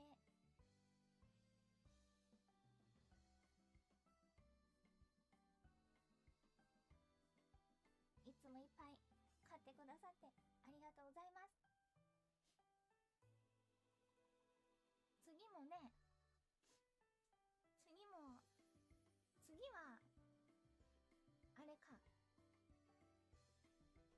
サイン、直筆サイン付きだね。次は何が来るかな。次もね、いいもんだと思うんだけどね。ちょっと鼻がもう詰まりすぎて。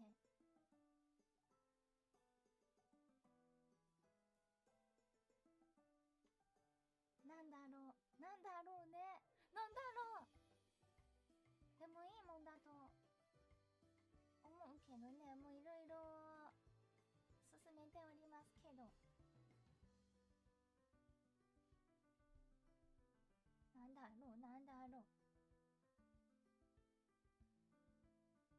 でも結構ね、生誕はあれなの、なんぼあってもええですよねっていうものを出すように心がけてて、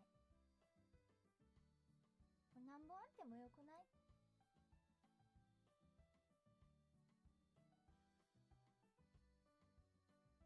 直筆サインがフルセットだからね、何本あってもいいものにした方がみんなも嬉しいかな。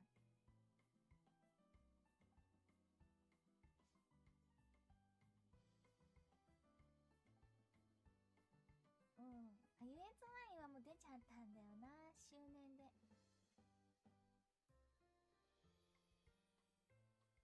まあ、なんでしょうね。お楽しみに。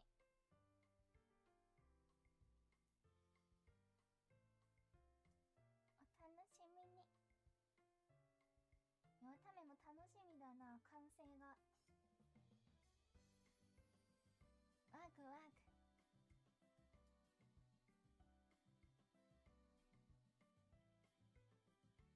ありがとうございます。スーパーチャームセンキュー、ありがとう。あ、今年も限定じゃないと思う。全部書かせていただきたいと思っていますよ。お、でも去年が結構文字数が多くて、文字数はちょっと少なくなると思うちょっと張り切っていっぱい書きすぎて期限ギリギリだったんで、ちょっと文字数減っちゃうかなと思うけど、でも直筆サインもメッセージも書こうと思ってます。ちょっと張り切りすぎた、見積もりが甘かった。やばい、ギリギリだ。思ったよりこれ時間かかっちゃうかも。書くのはいいんだけど、締め切りすぎちゃうとね、怒られちゃうから。そうなの。いっぱい書きたいの。たくさん買ってごめん。そんなことない。いいの。いっぱい書きたいの。ただ期限が思ったより短かったのそうなの。いつまでで、あれ思ったより早いな。そうなの。だからいっぱい書きたいからいっぱいよろしくお願いしますガーハハハガーハハ。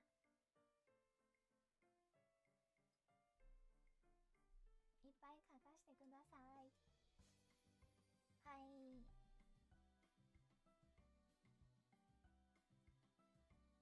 ガハハハ。あ、でも缶詰にはなってない。あれなんだよ、わためはね、家じゃないと書けないの。逆にスタジオとか持ってって書けないタイプだからね、集中できない。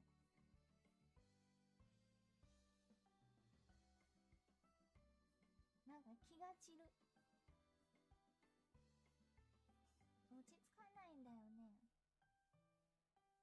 だから家でやってる。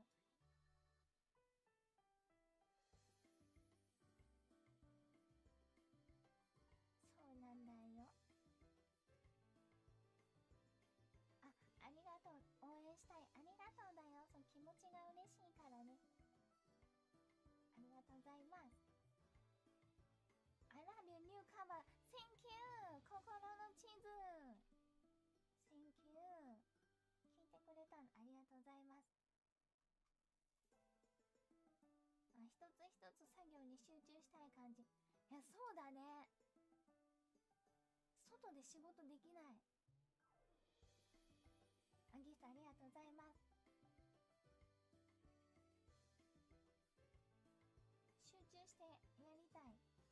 人で。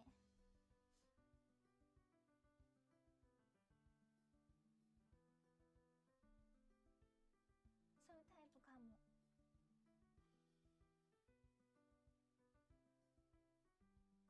あとやっぱ喋りたいスタジオとかいたらその空気を楽しみたい。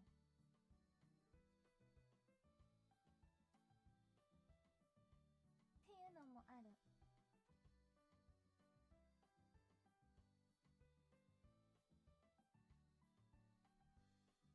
ほろめいたら喋りたいよね。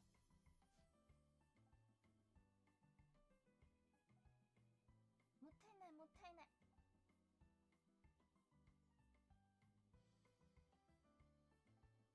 お、改めてフェスのマイソングの話。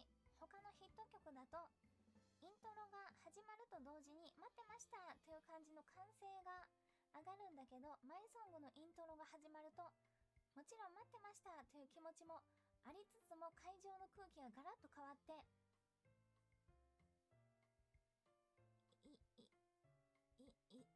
たたずまいを正して聞くような感覚があります。おー、神聖な気持ちになるんだ。あ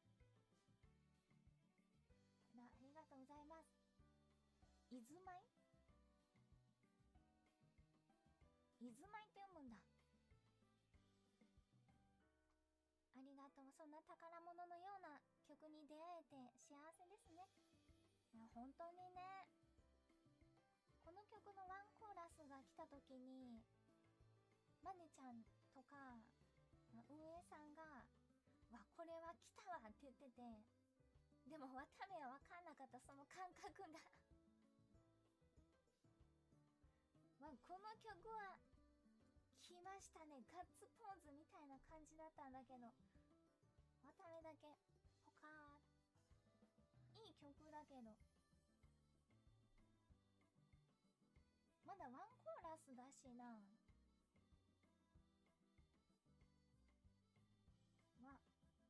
わかんないな。でも本当に来たね本当に来た。おお、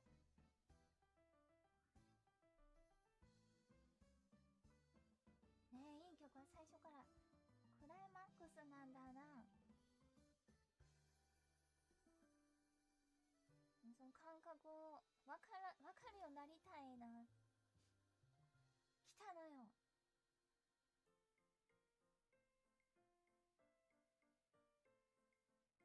最初の衝撃すごかった。でも歌入れててうーんってなったね。マイソング、これがマイソング。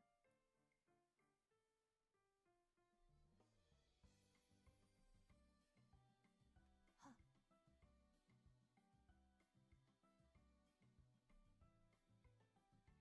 いや、いい曲もらえてありがとう。アンセム、マジアンセム、ありがとうございます。いや、次も楽しみ、次のも楽しみ。ワクワク。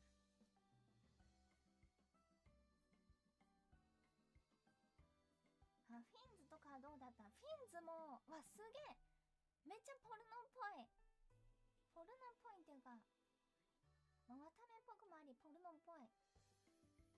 イワシだけ気になった。イワシイワシってどうなんだろう、かっこいいのかなって歌った時にイワシ、ここだけちょっと気になっちゃったけど、そのまま行きました。イワシね、でもインパクトあるね。逆に変えなくてよかったところだと思う。イワシの群れをイメージしてる。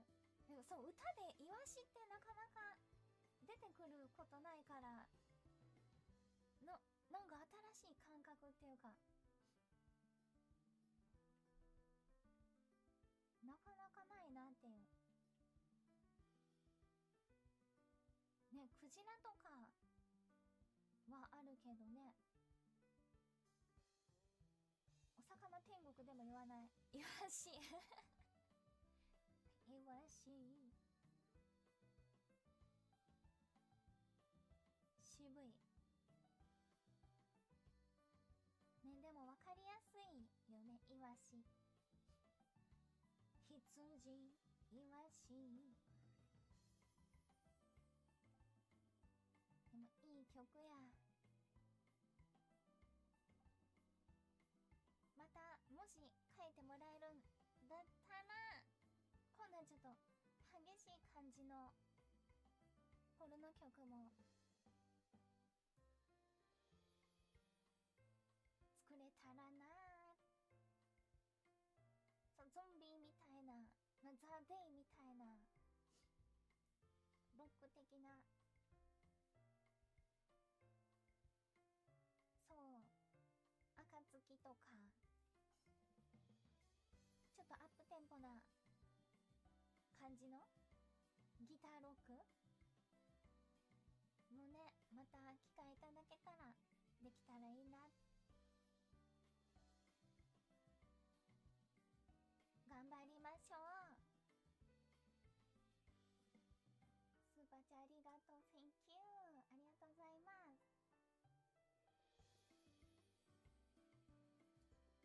ね。ラックもかっこいいよね。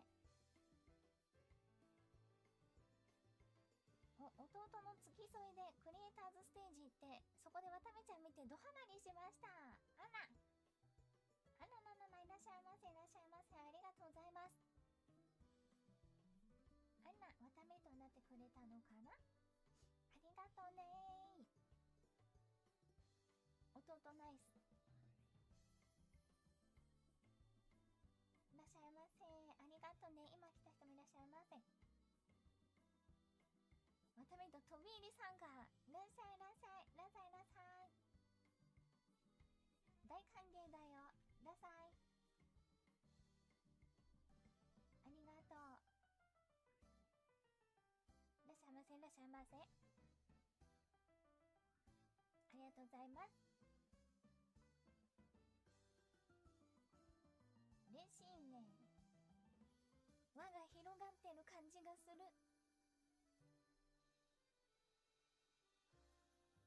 ありがとう。ルミッシュさん、レッドスーパーチャーセンキュー。わため、スピークサムイングリッシュプリーズ。レッドスーパーチャーセンキュー。サムイングリッシュ。サム。英語話してって言ってる。なんか英語話してん。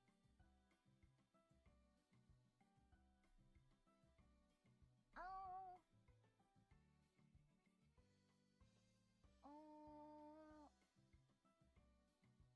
I ate gyoza today. Yummy, yummy.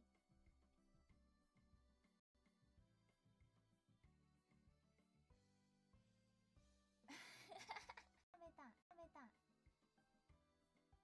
はい。ate yummy, yummy gyoza today. は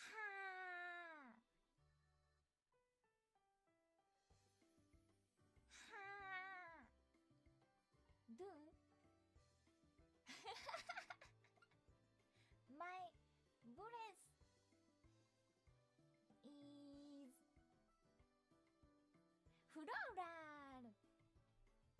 floral. Garlic smell. Sorry.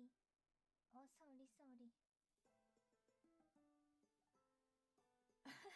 リアリおーあ Please wait シュシュシュシュシュシュシュシュは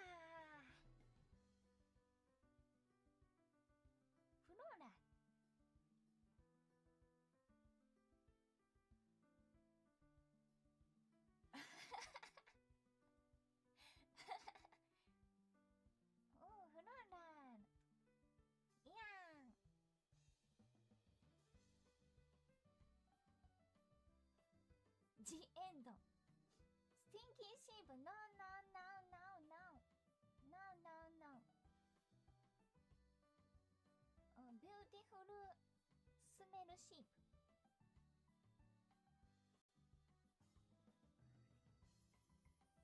ベストシープかわいいシープいやいやいやいやいやいやいや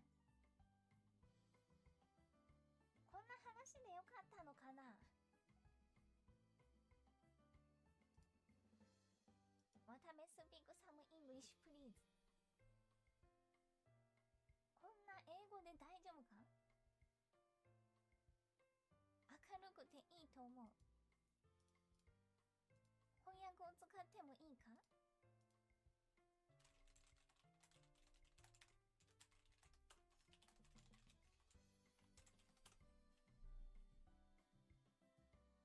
あ、これ合ってんのかな I'm working hard on my singing aiming to perform at the 武道館いやメンバーシップおかえり Welcome back メンバーシップおかえり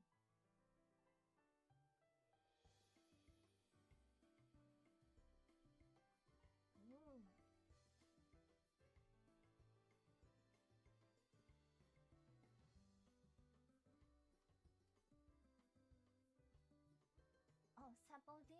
Thank you. Thank you. エイム違うのかな狙う。エイム。さあ。武道館目指して頑張って歌を頑張っています。エイム合ってる。あ、初コメもありがとうございます。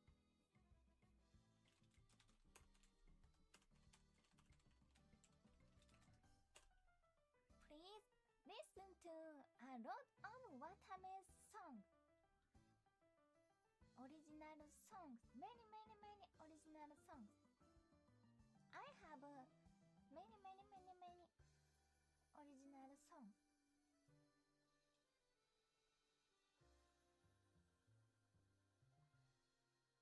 Buy all the music. あ、メンバーシップいらっしゃい。ウェルカムトゥメンバーシップいらっしゃいませ。ストレートだぜ。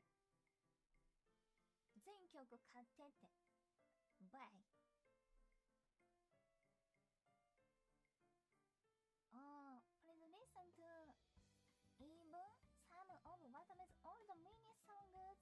They are wonderful. Thank you. ミニソングもあります。Watame songs are the best. Thank you. Bye the music. わための歌。わため富士ソングもあります。ありがとう。フェスの歌声もかっこよかった。ありがとうございます。嬉しいね。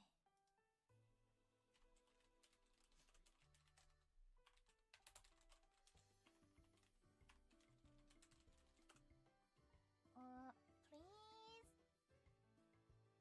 continue. Please continue to support me. Continue.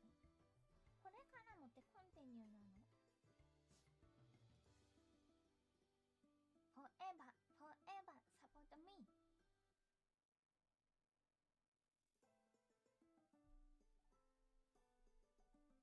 わため forever.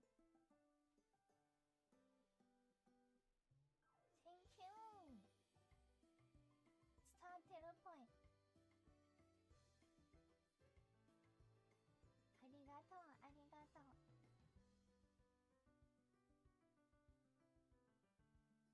keep supporting でもいいんだ。keep supporting。わたあめポップグッソン。Thank you. わたあめポップ。ハーフミリオン。行きました。イエーイ !Let's go! 1 million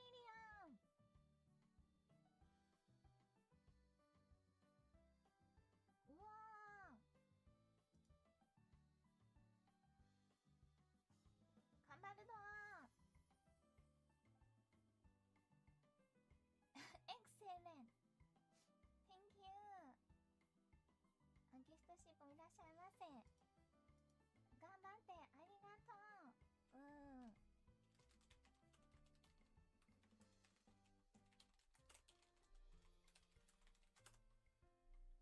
I don't have any videos with 10 million views. I don't have any videos, music videos with 10 million views.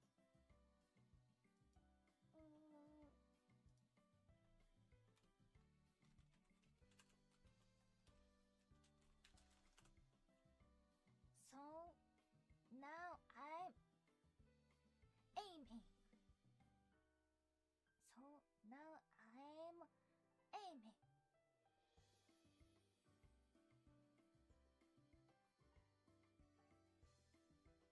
狙っています私は1000万再生の動画がないです。だから狙ってます。Oh no no 1ビリオンビリオンって何？あ、10億わーおわーお1ビリオンわーおすごい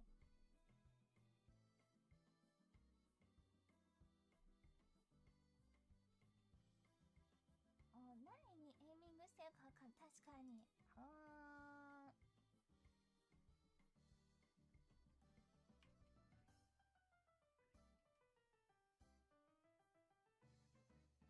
10億再生すごい何でいきたいのマイオリジナルソングズビデオMy original songs music video. Let's go 1 billion. わおすごいだいぶ増えたな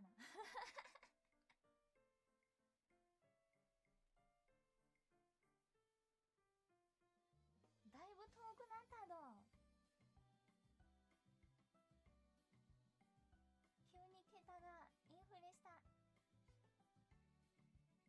大変だ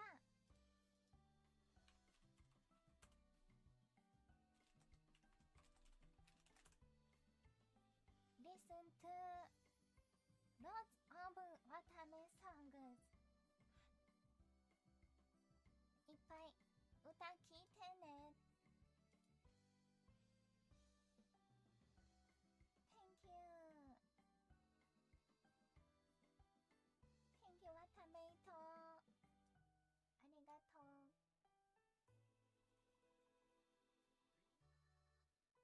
Always ありがとうレッドスーパーちゃんもありがとう Thank you 拙い英語だけどありがとうございます全世界はためとか計画いや頑張ろう一緒に Together ゆばやすさんグドスパありがとうまとめナイトフィーバー寝過ごしてました後でアーカイブを見ますチケット代ですありがとうございますみんな疲れてるときは寝るんだありがとうグドスパ選挙チケット代ありがとうございますトゥゲザーしようぜセンキューだぜやぶからスティック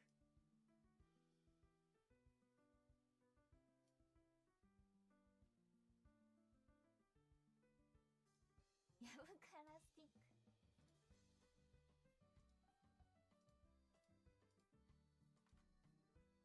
ありがとうございます WS03033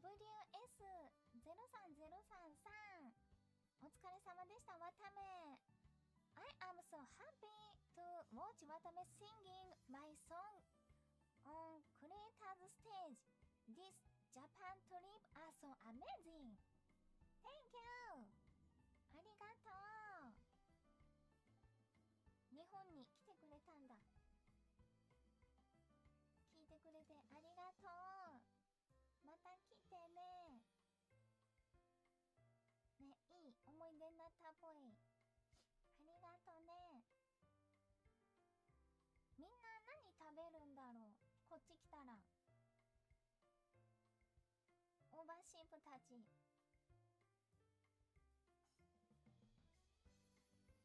やっぱラーメンとか、あ、ジンギスカン。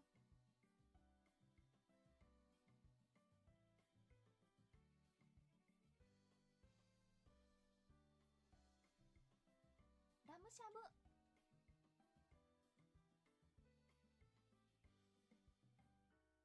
ラムしゃぶ顔がうるさい。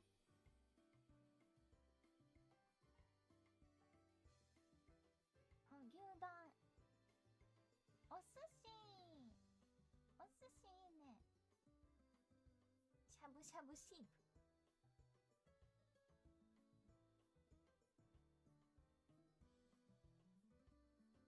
お、焼き鳥。鍋焼きうどん。鍋焼きうどん渋いね。鍋焼きうどん。海鮮が人気なイメージ。へえ。お刺身とか。アイラブラーメン。すき焼き。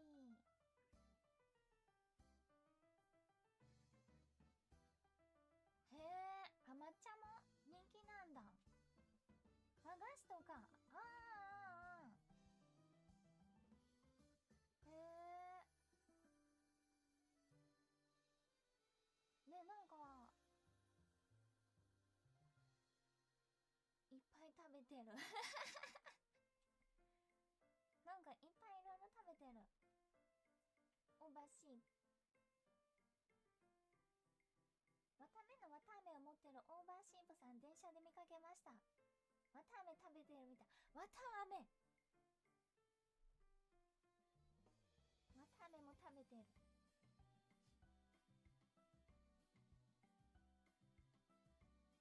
おー、結構いろいろ食べてる。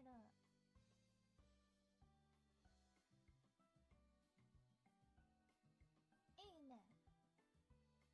唐揚げ。あ、ジャパニーズフライドチキン、唐揚げ。ね、みんな楽しんでくれてる。いいね。また来てね。Welcome to Japan。ね、食べ物迷うよね。食べきれないよね。一回の旅じゃね。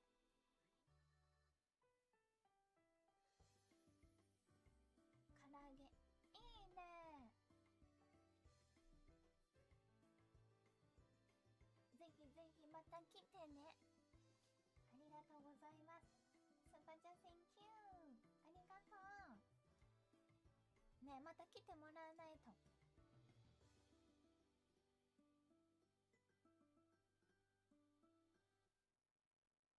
りがとう。低い声も十分出るようになったんじゃないかな。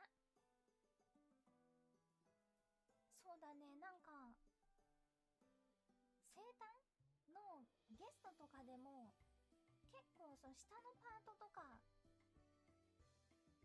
で割り振られてることがちらほら増えてきて、お、なんか低音もちょっと印象ついてきたのかな。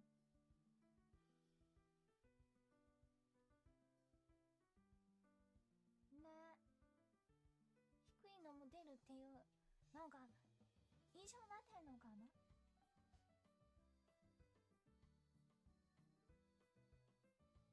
ありがとう。スパチャ Thank you。 低音屋さんだよね。今もそんな得意ではないけど、もともと声可愛いけど低めの成分も混ざってるからね。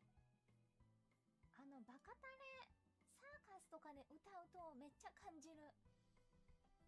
俺自分って低いんだって。感じるかも。3人が高いからね。高い、まあ、高いか。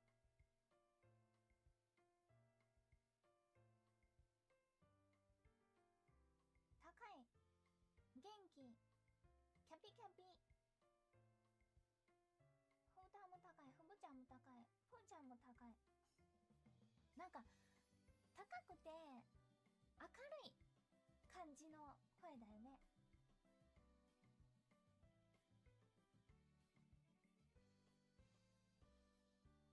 キャピキャピというか、なんというか音域が広い。あ、確かにプルちゃんは音域広いイメージある。フーターもそうだね、低いの。てかイケボが出せるイメージ。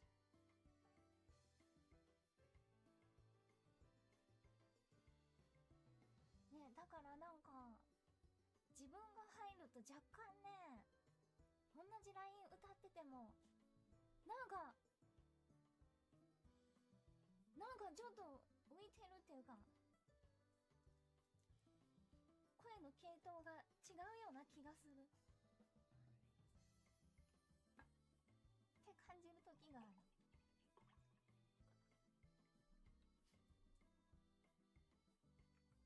バランス取れてるならいいんだけど、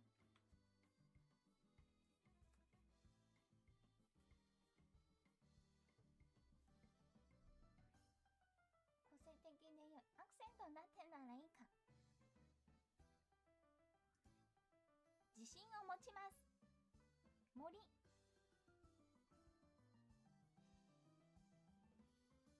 頑張ります。ビンダさん、レッドスーパーチャーセンキュー、ありがとう。アルゼンチンからのご挨拶。私たちはあなたをとても愛しています。あなたは世界で最高です。センキュー、ワタミーゴス。ワタミーゴス。ありがとう。アルゼンチンから兄弟よ、ありがとう。ワタミーゴス。愛してくれてありがとう。新しい言葉が生まれた。これからもよろしく、兄弟。ありがとうございます。ワタミゴス一体の狩猟。モンスターになっちゃってる。ワタミゴス。すごいね。なんかいろんなところからありがとうね。やっぱオーバーシープいっぱいで嬉しいね。ありがとうございます。あ、ぐっすりすやすやと出た。すやすやの人がありがとう。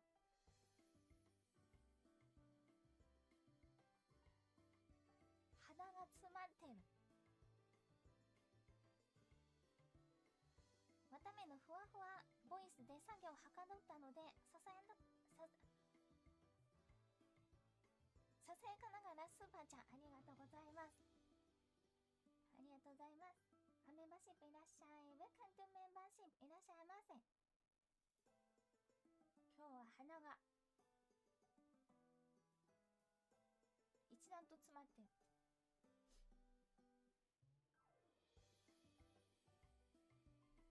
ふごふごふごふご。ね、鼻詰まるとなんか鼻に抜けるはずの空気が詰まっちゃってふごってなる。あ、今日アーカイブやだな。アーカイブ見んのやだな。なんかふがふが言ってるかも。呼吸が、わための呼吸がふがふがふが。ありがとう。今日すでに歌いましたか？ありがとうね。スパチャミントキン来てくれたんかな。ありがとう。そうでもないならよかった。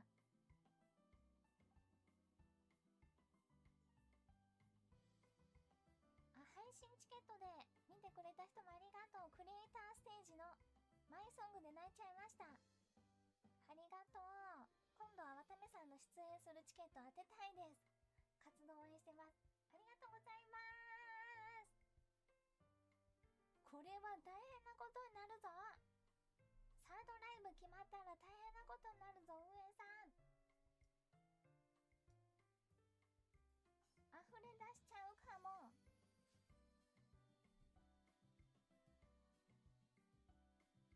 大変だ、大変だ。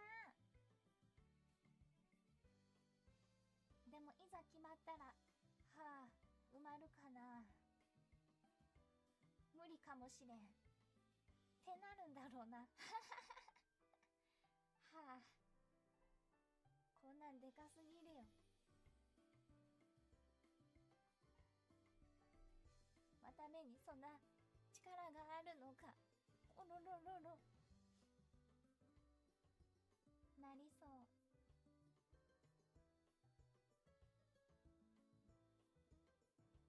埋めてみせるさ。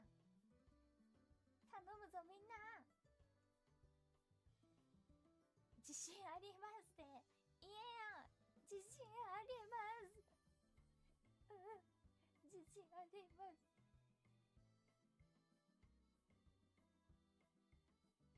渡辺と信用して自信あります。ドーム行けます。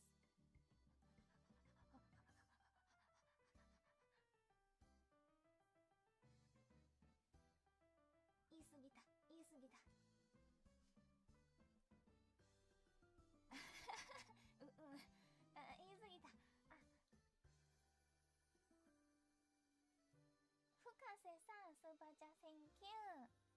スーパーチャー初めてです。今日大学の卒業式なので今から準備して行ってきます。いつも応援してます。あら、初スーパーありがとうございます。大学ご卒業おめでとうございます。新しい門出ですな。応援もありがとうございます。新しいステージへ頑張れー。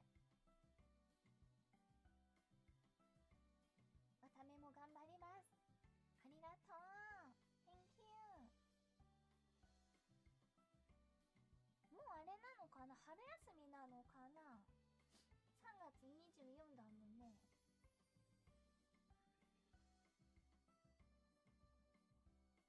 ありがとう。フェスぶりのわための歌だったけど、フェスロスを思い出してしまうぐらい楽しい歌だった。ありがとうね。まだまだ楽しみいっぱいね。ありがとうございます。遅くまでありがとう。こっちのセリフなんだな。ありがとうございます。ここまでが歌わくでいただいたスーパーちゃんです。アニメスーパーちゃんセンキュー。ありがとうございます。もうだいたい春休みかも。じゃあお休みの子もいるんだ。春休みって何やるんだろう。お出かけ？次がマイクラ。いけいけ。あ、引っ越し。確かに。じゃあ引っ越し業者は忙しいんだ今。新学期を準備して。遊びほうけとるバイカー。自分探しの旅。ほう。あ、アンダーテール1からやってる人もいる。素晴らしいな。そら、モンハンや。確かに今モンハン激アツだからね。マイクラでいただいたスーパーチャー読ませていただきます。アンダーテールはいいぞ。泣くと思わんかったけど泣いたからな。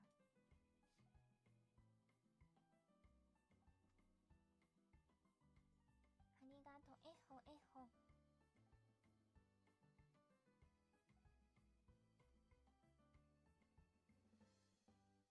ありがとう。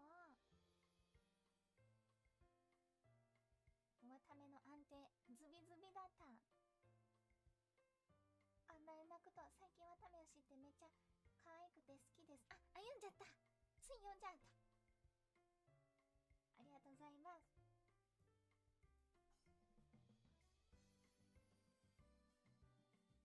オーバーオールワキペイはロマン。おじさんにしかわからんのですよ。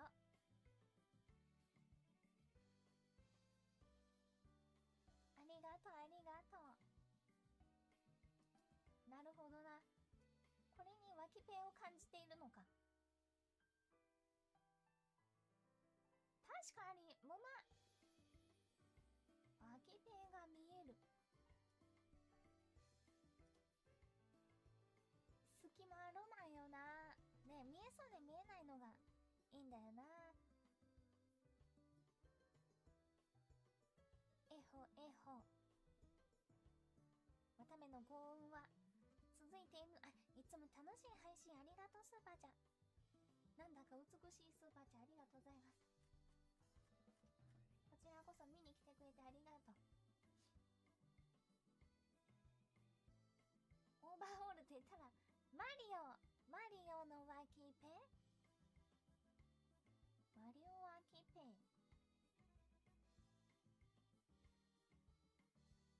ママミヤ。大将決済いらっしゃいませ。需要ある。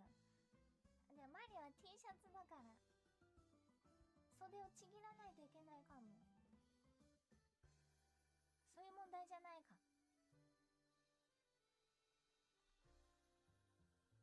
ありがとう。今日はインしてるメンバーも多くて嬉しいね。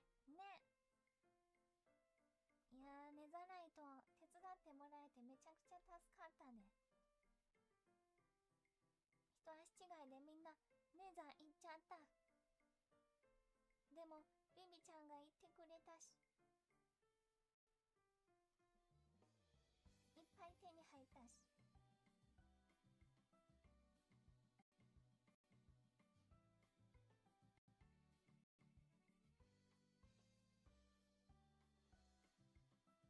渡辺先輩頑張れ。スーパーちゃんありがとう。なんかでもいつもね言い直してるよね。渡辺先輩って馴染んでない渡辺が。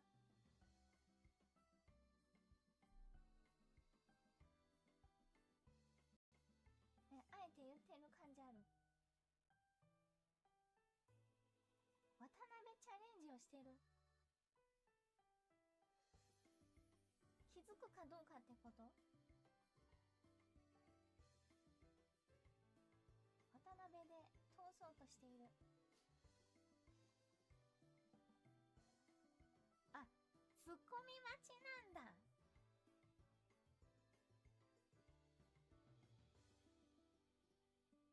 なるほど、突っ込んでくれるかチャレンジ。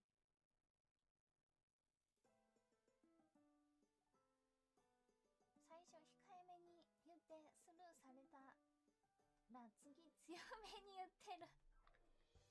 あ、そうだったの。スルーしたっけ？なるほど。全力で次やってあげないとな。渡辺先輩であると思い込もうとしている。何回か気づいてなかった。そうなの？もっと激しく言わないとね。誰が渡辺や誰が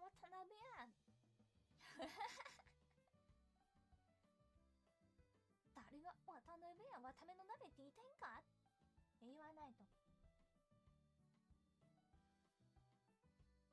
やばい、ちょっと馴染み始めてんのかな、渡辺に。渡辺が気づけてないってことは浸透し始めてよくないな。私は渡辺。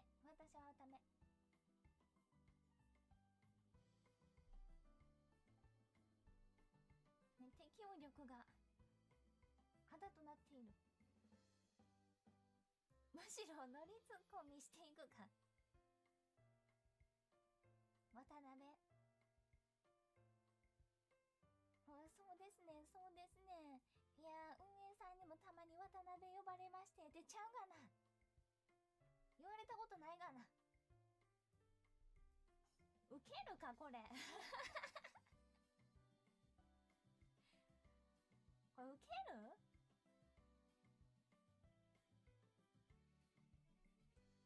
ノリツッコミはってなんない？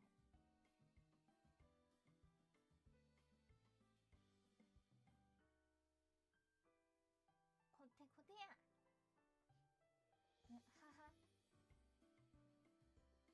いたや。は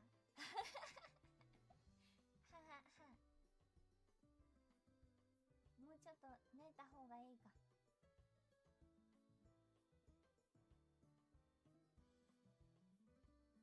要検討。ツッコミ力上げないとな。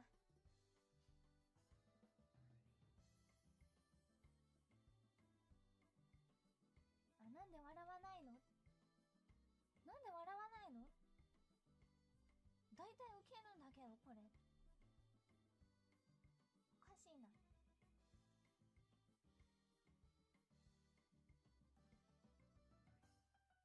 休みの間にネタを寝てもろて宿題渡辺チャレンジへの適切な返し方。宿題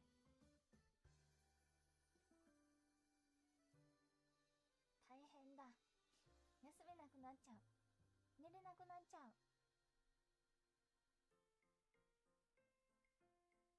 ありがとうございます。ログインしてからビビ先輩に先導してもらって残骸大量入手。しおんちゃんに体の一部も渡せたし、あじまれ屋さんに仕返され、お忙しだったけどマイクラまだまだ盛んで安心ね。もうやりたいこといっぱい。マイクラも大変だ。へで大盛り上がりして綿逆もされて大爆笑のネザー冒険だったね。いやまさかのへの話い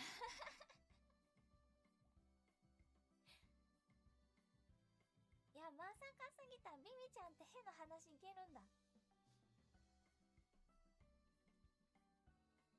意外だったな。新しい一面を見た。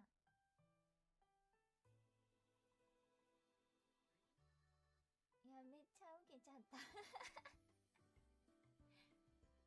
かしてんだ。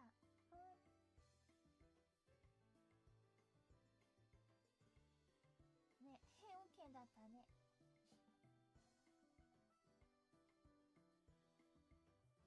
ビビちゃん側も思ったと思う。わためはへウケん。うんちもへもウケん。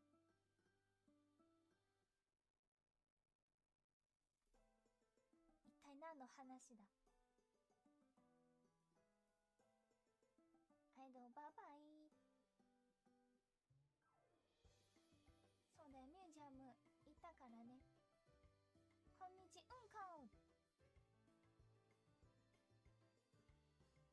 ありがとう。ね、しおんちゃん呼びもできて嬉しかったな。濃密だったね。ありがとうございます。濃厚だったね。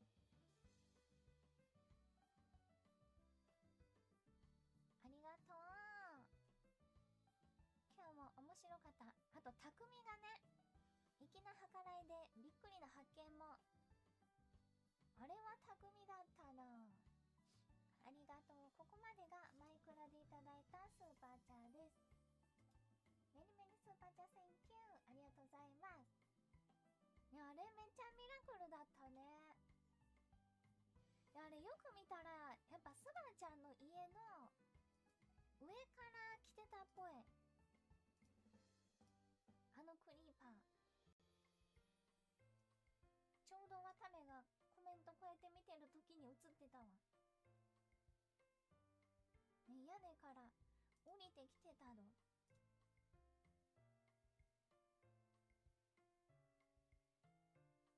一瞬見えてたね。気づかないもんだな。そう、あっちからだった、上からだった。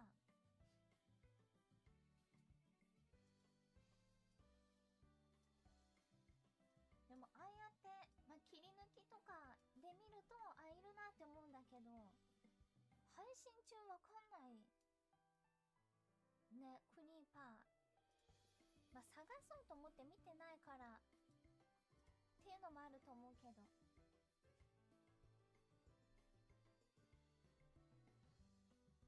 コメントも見てるしね。一瞬だった。あれ絶妙だよな。なんかシューって聞こえた、はーって思ったらもう爆発してるからな。タイミングが絶妙すぎる。でも一瞬ね、はーってなるの。シューが聞こえて、うわーってなるんだけど、ボカーン。怖い、恐ろしい。じゃあ新衣装お披露目でいただいたスーパーちゃんも読ませていただきます。あ、すごかった。見た時にはもう遅い。カラオケでわためのコースターを手に入れてから、あ、推しになりました。あ、いらっしゃいませ。じゃあわためいとってことだね。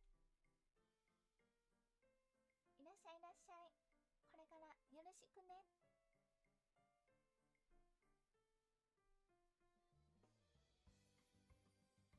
いらっしゃいませ。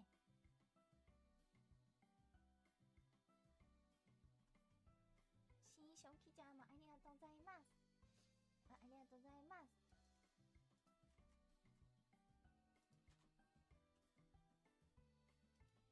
今も新衣装着てるけどありがとうございます。あ、心の地図聞いてきました。ありがとうございます。最高の動画になりました。てか歌めっちゃいい。もうどうなるかなって思ってたけど、めっちゃ綺麗に混ざり合って。あ、メンバーシップいらっしゃいませ。ウェルカムトメンバーシップいらっしゃいませ。ありがとうございます。ね、どういう風になるかなって思ってたけど、あ、コースター当たった人がいらっしゃいませ。メンバーシップいらっしゃい。あ、来月からの人も全然いつでもいらっしゃいませ。ね、みんなのいいとこ出ててよかったな。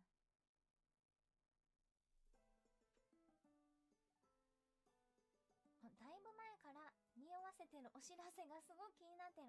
ワタメイト界隈ではアニメの主題歌担当とか音楽レーベルでデビューとか噂されてるとかなんとか一個もなくて申し訳ない。ボイスでしたボイス発売でした。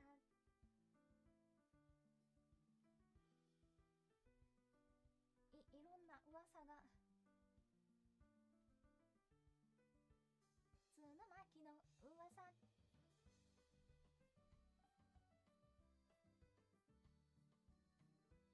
ボイスも聞いてね。ありがとうございます。Thank you。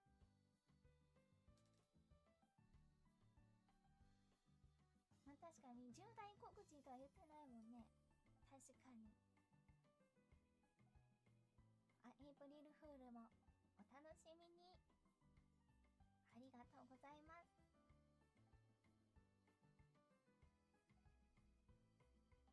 推し初めての新衣装見てくれてありがとうね。 Thank you。 ありがとうございます。何が始まるのか始まらないのか、どうなのか。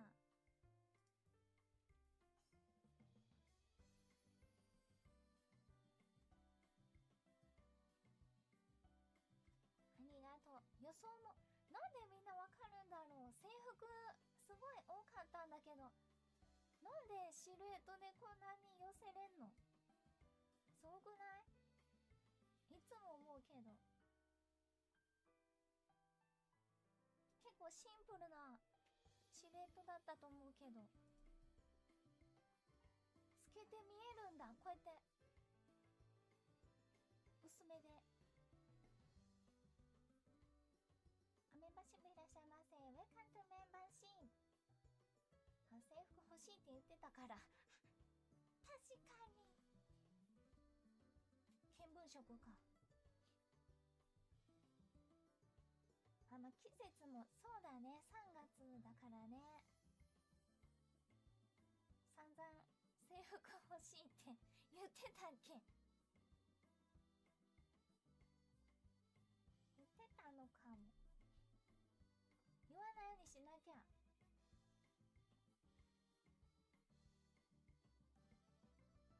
あばばば。でも色はね、ピンクでしたよ。黄色が多かったけどね。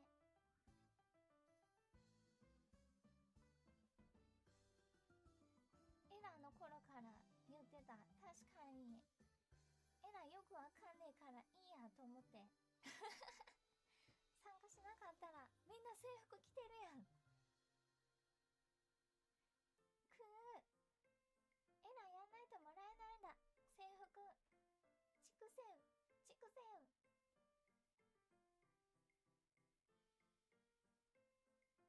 まさか制服もらえるなんて。くー、あとこんなにほとんどみんな参加してるなんて。畜生。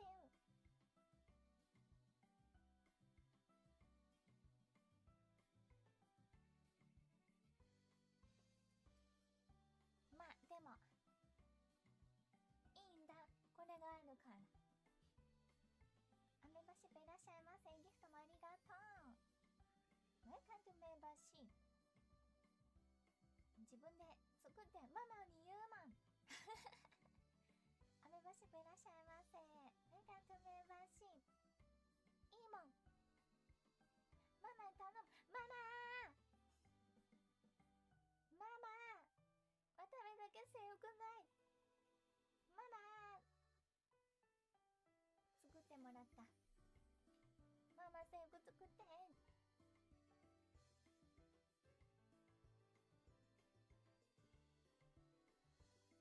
ね、素敵な制服を作ってくださってありがとうございます。母さんが夜なべしたんだ。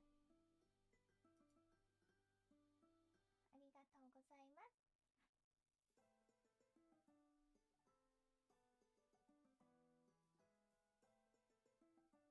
ふみママ、ありがとう、ありがとう。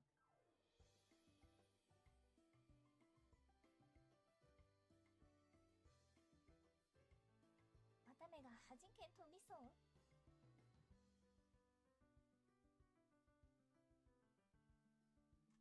ありがとう。今回も期待もありがとうございます。一体何が弾け飛ぶというんだ。買ったシャツのボタンが弾け飛びそうって思ったけど、上には上がいたのだ。それを見ると、まあそこまで弾け飛びそうではないのかもしれないなって感じました。団長のペンすげえ団長のペンすげえよ。弾け飛んじゃう、あれは。パツパツじゃないか。規格外すぎるね、でかすぎた。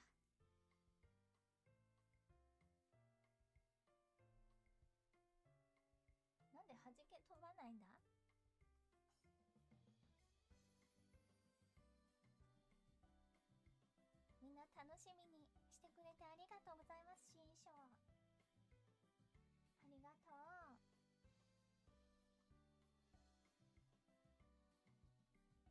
ワクワクありがとう。フットくんさん、誕生日と新商広めがかぶった記念です。まだ短いシープライフの中で初日のみでしたが、初フェス参戦も果たし濃密な日々を過ごせています。これからも綿名のこと見届けさせてください。ありがとうございます。お誕生日おめでとう。ハッピーバースデー。良い一年になりますように。シープライフいいね。フェスも来てくれてありがとう。これからもよろしくお願いします。ありがとね。良い一年にしてね。ありがとうございます。濃密なシープライフ。朝から晩まで、晩から朝までシープライフ。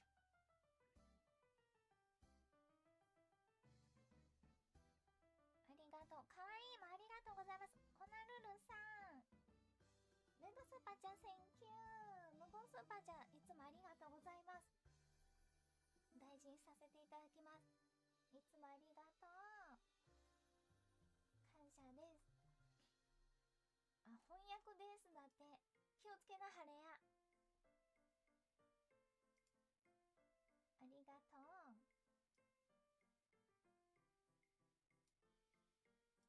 ずっと見守ってくれてる方もありがとうございますだよ。ジャージ制服良き。かわいい。優勝。似合ってる。かわいい。ピンクいいね。太ももが眩しすぎる。目が可愛すぎる。母さん、俺も同じ学校に入学する。制服かわいい。入学おめでとう。ありがとう。入学祝い。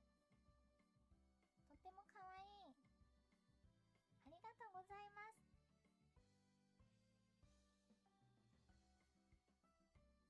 Thank you。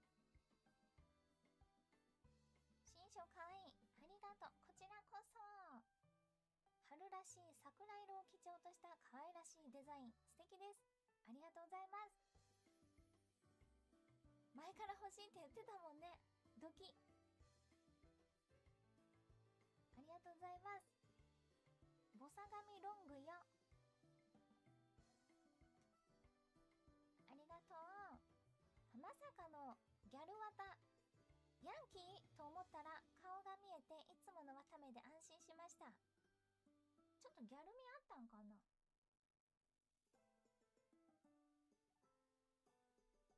あんまり感じなかったけど。ありがとう。こんな幼馴染が欲しいか。あ、ボイスだと幼馴染あります。ありがとうございます。制服にジャージ着てるからちょっとギャルっぽい。確かに。だいぶ清楚寄りだけどね。そうだね。露出が少ないから、綿目は露出が少ない。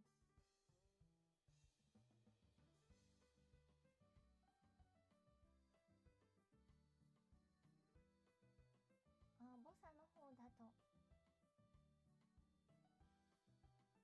日焼けするとちょっとギャルっぽくなるのかな。かわいい。ありがとう。いや、好評で嬉しいよ。遅刻。カンナさん、ブドスパありがとうございます。新衣装すごいかわいいね。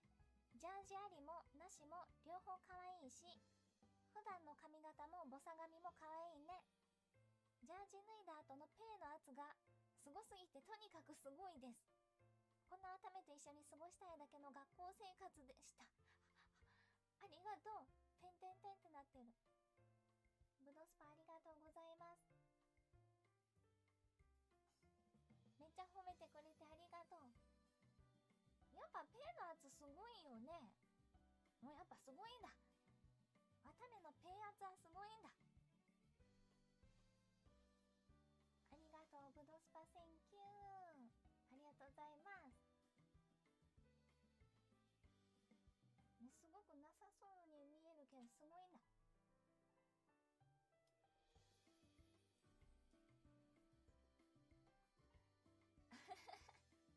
規格外がいるだけですごいんだ。これはいいものだ。新書制服かわいい。にゃんにゃん大佐、チョコミントさん、ブドスパありがとう。祝入学、軽音部に入るのかな。ねえ、ギター持ってそうだよね。ぼっちちゃんっぽいから。ありがとうございます。ブドスパセンキュー、ありがとう。ね、ギターヒーローなれるかも。ありがとうございます。ボザルはいいぞ。めちゃくちゃ似合ってる。ありがとうございます。春から学校頑張ろうね。しかしおかしそうなんだよ。わためイズセイソン。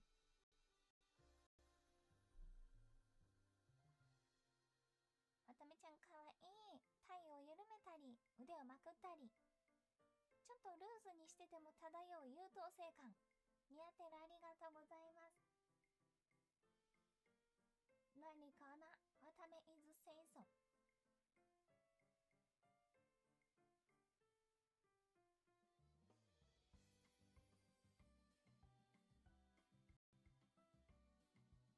遠くから見れば清楚、近くても清楚だよね。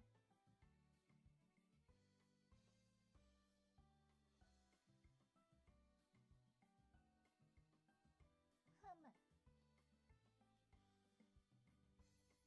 ちゃんと辞書を引いた方がいい。わかるもん。可愛すぎてしんどい。ありがとうございます。女子高生みたいね。かわいい。ありがとう。ありがとうございます。ふう。ありがとう。あ、ショートヘアでもみあげ長いの一番好き。ふう。好きすぎて私死んじゃう。かわいいだ。ありがとうございます。つめき先生、レッドスーパーチャー赤スーパーありがとう。筆箱代だ。つめき先生ありがとう。これはすごい筆箱買えるぞ。あれだ、鉛筆削りがついてて消しゴムが飛び出て、で鉛筆が5本ぐらいさせてフォーム変わるやつだ。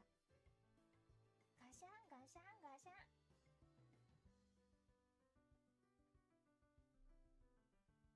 ロケランついてて、ロケラン、ロボットになる筆箱だこれ。わあ、すごい。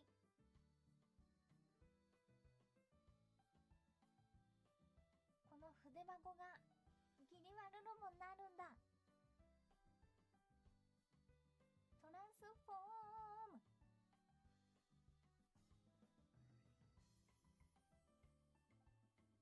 かっけー。つめき先生ありがとう。というか、こうやって見守ってくださることが嬉しいね。ありがとうございます。今後ともよろしくお願いいたします。私がわためのパパですって言ってる人もいる。パパだったのか。ありがとう。オンリーさん、ブドスパありがとう。これで買いなさい。パパ？ここにもパパ。ありがとうございます。おじいちゃんが買ってあげるぜ。おじいちゃんもいる。なんか参観日みたいになってる。ありがとうございます。がいっぱいだ。パパもおじいちゃんも。ありがとう。かわいい、ありがとう。筆箱買ってあげるからシルベーナ全部いただくぜ。お兄ちゃんもいる。私がパパでありママでありお兄ちゃんです。ありがとう。すごい。アシュケンさんいらっしゃいませ。消しゴム台もありがとう。シルベーヌさん、ブドスパありがとう。筆箱台と文房具台ここに置いときますね。ありがとう。筆箱いっぱい買えちゃうよ。大事にします。ありがとうございます。筆箱という名の折曲 MV になるかもしれないし、筆箱という名のはまないの動画になったりするかもしれないけど、ありがとうございます。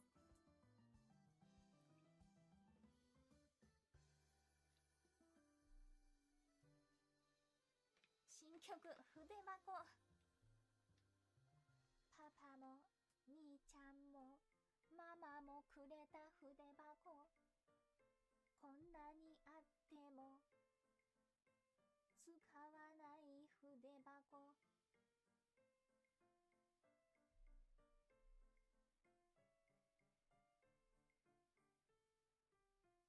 余りすぎた筆箱。筆箱コレクション。使わないとか言わないで筆箱。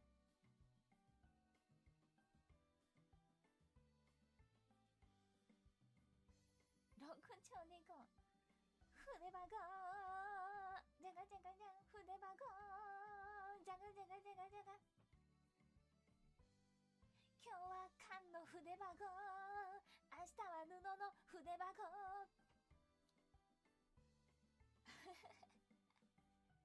パパからもらった筆箱。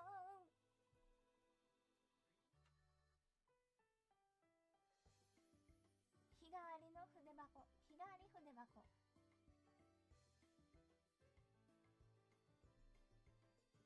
筆箱ロケンロ。聞け、これが筆箱ロック。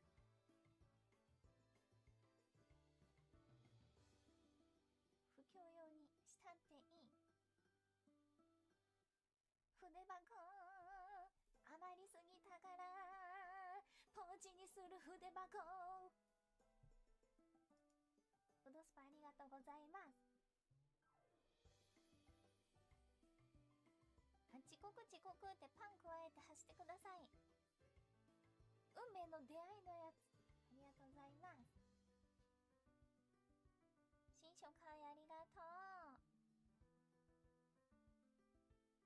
こんな可愛い女の子と学生生活を送ってみたかった人生だった。いや、わかるよ。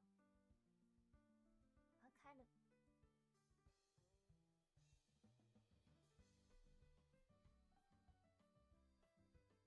ねえ。なかなかこんなふわふわな子いないよ。ねえ。中身おじさんやぞ。え、誰のこと？何のこと？私わかんない。あちしわかんない。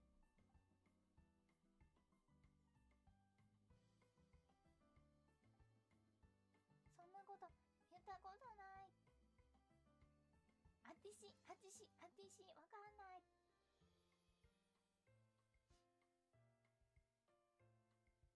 ふわふわおじさん。ふわふわおじさん。あ、へもうんちもいける。ふわふわおじさん。ひどい。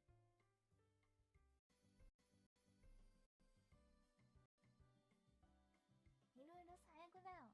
ほんとだよ。響きが嫌すぎる。さあ、次行ってみよう。みなみさーパーちゃん Thank you ありがとうございます。お兄ちゃんになりました。妹ボイス待ってます。妹ボイスだと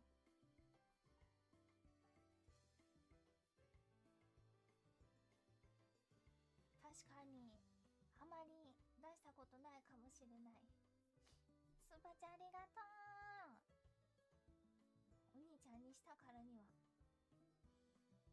次は妹ボイスか。ありがとうございます。レッドスーパーちゃん Thank you ありがとう。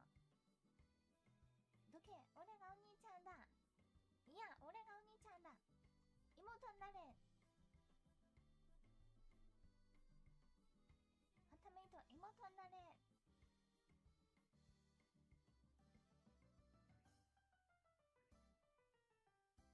ありがとうね。メンバーシップ入ってくれた人ありがとうございます。ゆっくりお休みください。どけ、渡部がお兄ちゃんだ。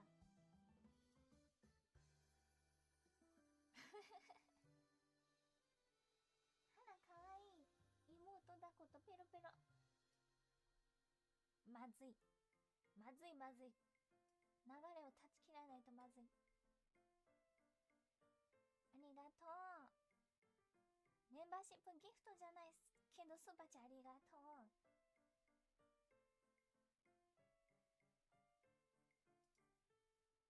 ペロペロはやばい。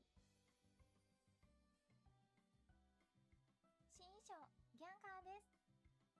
ありがとうございます。天を合わせて天を仰ぐ。ありがとうありがとう。そんなにみんなに気に入ってもらえて嬉しいよ。どっちも好きすぎる。かわいい。ありがとうございます。春らしい。T310CH さん、まため新衣装おめでとう。ジャージ制服めっちゃいい。新しい髪型もとっても似合ってるね。確かに同級生にいたらよかったな。スバちゃんとノエル団長とスクールコラボしてほしいかも。それと今日は私も年が一つ進級した日ということもあり、ずっと前にこの日に何かあると聞いてから少しそわそわしてました。毎年なんとなく過ごしていた日だったけど、今日はいい思い出になったね。あら、お誕生日おめでとう。ハッピーバースデー。良い一年になりますように。ありがとうございます。そんな風に言ってもらえて嬉しいね。いいもん食べていい一年にしてね。ありがとうございます。ね、おめでたい。ハッピーバースデー。いつもありがとうございます。Thank you。改めかわいい台もありがとうございます。かわいいかい。トニーママのおかげや。ありがとう。Thank you。みんな褒めてくれる。ジャージありなしどちらの制服もとても似合ってて可愛いよ。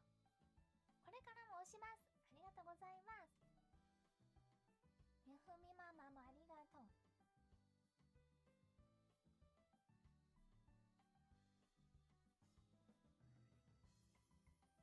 チョロゲボンバーハもありがとう。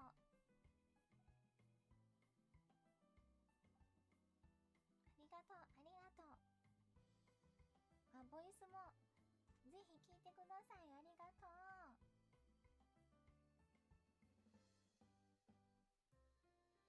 ふうふう。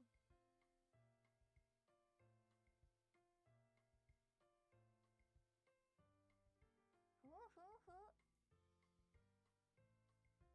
制服衣装でコラボとかも楽しみだね。ねえ。早く並びたいな、誰かと。クリークさん、ブドスパありがとう。新商広めおつままき、まさかのジャージ制服。制服はついに実装されて嬉しいよ。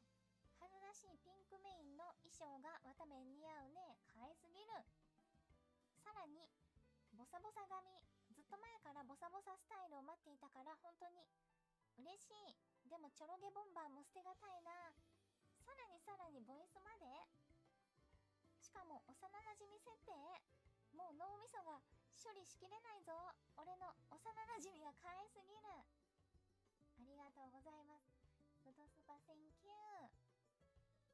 もうこのボサ髪はね、ボタンちゃんとか、あとカリちゃんのボサ髪がすごくいいなって思って、そうだからああいう感じのボサ髪に影響を受けて、そうなの、意図的に作ったボサ髪ははは。ありがとうございます。ブドスパセンキュー、ありがとう。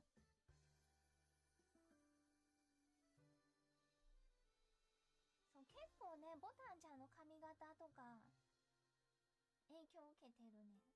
お団子もそうだったし、髪型がかわいいんじゃん。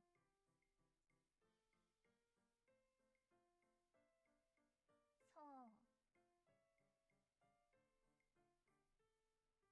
で、あとこのチョロゲはツインテールにしたいってふみママ言って、でもロングだとこの角がね結構インパクト強くてちょっと合わないかもなーって。なので短めのツインテールに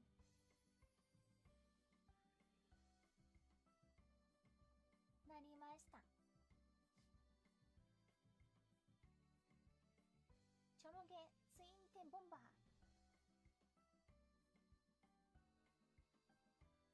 でもチョロゲもかわいい。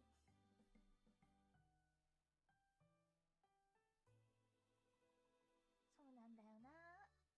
この角がね結構インパクトが強いんで、この上の方で結ぼうと思うと結んでるとこが見えないから、なんか角の後ろから毛が生えてるみたいな感じになっちゃうんだよな。アメバシコおかえり、ウェルカムバックメンバーシー。ほん角可愛いけどね、ご自慢の角だけどね。ブンブンブンブンブン。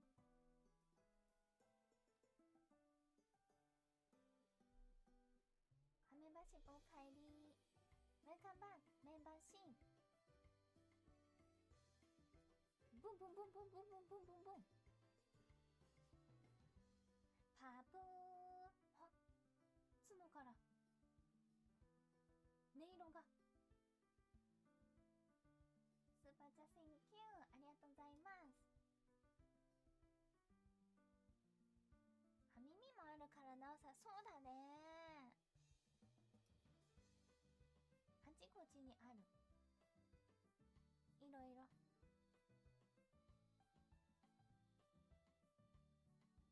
クエスト出発、パープー。袖まくりもかわいい。いや、袖まくりいいよね。ありがとうございます。ありがとう。ケフィパパにも感謝。ありがとうございます。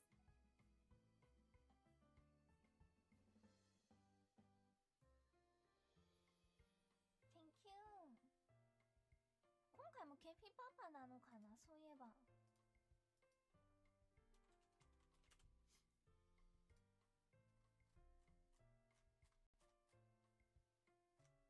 なんでケフィパパなのかな、どうなんだろう、わかんない。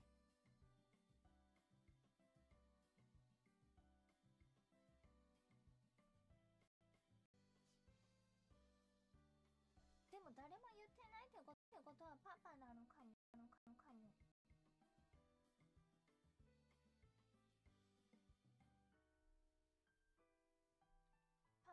トしてない。誰もポストしてない。パパいない。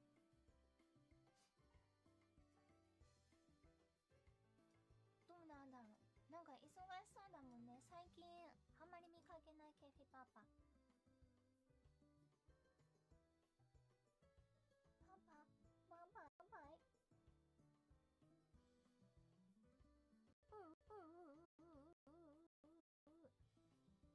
ね、なんか忙しそうだからポストできてないだけかも。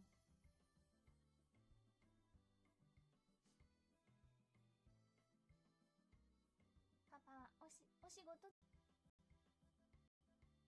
パパでも大活躍ならええことか。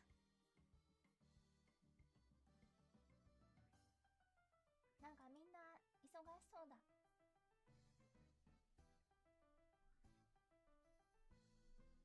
ね、みんな忙しいって言ってる。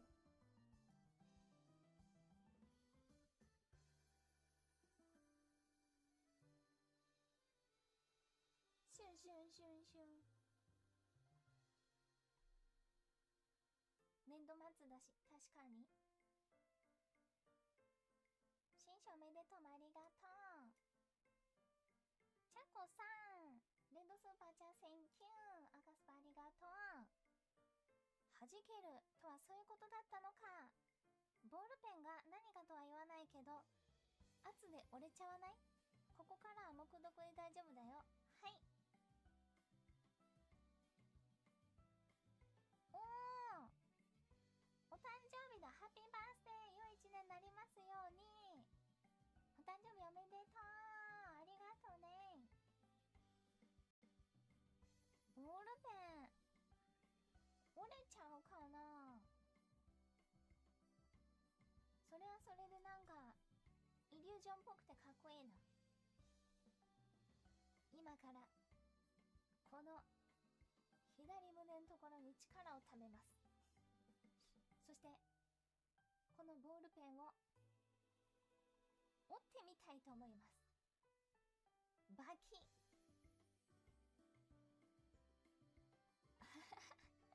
イリュージョンっていうか、びっくり人間になっちゃうか、びっくり羊になっちゃうか。イリュージョンじゃないかこれ。ただのパワー胸筋イリュージョン。胸ポケあるよ。脱いだらある。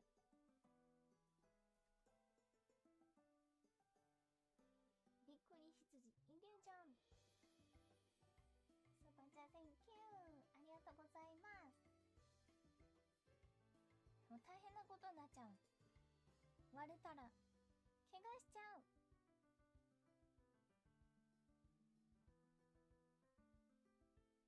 ありがとう。自分が思ってた以上に制服渡めがめっちゃ刺さってドキドキしました。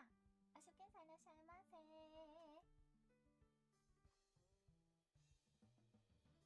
ボイスもありがとう。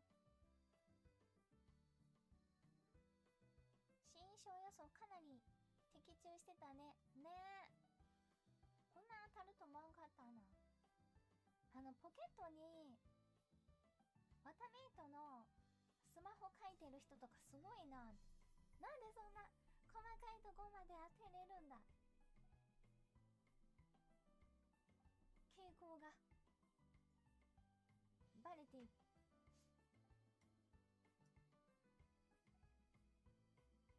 ね、あれ当たってんのすごかった。島猫さん、ブドスパありがとう。あ、読み上げ禁止。はい、なんだろう。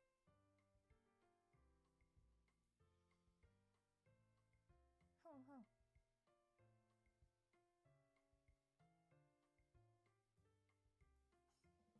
ふんふん。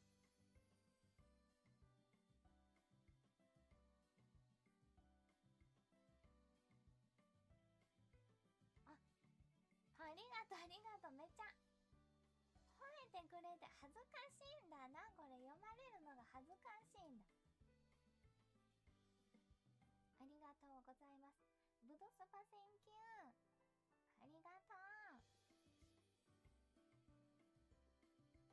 切るね。ダメよ。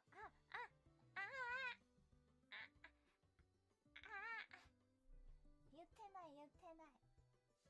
ありがとうございます。ボドサタセンキュー。ありがとう。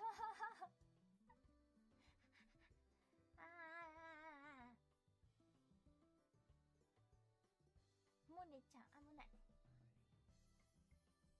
ありがとうございます。言ってない。大丈夫だ。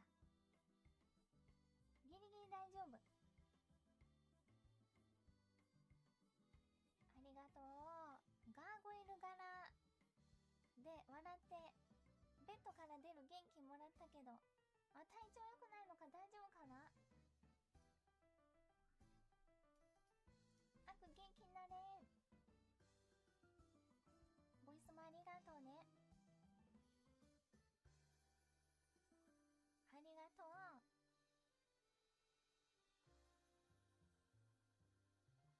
布があってすでに破壊力十分だ。ありがとうね。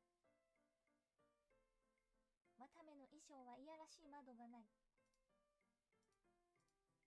それでいいのだ。それでいいのだ。ありがとうございます。だがそれがいい。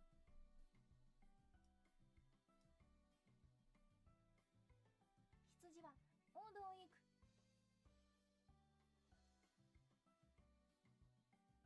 制服ですし、確かに制服で変な窓があったら困るな。いやらしい窓。集中できない。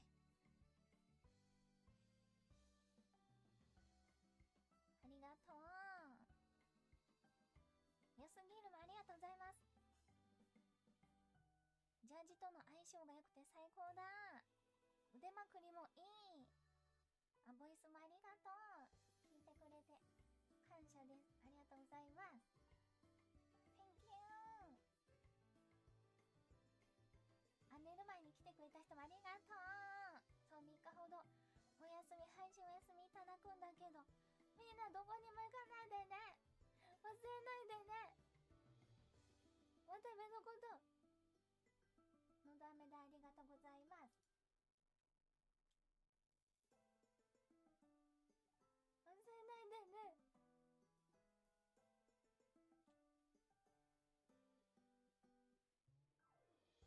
アーカイブチャンス。確かにアーカイブいっぱいあるんだった。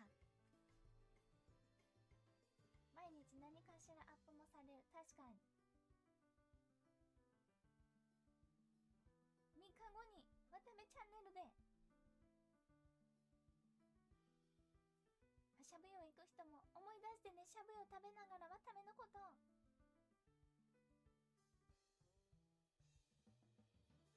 お願いよ。渡部も元気に戻ってきます。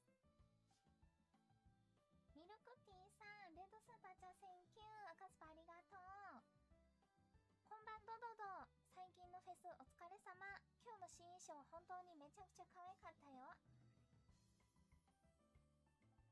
5音パックボイスかなもう買ったし、これからもずっと渡部を応援するね。それとマシュマロも美味しそうだったし、バケツもめっちゃ可愛かった。最近スシローの仕事があんまりうまくいってなくて、あらら、最近お魚を切るポジションを学んでいるんだ。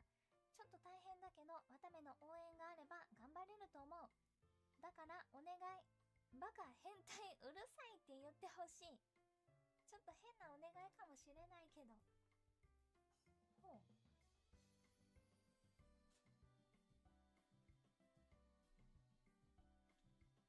お願いの癖が強い。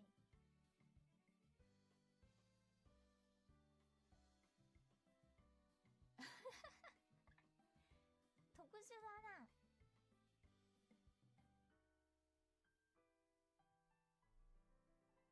バカ変態うるさい。やる気あるわけ？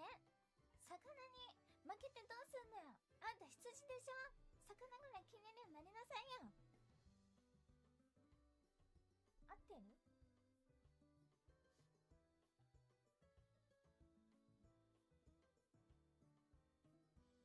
難しい。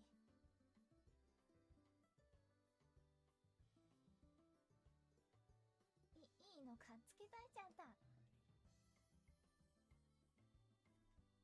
変態って言葉が重要。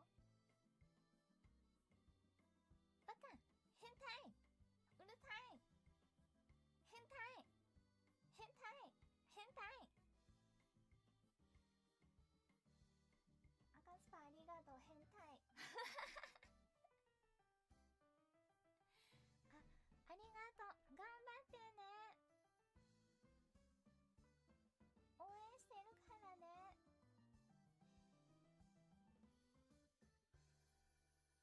頑張って。魚切れるようになったらかっけえぜ。頑張って。呼び名まで言えばいいってもんじゃないか。変態よくできました。大変な。変態よくできました。応援しています。頑張れー。いや、スシロー食べたくなっちゃったな。悪意お兄さん、ブドスパありがとう。どけ、我こそがお兄ちゃんだぞ。今度も新書ありがとう。ギャル JC シープすごくかわいい。我らの妹ちゃんは本当に最高だ。ミアマスビン。お、悪意お兄さんが来たぞ。昔からのお兄さん来たぞ。ありがとう。いらっしゃいませ、いらっしゃいませ。ブドスパありがとう。 JC なの？まあ8歳だからね。 JC なのかもしれない。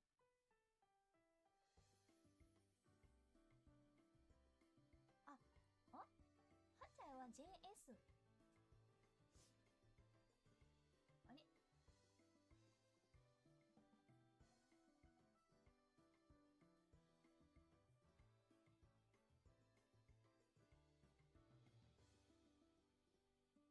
JS か。まあシープだし JS か。ジョシープ JS で OK。 ありがとうございます。また来てね、お兄ちゃん。ブドスパありがとう。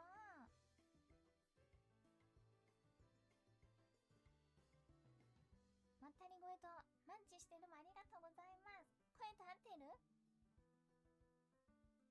ありがとう。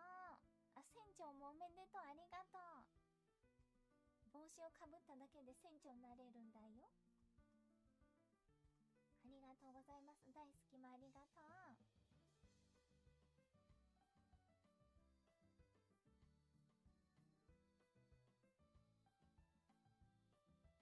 ありがとうね。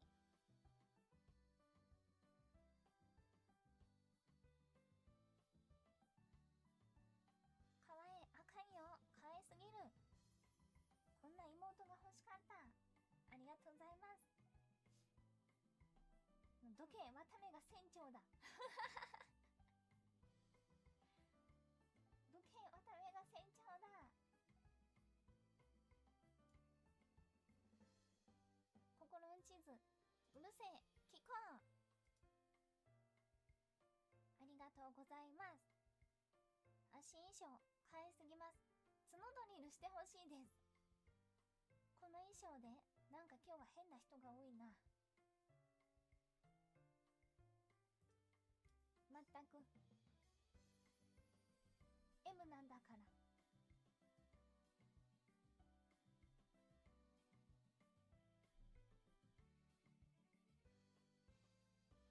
あ、角ドリルしたろかー。角ドリルしたろかー。春だからね。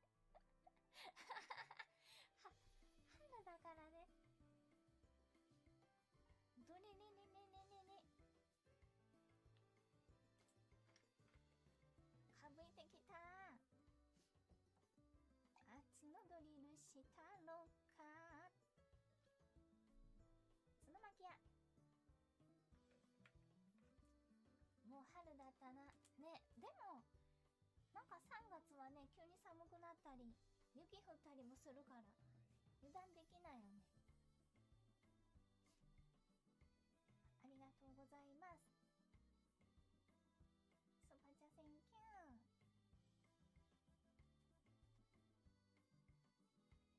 ね、先週雪降ってたよね。油断できないどい。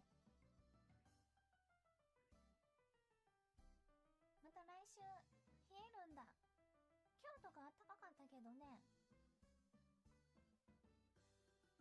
困ったもんだ。シャツの襟とリボンが好きすぎる。ありがとうございます。ね、今日暑かったね。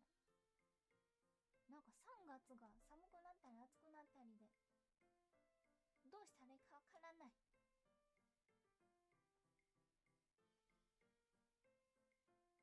五戸かなこかななんさん、ありがとう。わためちゃん無事に退院しました。わためちゃんわためいとさん、気にかけてくれてありがとう。よかったよ、退院おめでとうございます。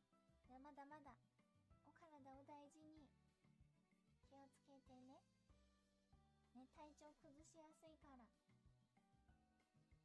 いつもありがとうございます。 Thank you。退院できてよかった。推しが笑ってくれているだけで僕は嬉しい。またビームだ、ありがとう。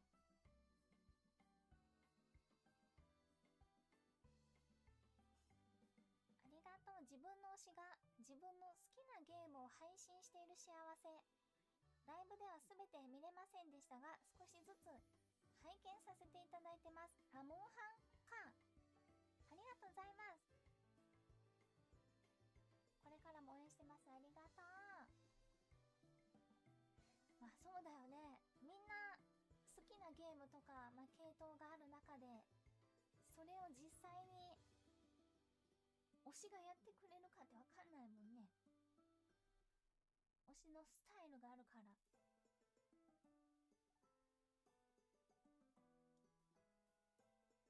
ねえ。それでもなんか、まあわたべがやること、自分がやることを見守ってもらえてるのってすごいな、ありがたいなと思うな。わたべは特にな。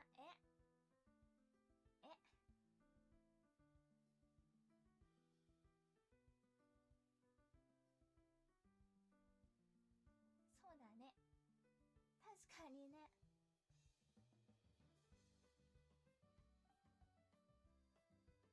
それはそう。何その反応は。何。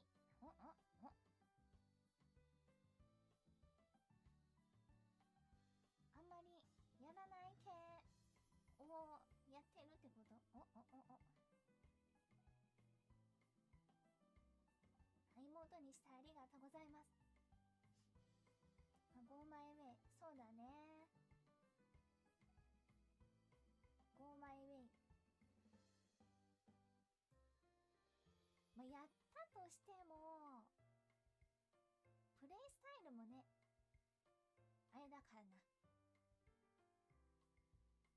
時間かかるからね。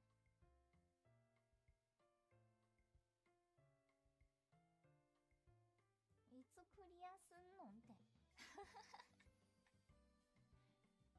寄り道ばっかするから。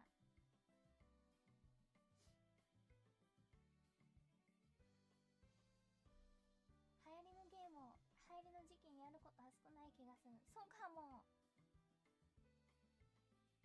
そうかも。乗り遅れることが結構いっぱいある。カドショもそうだったしな。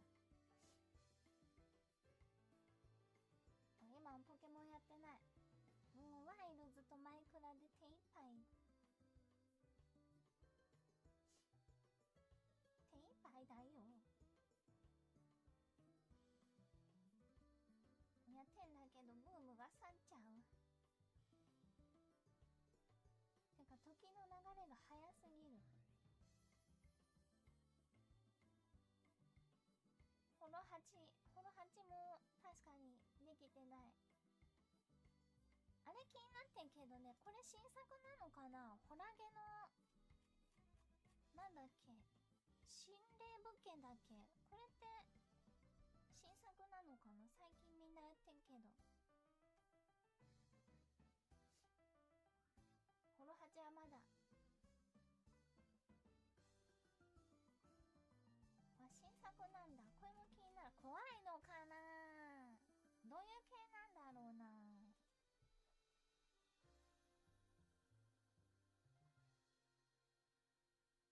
そんな怖いのか。どうでしょうね。全く知識入れてないっていうか見てないからわかる。ホロ8とても面白い。そうなんだ。やってみるのもあり。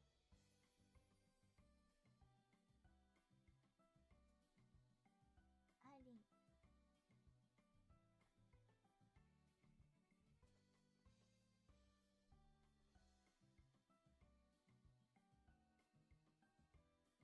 ホロ8まだまだネタ追加あるみたいだから、ある意味いつでも。ワタメもいる。じゃあまあやってみーか。帰ってきたらね。ホラゲも最近やってないからね。ホラゲもホロ8もちょっと単発系あんまできてないからやるのもありね。霧のいい時やりますか。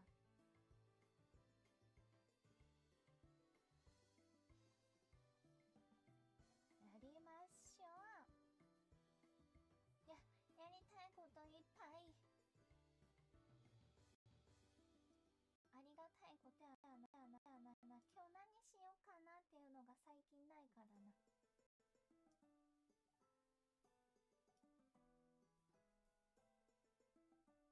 今年もやるぞ。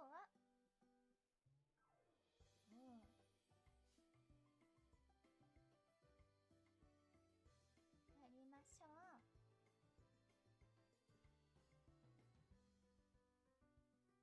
やりたいゲームがたまっちまう。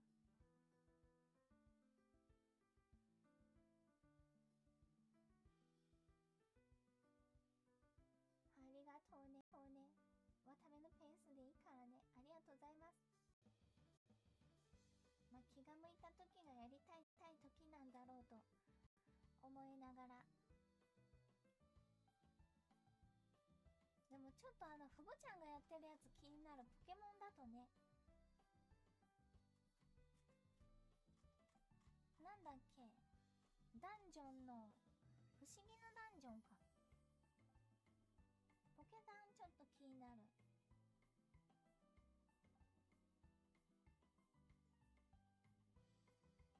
やったことないんだよポケダン。なんかポケモンシリーズは結構やってきたんだけど、このダンジョンシリーズやったことなくて。そうなの。ストーリーあるんだ。これどういうゲームなんだ。泣けるの。あ、長いけど面白い。うわー、ダンジョン系。あ、試練みたいな感じなんだ。あ、ローグライクなんだ。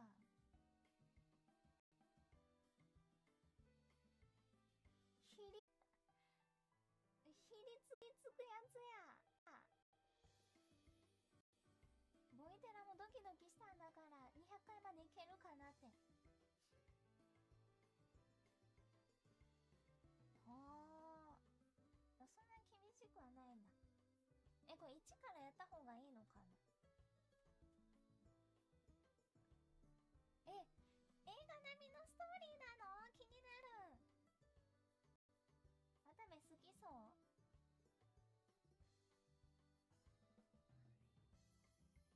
渡部いつもひりついてる。確かにモンハンでも大体ひりついてる。ひやーん。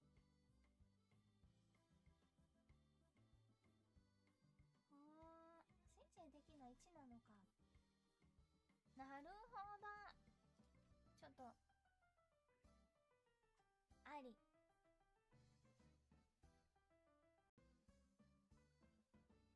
おー、楽しみな。ちょっと合間にできそうだったけど、気になるものが増えていく。スーパーチャーありがとう。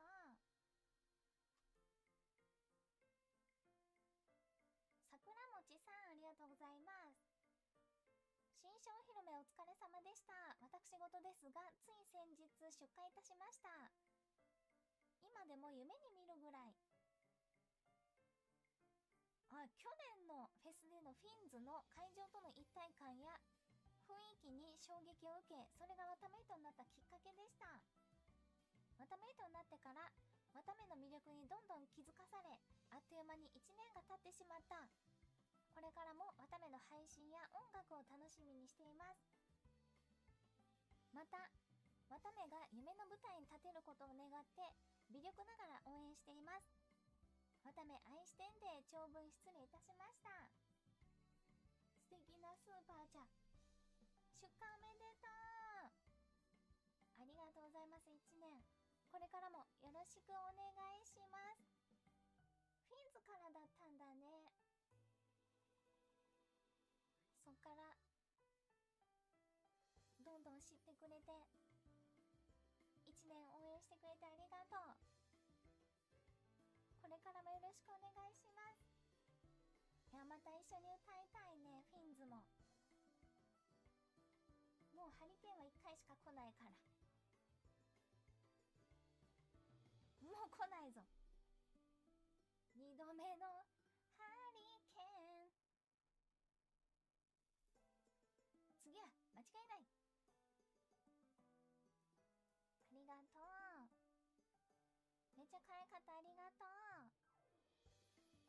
制服すごく似合ってて可愛かった。ありがとう。お店予約で満席で超忙しかったんだけど、全員ホロリスだったからお披露目の最中だけオーダーを待ってもらってゆっくり見させてもらったよ。ありがとう。ベルトオンザボイングボイング。ワーオいいお店だな。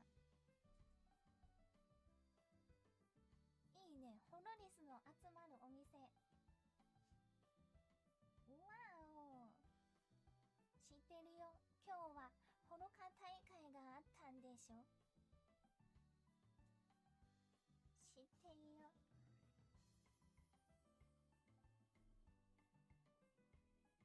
ワタメデッキは強いのかな。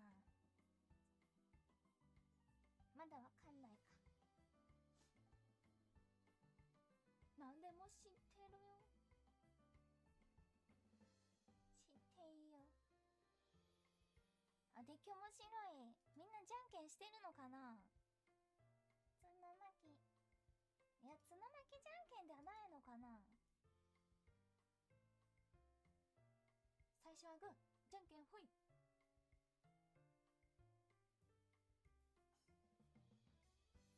綱巻きじゃんけん。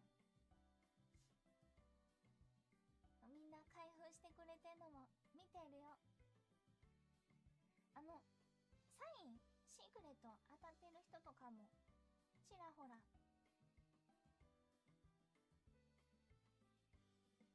じゃんけん相手が赤属性じゃないと意味ない。確かにあれミコチトコっぽいからな。確かにね。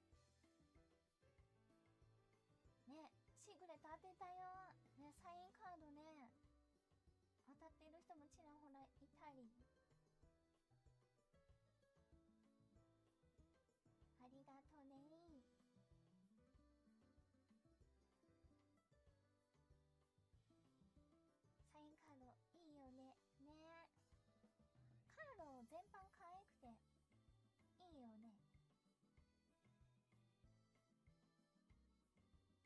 所行ってる人を見てるよ。角所だ。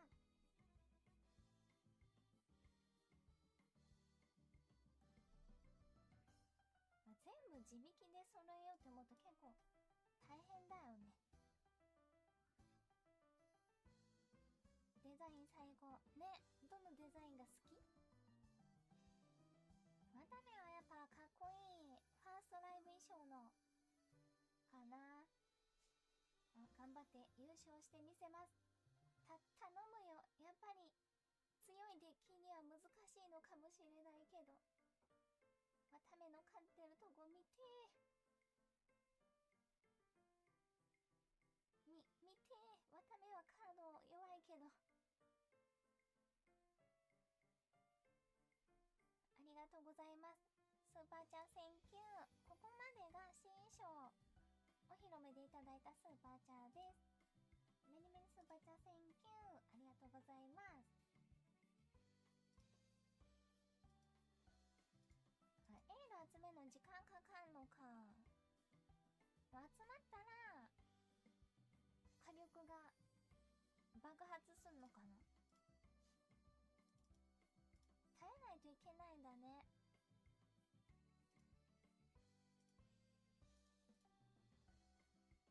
20枚必要。耐えれるのかな。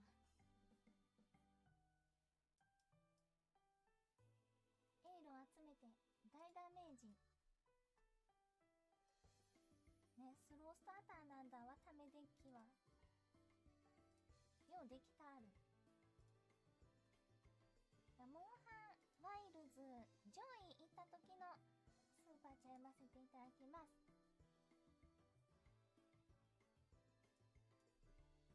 ね、渡目らしいんちゃ渡目らしいデッキや。ギガギガフンフン。上位で上位。ありがとうございます。OSR もありがとうございます。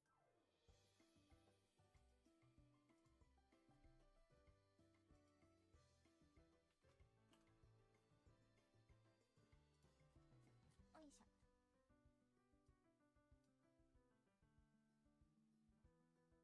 上位でエンジョイ。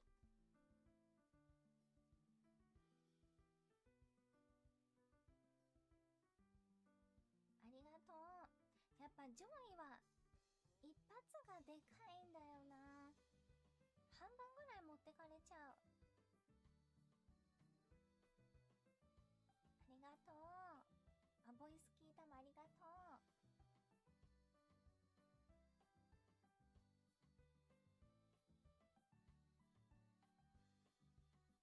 ありがとうね。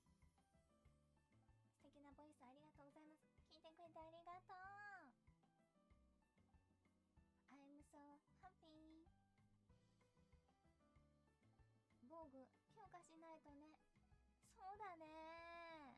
まだ全然足りないもんね。他の装備も見たいしな。新学期ボイスありがとうございます。やってよかったよ。ありがとう。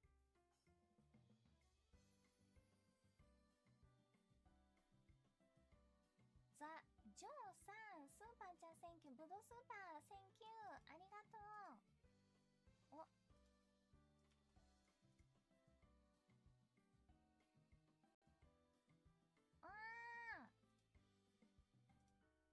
Congratulations on the 新衣装 debut. It looks super adorable, and the new voice pack is so lovely as well. By the way, I finally have time to finish watching 6th Fest stage. 1. Watame is so cool when you are singing Watame Pop on the stage. ありがとう、ラブ。 Thank you。 新衣装おめでとう。とてもかわいい。ボイスも素素敵。シックスフェスステージ1見終えたよ。わたあめポップクール。ナイススーパーチャー Thank you。 あなたは世界で最高の羊です。ありがとう。感謝です。 I'm so happy happy happy happy。 ありがとうございます。シェンシェンかな、ありがとう。フェスも見てくれてありがとうね。これいつまで見れるんだ。1ヶ月だと4月の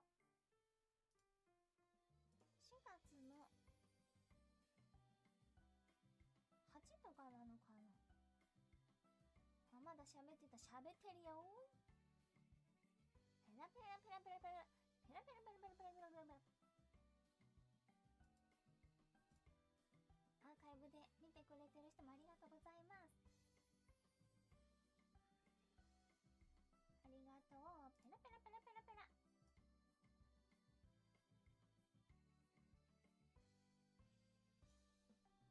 4月9日までか。もう半分ぐらいしかない。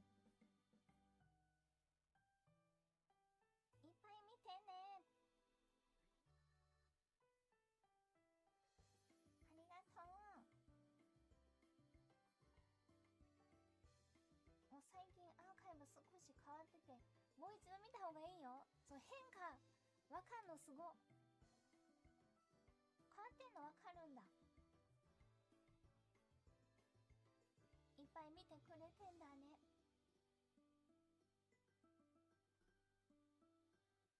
今日もカリじゃん、ありがとう。わためのモンハン見てて最高に楽しい。ありがとうございます。 Thank you。 へえ、いろいろ変わったりして。そうなんだ。へえ、カメラワークが。ほー、そうなんだ。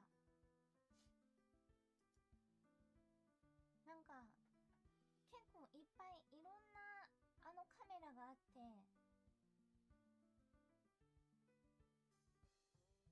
タレントは見えない時に見えるアングルに変わったりとかね。なんかそこをこう差し替えたりできるんだよ。別のカメラでいいショットがあったらそっちに変えて。カメラワーク、そうだねカメラワーク言われてたもんな。おい、もっと映してくれよって。近くで見たい見たい見たい。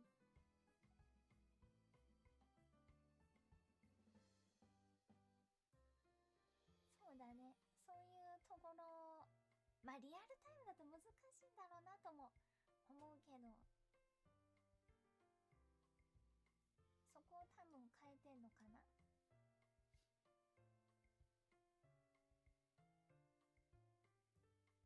ね、でも後からでもいい感じにしてくれて助かる。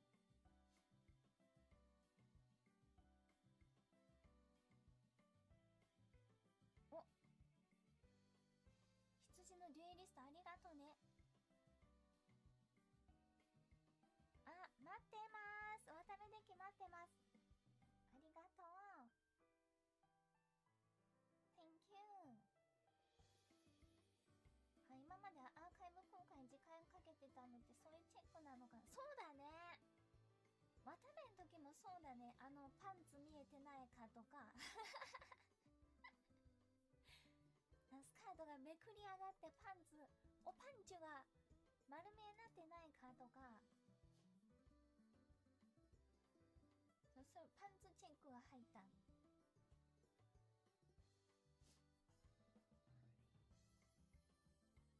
予期せぬね、パンチ丸見えがあったりするから。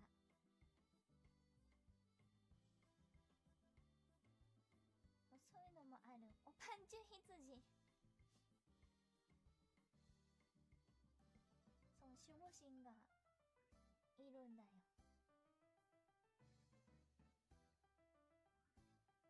見えたっていい。ね、一応なんかダメっぽいね。おパンチ NG。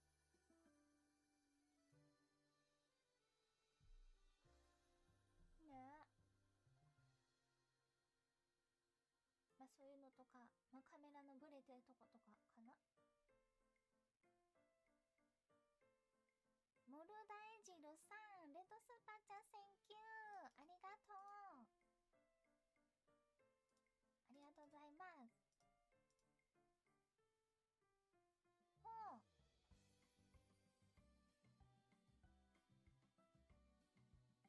ああ、あららら。Hello, Watame. I am on vacation in Japan, and I was invited to meet with a fellow Watamate JP, and we had fun. Looking for Watame goods, and we ate delicious food together. He invited me to a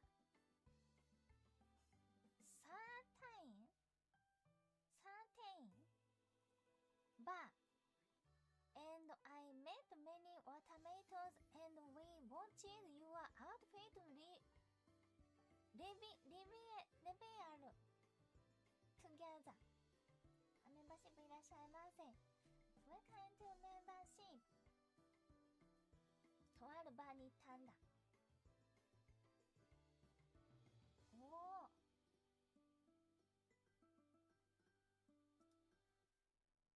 こんにちは。ハローまため。日本でバーケーション中。JPC 部と一緒にわためのグッズを探したり、美味しいものを食べたよ。彼は私をとあるバーに招待してくれて、たくさんのわため糸に会って、新商広めを一緒に見ました。おお、ちゃんとバーって思ってるんだ。ありがとう。レッドスーパーチャーセンキュー。いや、楽しそう。いいね。そんな状態で新商広め見てくれてたんだ。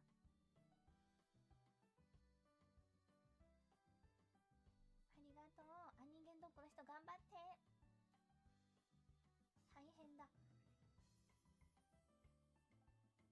ね、まるでちゃんとしたバーじゃないみたいに言うやん。最近モンハン飯まで始まったっぽいからな。おでんもあって、豚丼もあって、モンハンっぽい飯もあって、バーなのか？ご飯屋さんみたいになってる。でもいろいろ食べれていいな。ありがとう。何食べたんだろう、モルダイジルさんは。Thank you。 ありがとう。エンジョイしてってね。エンジョイジョイ。ありがとうございます。ねえ、何食べたんだろう。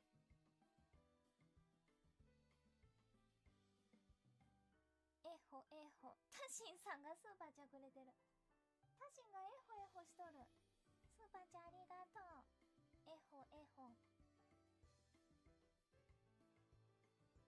おやつ代、至急おやつ代ありがとうございます。タシンがエホエホ。クック先生やゲリオスなど懐かしのモンスターも出てきて、これからどんどん種類も増えてきますな。ね、白神先生のご指導もうめっちゃ助かった。なんか懐かしい気持ちになった。いろいろ思い出して。ありがとうございます。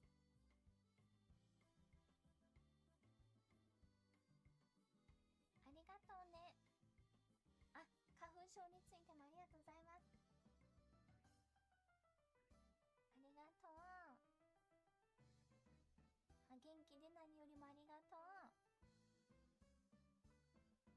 ブちゃんがいてくれてよかった。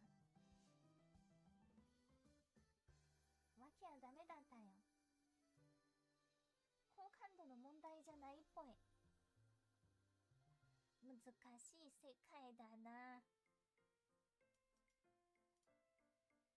コアチュンさん、スーパーチャセンキュー、ありがとう。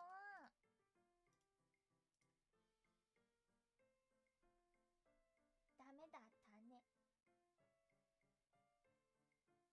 ほな一体何があかんのだろうか。アマゾンの奥地に行かなければ。ねえ、ふぶちゃんもわための時匂い好きって言ってたのに。わけはダメなんだ。その心は。Today I became a galaxy ship. Every day has been super fun, and I'm looking forward to another year with the cutest and best ship. ありがとう。わため大好き。I can't wait to see what Watamate becomes next year. へへ。Congratulations on Galaxy Ship. おめでとう。5年もありがとう。5 years, thank you. ありがとう。次はどんな格好になるのかな、ワタメイト。悩ましい。シーウーみたいになるかもよ。宇宙に行って宇宙人になる。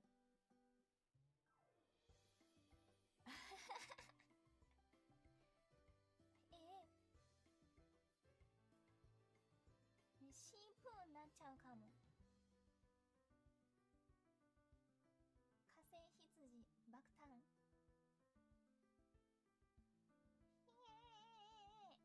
筋肉はダメと待ってます。はあ、筋肉隆々になる。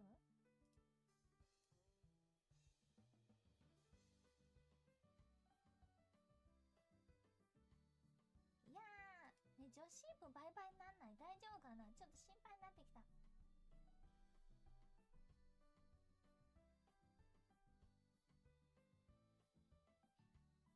女子シープバイバイ。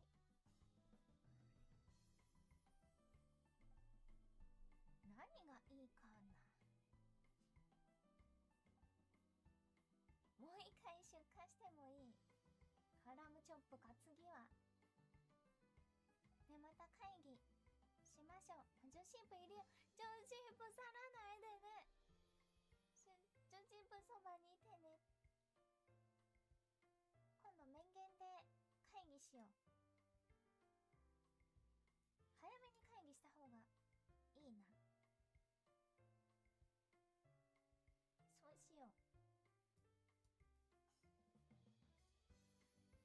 あ、ずっと大好きだよ。あ、ずっと好きだよだった。ありがとう。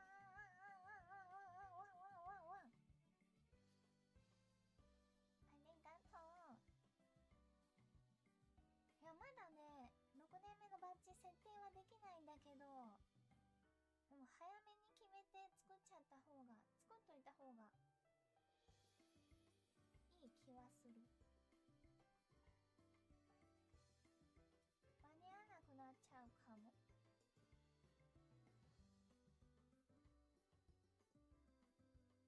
ね、いつでも設定できるように準備しとくに越したことはない。今度面言で決めよう。正確に決めよう。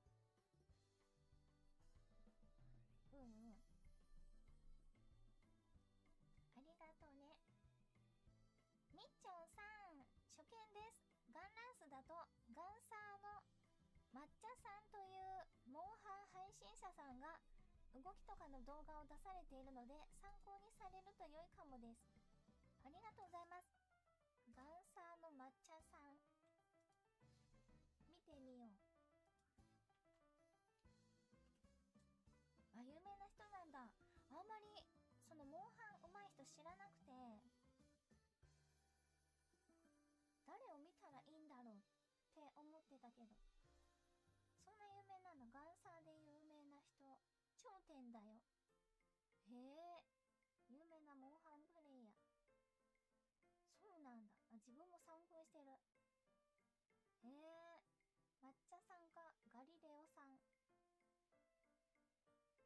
うますぎて参考にならんかもしれん。それできませんがだって。うますぎて。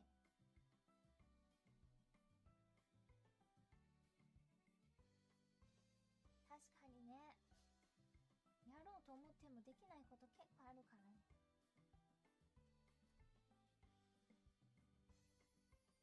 スローでもわからんのよ。まあ一回見てみよう。あ、マリカのワールドレコードもそうだもんね。へーって。確かに。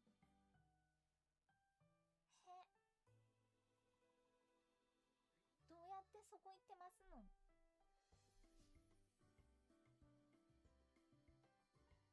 絶対無理なやつ。まあそこまでではない。ほんでワタメのガンランスぐんぐん上手くなってると思う？これ動画見たらもっと上手くなっちまう。教えてくれてありがとう。見てみます。かなり上達したかな。でも結構スカってるよ。スカスカスカスカスカ。尻尾がやっぱ切れない。切れないよ。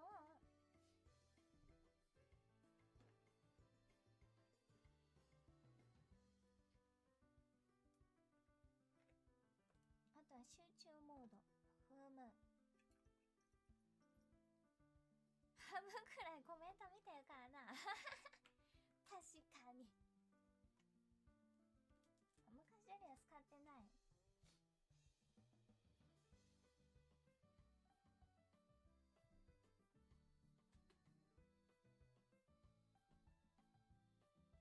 慣れか。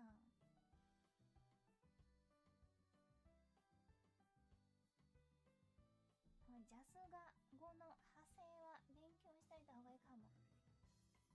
なるほど。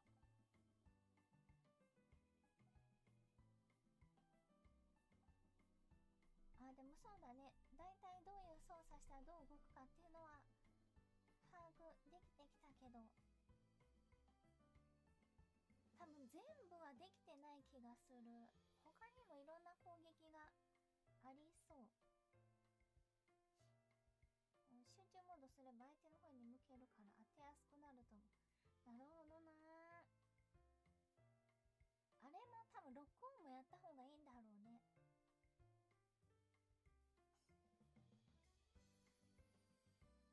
まあ一歩ずつ覚えていくしかないか。初コメいらっしゃいませ。名刺入ってないですがワタメイトになれますか？もちろんだ。仲間がいるよ。てか今これ見てるみんなはタメイトだから。ははは。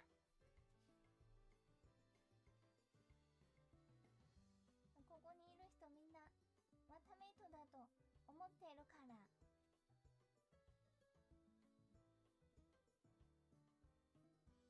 当たり前だろう。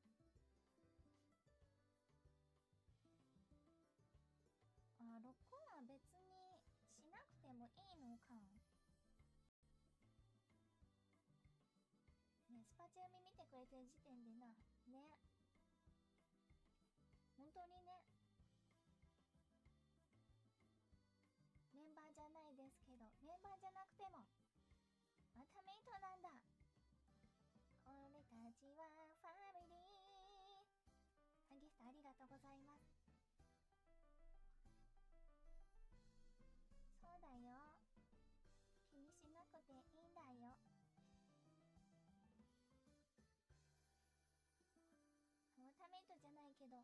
わため好き。ほなじゃあわためいとか。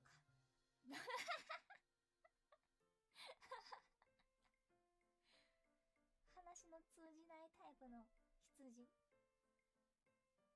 あ、つまりわためいとか。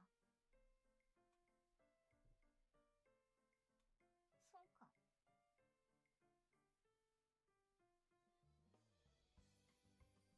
じゃあそれでオッケー。ほなわためいとか。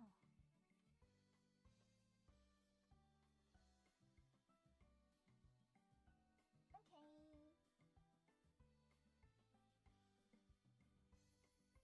ありがとうありがとう。優しい世界なんだ。うちではこれが普通だけど、みんなが優しいからね。いらっしゃいませ。羊が増えたぞ。ありがとうありがとう。初コメもありがとう。あにゃ、合わせて押しちゃえよ。あははは。あはは。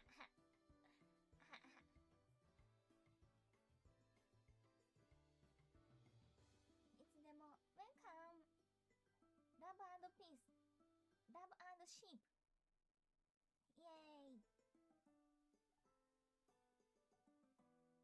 101アニバコさん、スーパーチャセンキュー。ユミフヨケイ。じゃあ黙読します。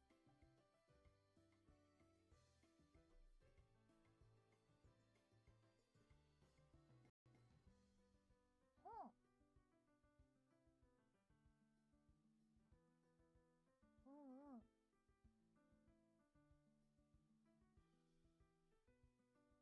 あららら、ありがとうございます。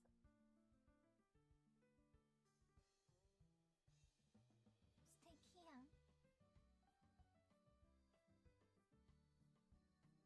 頑張っててとてもすごいと思います。いや、大変なお仕事だと思うから尊敬しますよ。また新しい楽器が始まって大変かと思いますが応援してますぞ。頑張ってね。ギフトもありがとうございます。ありがとうね。スーパーチャセンキュー。お互い頑張っていきましょう。新学期もありがとう。制服もね手に入ったからね。ありがとうね。ギフトもありがとうございます。おー、テキサスからおはよう。今年はシックスフェスに行くことができ、クリエイターズステージであなたのパフォーマンスを見ることができました。今まで行った中で最高のコンサートでした。わーお、ありがとう。すごい、テキサスから来てくれたんだ。 Welcome to Japan。 ありがとうございます。メンバーシップおかえり。 Welcome back メンバーシップ。テキサスってアメリカ？遠いね。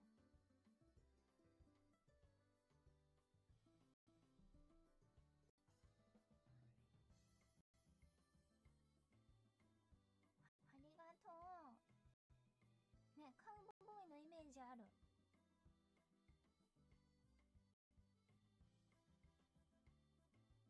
おお、いらっしゃいませ。チル配信ようこそ。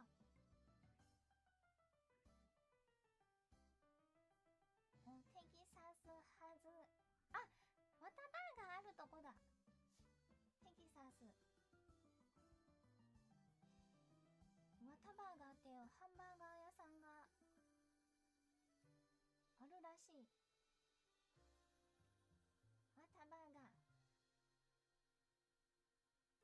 覚えてる。わたバーガー屋さんがある。ありがとうね、センキュー。わためバーガー。わ。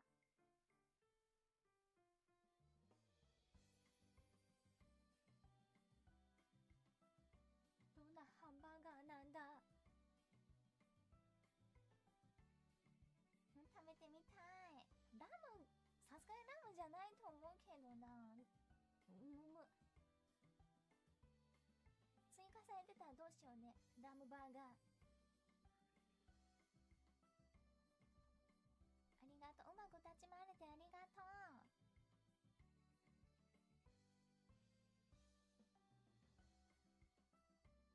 脇 NG 笑っちゃったよ。ありがとうございます。Thank you。ねえ、バカさんのみんなともやりたいね。おぶちゃん、山つかみはいないんだよ。目を覚ませ。ありがとう。今回飯テロすごかった。あ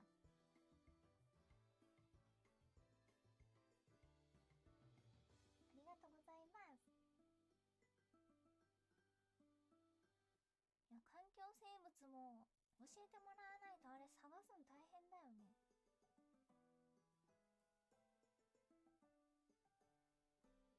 励めなさい。ありがとう。励みます。乾さん、スーパーチャセンキュー。ちょっと過ぎちゃったんだけど、19日は綿目を押し始めてから5回目の誕生日でした。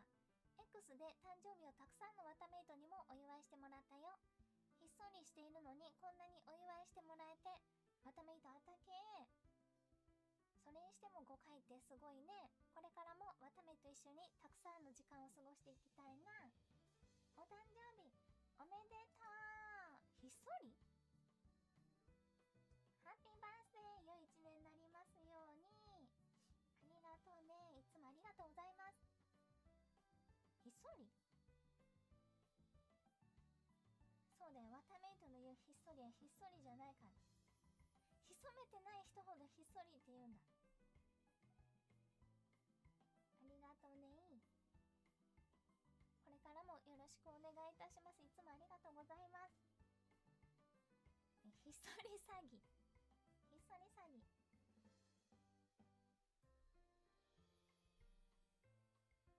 あ、声が超綺麗。ありがとう。綿目もね、ホルメの中では結構ひっそりだから、細々やらしてもってます。深夜に。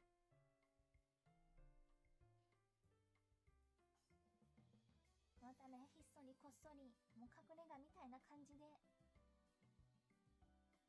やらしてもってます。今日言葉か。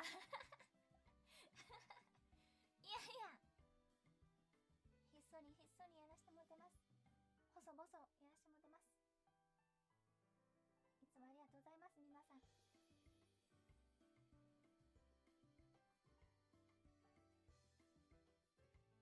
そろりそろり、ひそりひそり。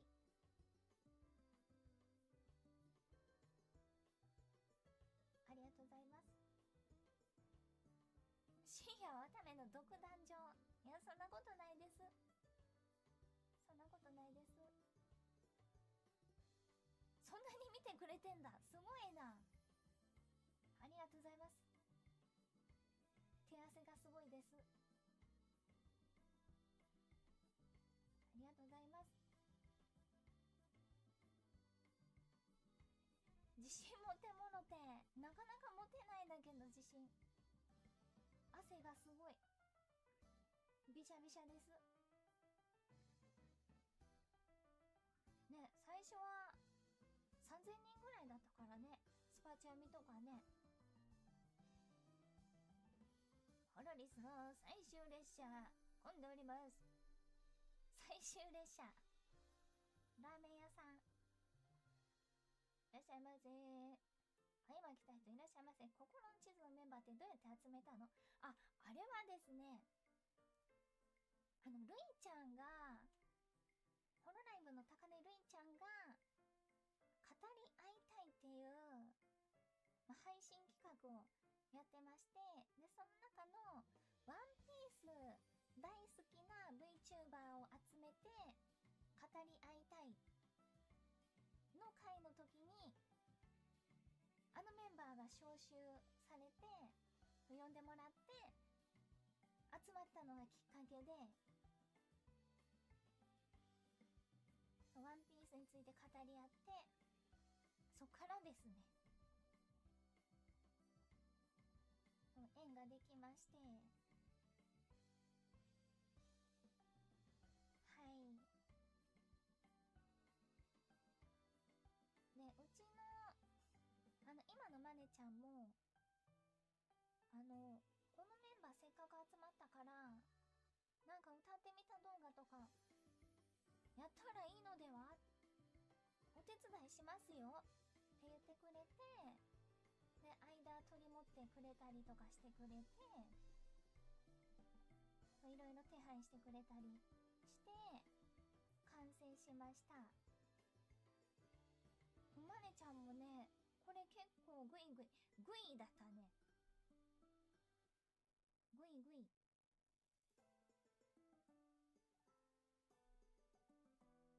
そう、ありがとうございます。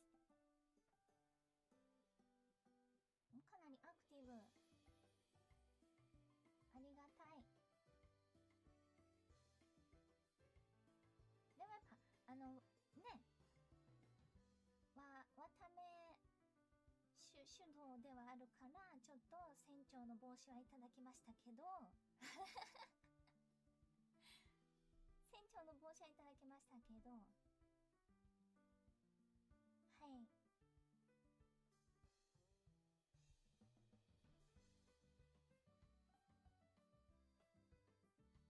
かぶりたかった。かぶりたかった。どけ、俺が船長だ。ぜはは海賊だ。そう、でもね、賞金負けてんだよ、ルイちゃんに。あれ、誕生日だから。負けてんだよ。船長の方が少ないんだ、懸賞金が。ちょっと負けてる。でも他に浮かばなかったんだよな、あそこの数字。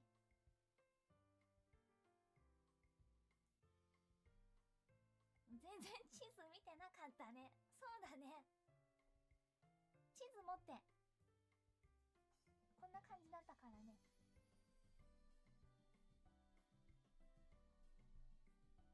前しか見てねえ。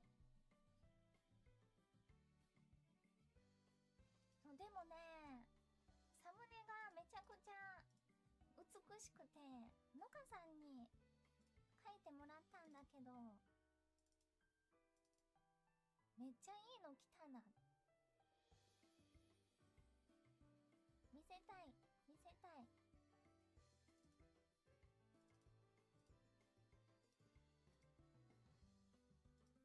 ドドン。めっちゃいい。そう、差分もね、いただいて。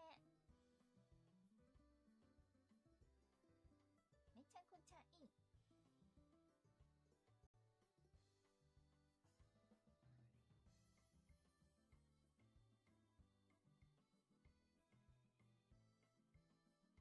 ドドン。そう、渡部船長。ね、いい絵だな。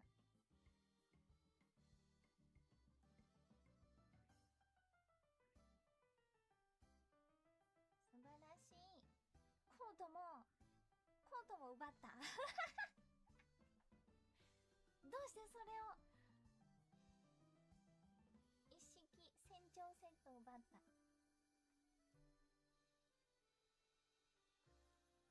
だってコートもないと。これが海賊だ。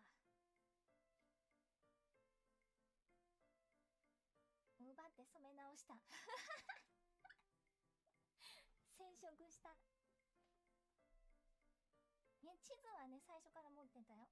なんなら航海士っぽい感じになってたわ、タメが。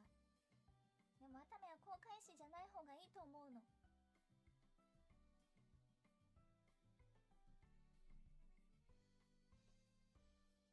多分たどり着けないと思うの。ワタメが一番海賊。ヨーハウヨーハウ。これ置いとこう。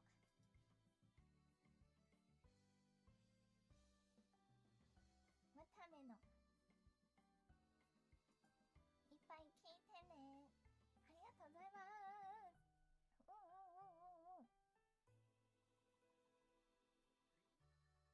ね、相談待ったなし。ほんとめっちゃいい。めっちゃいい音源だし、めっちゃいい動画になったな。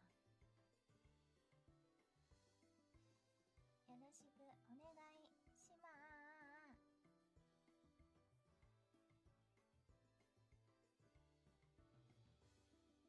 いっぱい聞いてください。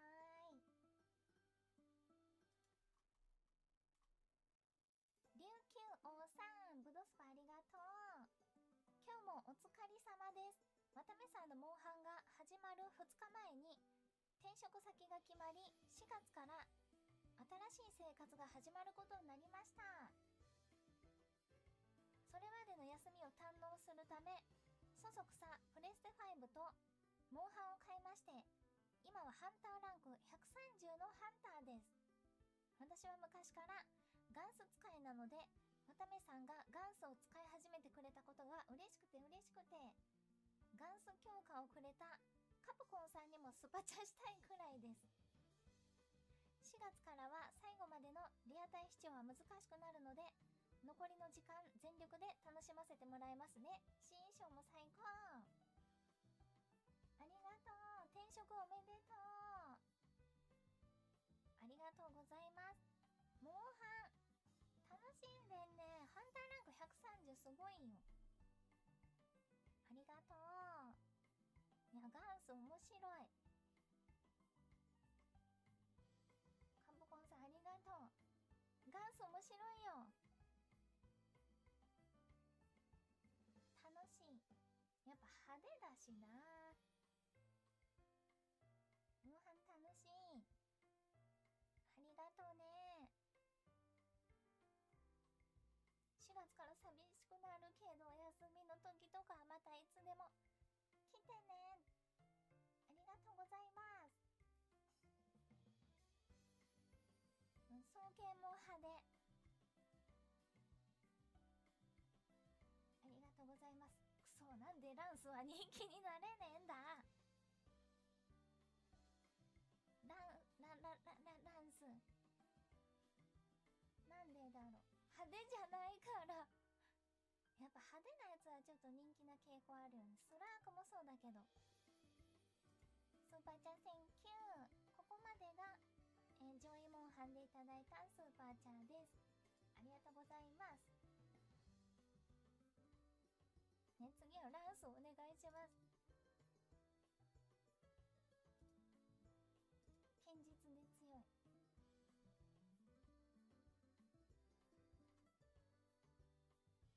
砲撃ができれば。でも砲撃できちゃったらそれはもうガンスになっちまうのでは。それはもうガンスでガンス。次が心の地図かな。トイレ行きたい。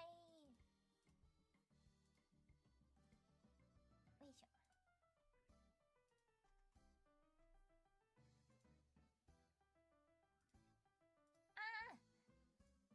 爆発する。行ってきます。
れてありがとうございます。ママに会ってよかった。危なかったね。龍撃砲が起こるとこだった。危ない危ない。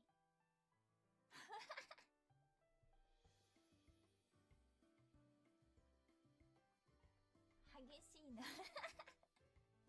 おいー。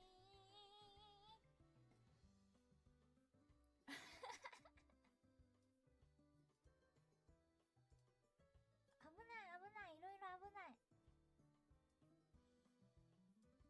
心のチーズでいただいたスーパーじゃ先読ませていただいて、で獅子王タモンハンの枠を次に読ませてもらおうかなと思います。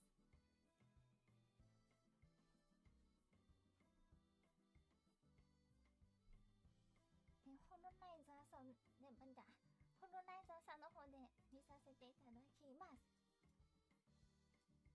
ありがとう。企画してくれてありがとう。うちのマネちゃんにもありがとうと伝えておきます。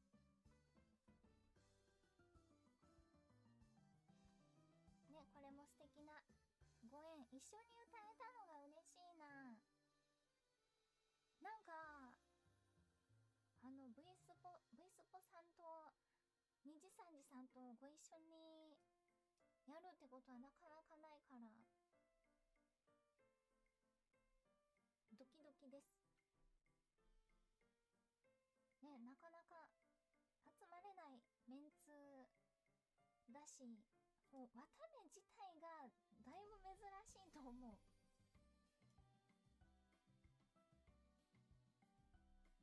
普段あんまりお外に出ることはないからね。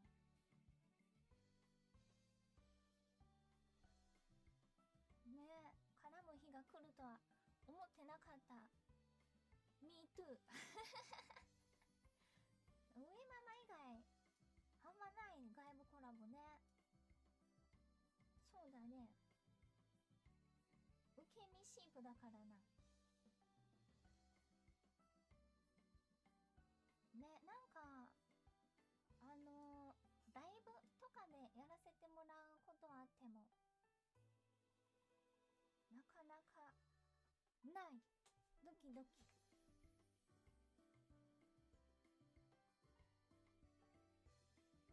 ドキドキ。あ、姫ひなさんとかね、呼んでいただいて、自分から呼ぶことってあんまないかも。ね、お友達いっぱいできるかな。大丈夫かな。ドキドキ。あ、昔の方があったね。そうだね。すごい昔。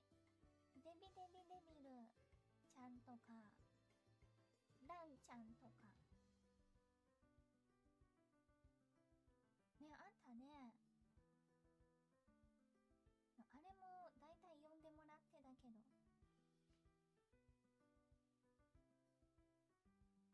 懐かしい。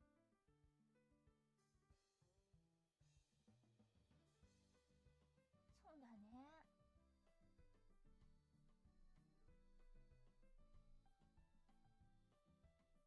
あ、玉木パイセンもね。そうだね。懐かしい。でも他はないかな。クレアさんぐらいか。ういちゃんのなんかで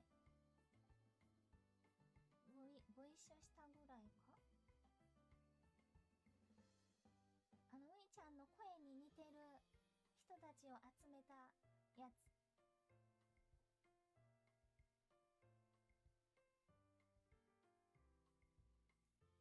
そう、雰囲気似てるって言われてたやつ。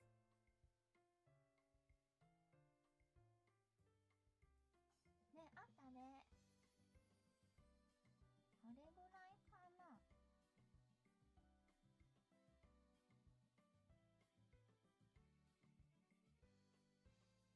しぐれ、ういで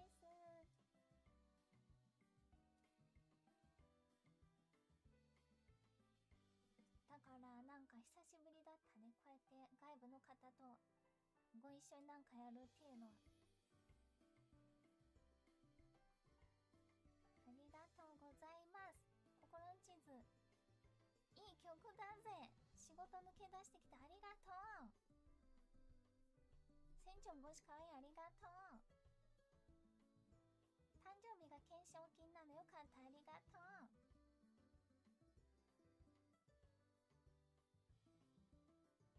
このメンツで歌ってくれて嬉しい、ありがとう。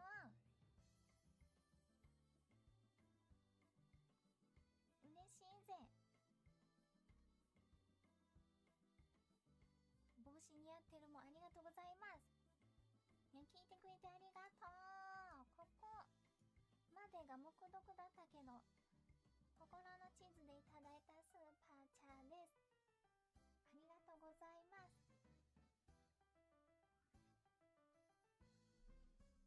Thank you。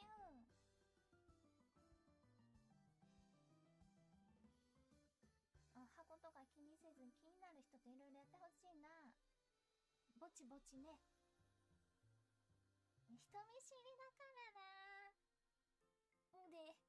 腕こう見えて人見知りなんだよな。ホロライブでもなかなか打ち解けるまでに時間がかかった羊だからな。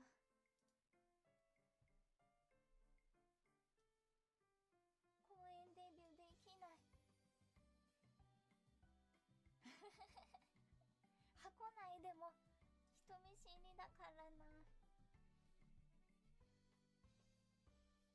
でもだいぶ箱内ではね、自由奔放にやれるようになってきたけど、よ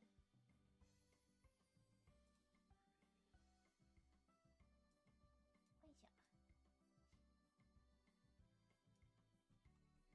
ね、だいぶ暴れられるようになったけど、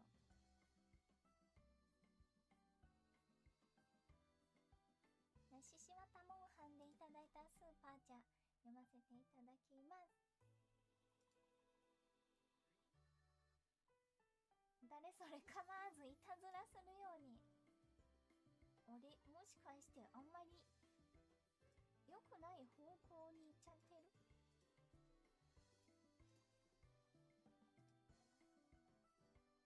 大丈夫かな。セブンダイズからな気が。そうかも。入社に感謝だな。そうかも。セブンダイズもだし、あと結構 GTA もでかかったなって感じるかな。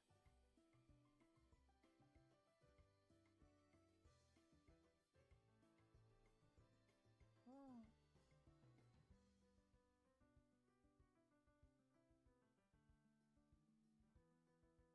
うだね。アークも活躍できたかな。なんかロボットが爆発した記憶が鮮明にまた目のロボットが爆散したんだ。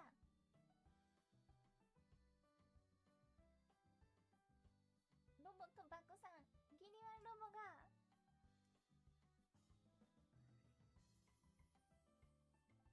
そう、デイの隊で頑張ってたんだけど、デイのから落ちちゃって、で、どうしよう、もうロボットしかないってロボットに乗って、で頑張って、やばい、逃げなきゃって逃げてたら食らって隕石みたいなのに当たって爆散した。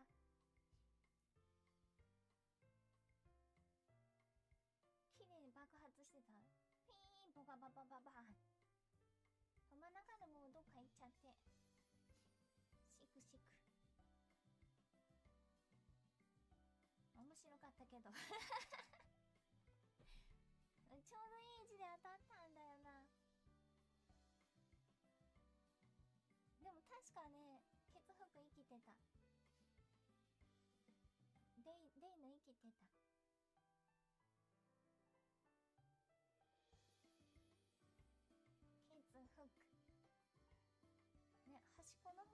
ってた。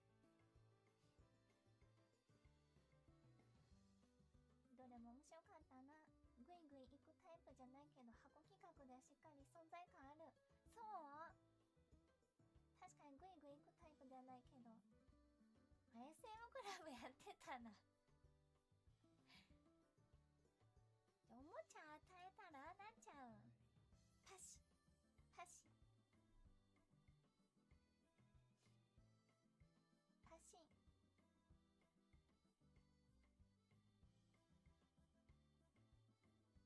無知かっこおもちゃ。あ、変態。うわ、おもちゃもらうと遊びたくなっちゃう。まあ今後も、まあ、全部は難しいかもだけど、まあ、参加したいなって思うのがあったら箱企画参加したりまたしたいなと思います。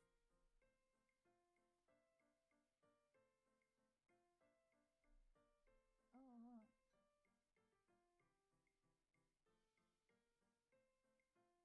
はい。手の届く範囲でね。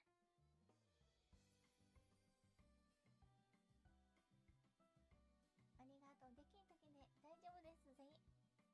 ありがとうだぜ。やらない時もあるかもしれないけどね。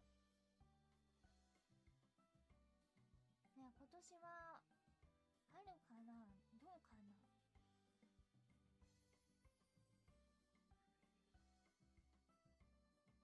ね、やりたいことやろう。あえ無理ない範囲で。あえラストは参加しなかったもんね。そうだね、ラストはなんか怖いイメージあるわ。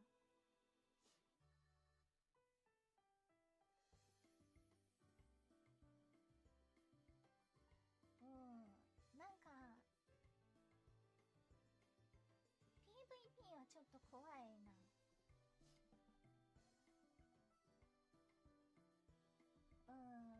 なんかコメントも怖い怖いイメージある。確かに怖い人来そう。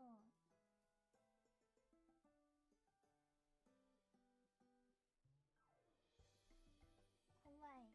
奇襲とかしたら怒られそう。ずるいぞって。悪くないよね。悪い。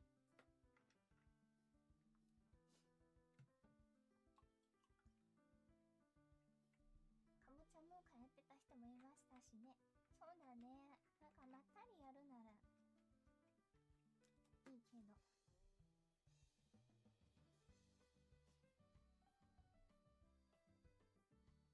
あ、GTA の方が怖かった。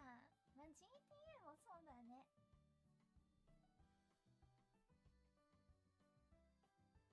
確かに。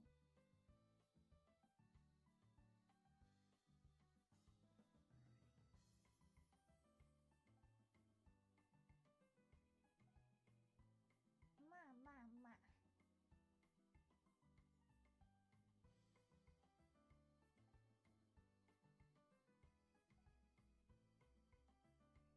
まあまあまあ。やりたいと思ったやつをやろうと思います。うんうんうんうん。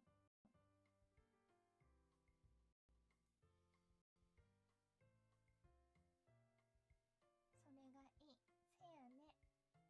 ギフトありがとう。オッケー。でも面白かったね、箱ゲー。またやりたい。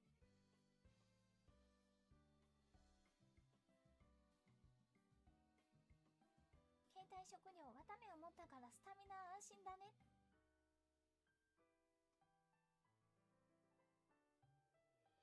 綿目のスタミナはうぬぬ。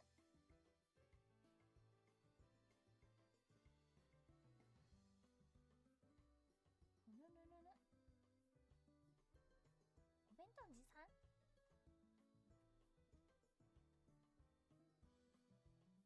でもサムネがね、もうそんな感じだったもんね。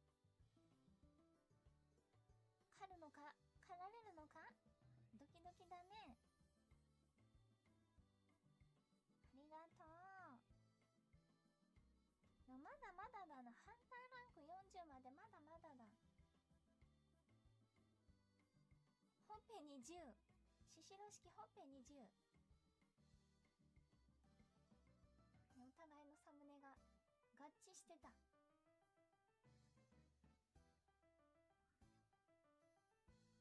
りがとう。なんか頭に髪跡があったもんな。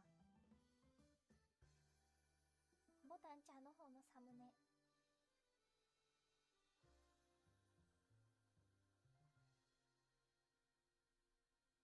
食べられたら一応つってカウントされるんですかね。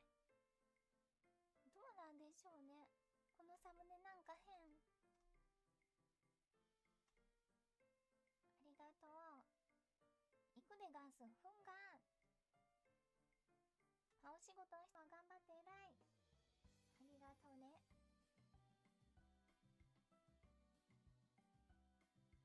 もちもちやぞ。ほっぺが大好きししわたハンティンググー。頼み問題もありがとうございます。アペックカンさんありがとう。スーパーチャセンキュー。ほう、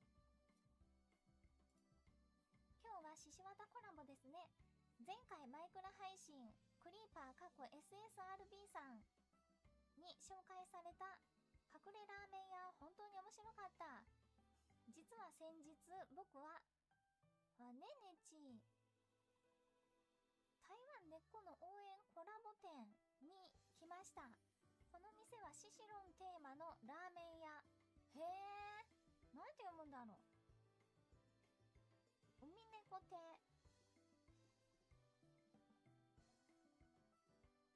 今回は期間限定のワーター麺を食べました。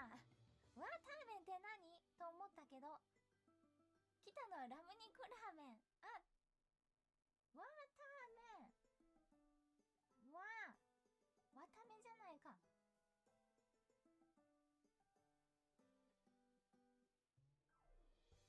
それはもうわためじゃないか。ワーター麺。わあ、すごい。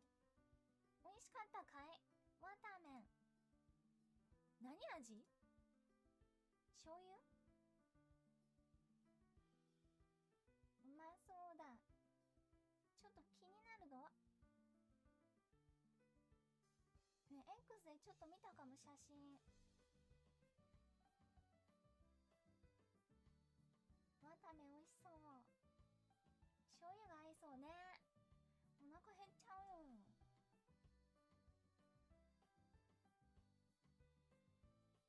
ベリーデリシャス。あ、味噌も合いそう。うわ、ラーメン食べてー。ありがとう。すごいね。なんかもう推し活の範囲がすごいなと思う。駅に広告を置いてくれたり、フラスタ出してくれたり、こうやってお店開いてくれたり。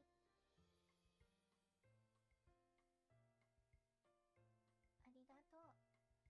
わため富士マスク配ったりねえ、すごい。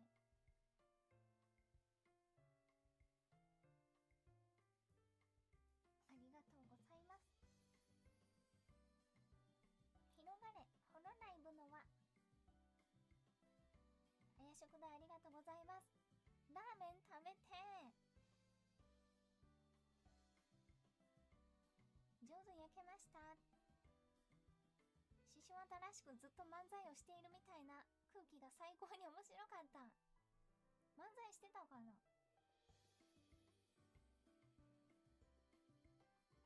ありがとう。バランスがめっちゃいい。ありがとうございます。上手に焼けました。ほぼ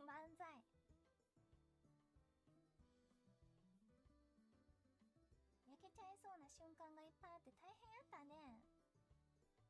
そうだね。ガンスでよかったね。ずっとゲラってた。確かに。なんかいつもよりモノマネ多くない？なんかそのふとした一言にこう長年一緒にいた感じが出てていいよね。今日なんかモノマネ多いやんみたいな。いつも知ってないと言えないやん。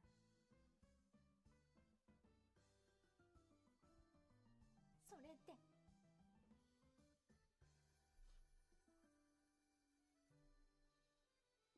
ふわ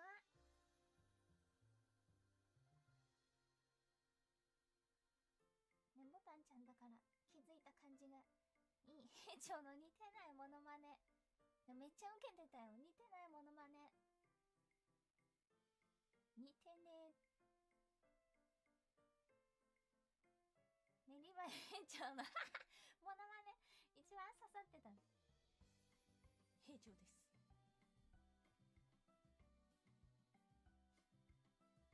なんかじわじわ来てたよね。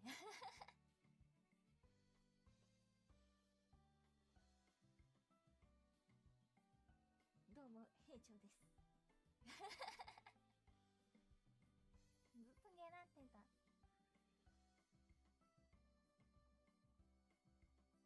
初回お互い一応作らった時めちゃくちゃ笑っちゃった。ねえよかったよ。逆にホッとしてたよ。わためは自分だけじゃない。おつったのよかった。ちょっとホッとしている自分がいました。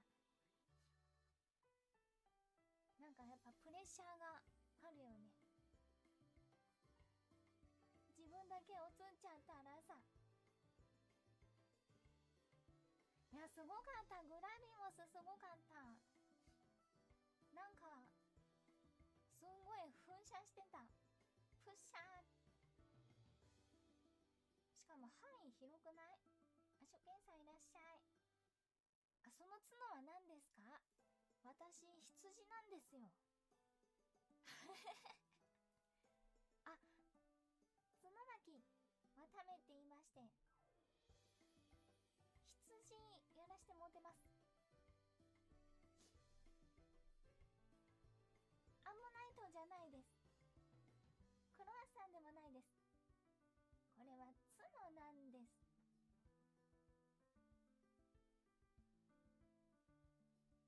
なんだって羊なんだ。そう、羊なんです。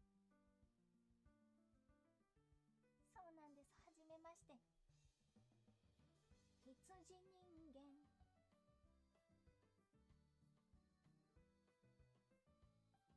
たまに外れることもあります。初見詐欺の人もいます。初見です。可愛くていいでしょ。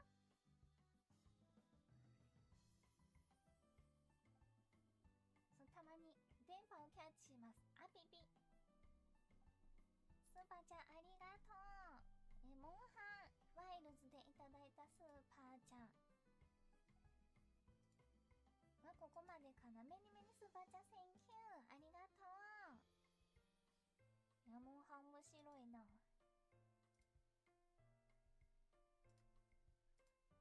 モンハンやりたくてしょうがねえ。スピ。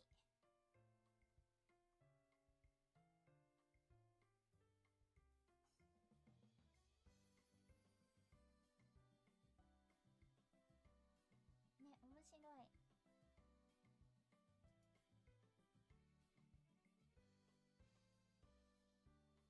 むむ。半々ぐらいで終わりを感じている人とまだ続くのかなと思っている人が半々ぐらい。あ、こんにちは。初見2年目です。いらっしゃいませ。初見2年目さん。ずいぶん長い初見だ。あ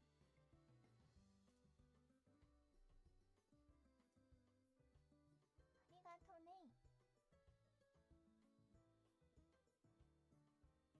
ね、初心を忘れない素晴らしいお方。ありがととうございます。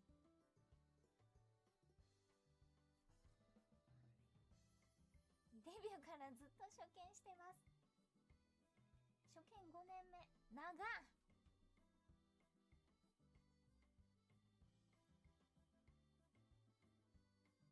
初見は続くよ、どこまでも。普通続かないものだけど、初見忘れるべからず。どうしよう、今日の枠まで読みたかったけど、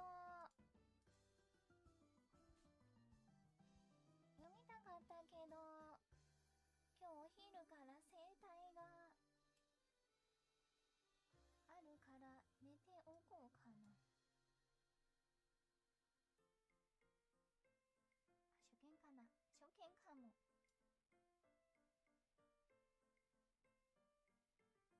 無理しないで。はい。起きれなくなっちゃうかもしれないもんな。あー、行きたくねーってなっちゃう。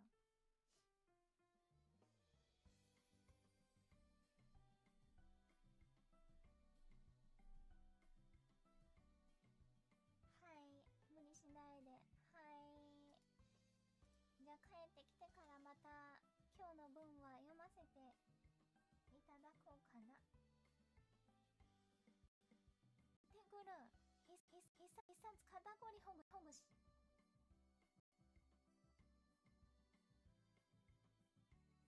はい。早起き励めなさい。はい。肉をほぐされなさい。柔らかくしなさい。はい。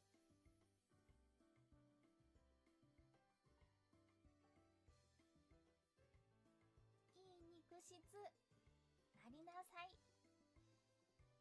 励めなさい。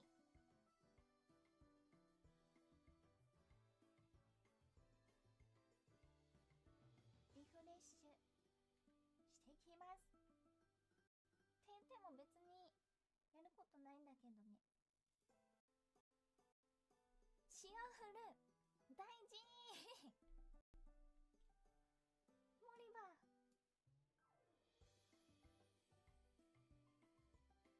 ありがとう。ご飯もいらない。休みは何もしない。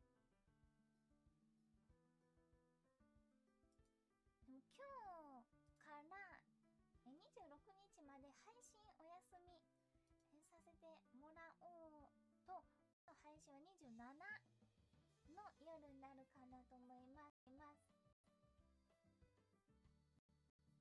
で、今日は夜7時からハバナイ動画が上がります。よろしくお願いします。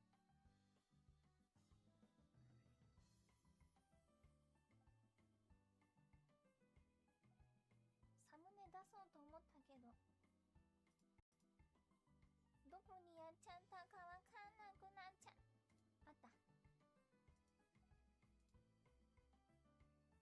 今日はこちら、ラジコン&いちご狩りで対決、茨城旅行 with ノエフレ。ノエフレの間に挟まってきましたこれラジコンもね結構面白くてすごかったんで、いちご狩りもね結構最新のいちご狩りというかとある対決をねしたんだよ。これラジコン興味持つ人いると思うな。最新のいちご狩りすごかったよ。足元が汚れないいちご狩り、お楽しみに。で、25日の夜は心の地図のショート動画あげようと思っていて、で26日の夜は手書きアニメショート新作を投稿します。全部夜の7時からです。なので寂しくない。よろしくお願いします。で、わためはレコーディングに向けて練習したり、ちょっと喉の調子を整えようと思います。ありがとうね。また27日の夜に遊びましょう。ちょっと何やるかまだ決めてないけど、また枠を立てます。レコーディング頑張ります。ありがとうね。いや、おセンチマンにはなっちゃうよ。やっぱこの時間がいっちゃん好きなんだから。おセンチマンになるからケアよろしくね。羊のケアよろしくね。ありがとうございました。では、今から寝る人はゆっくり休んでください。X でリポ送ってね。お仕事とか学校とか何か用事がある人は手洗いうがいして今日も元気に過ごしましょう。今日もこんな時間までありがとうございました。最後に歌おうか。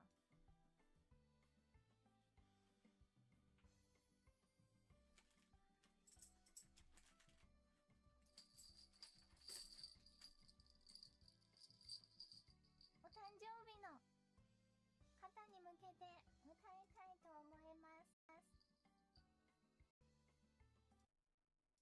よいしょよいしょ。では、あれ、なんか声が帰って聞こえてくる。なんだこれは。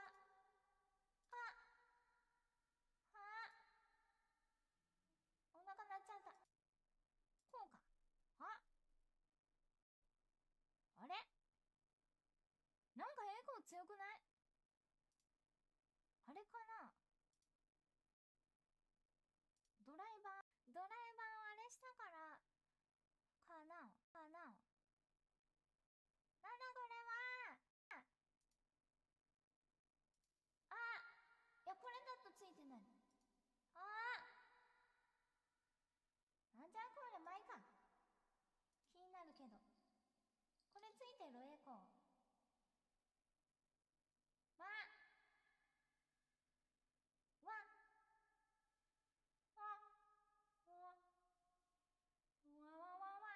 じゃあこれでいきたいと思います。バンババンパンパン。音でかくない？パンパンパンパンパンパンパン。Happy birthday to you。Happy birthday to you。Happy birthday dear。お誕生日の人、Happy birthday。Happy birthday to you。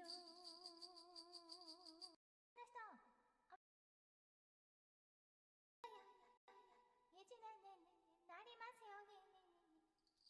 そしてお誕生日じゃないみんなも Happy day to you。 Happy day to you。Happy day dear。 お誕生日じゃない人、エブリワンみんな Happy day to you。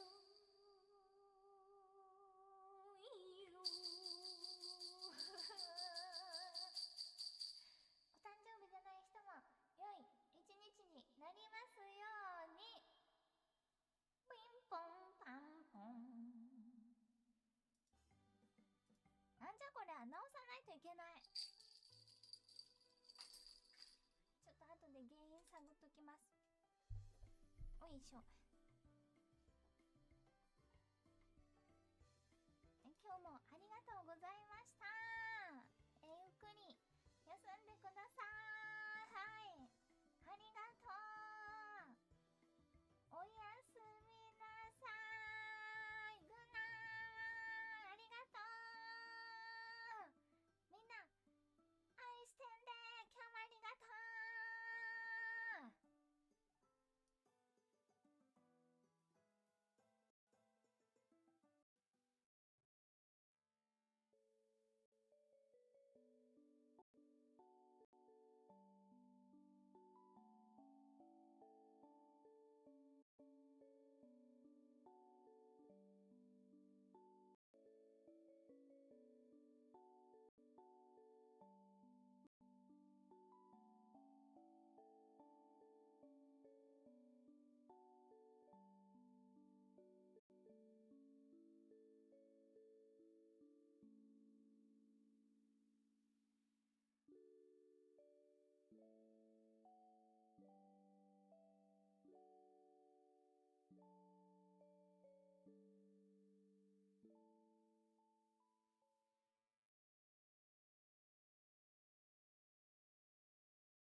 ありがとうございました。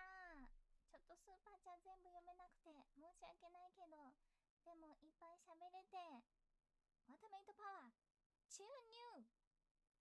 3日間寂しいけど、いい歌を取るために整えて練習して頑張ってみんなにお届けできる。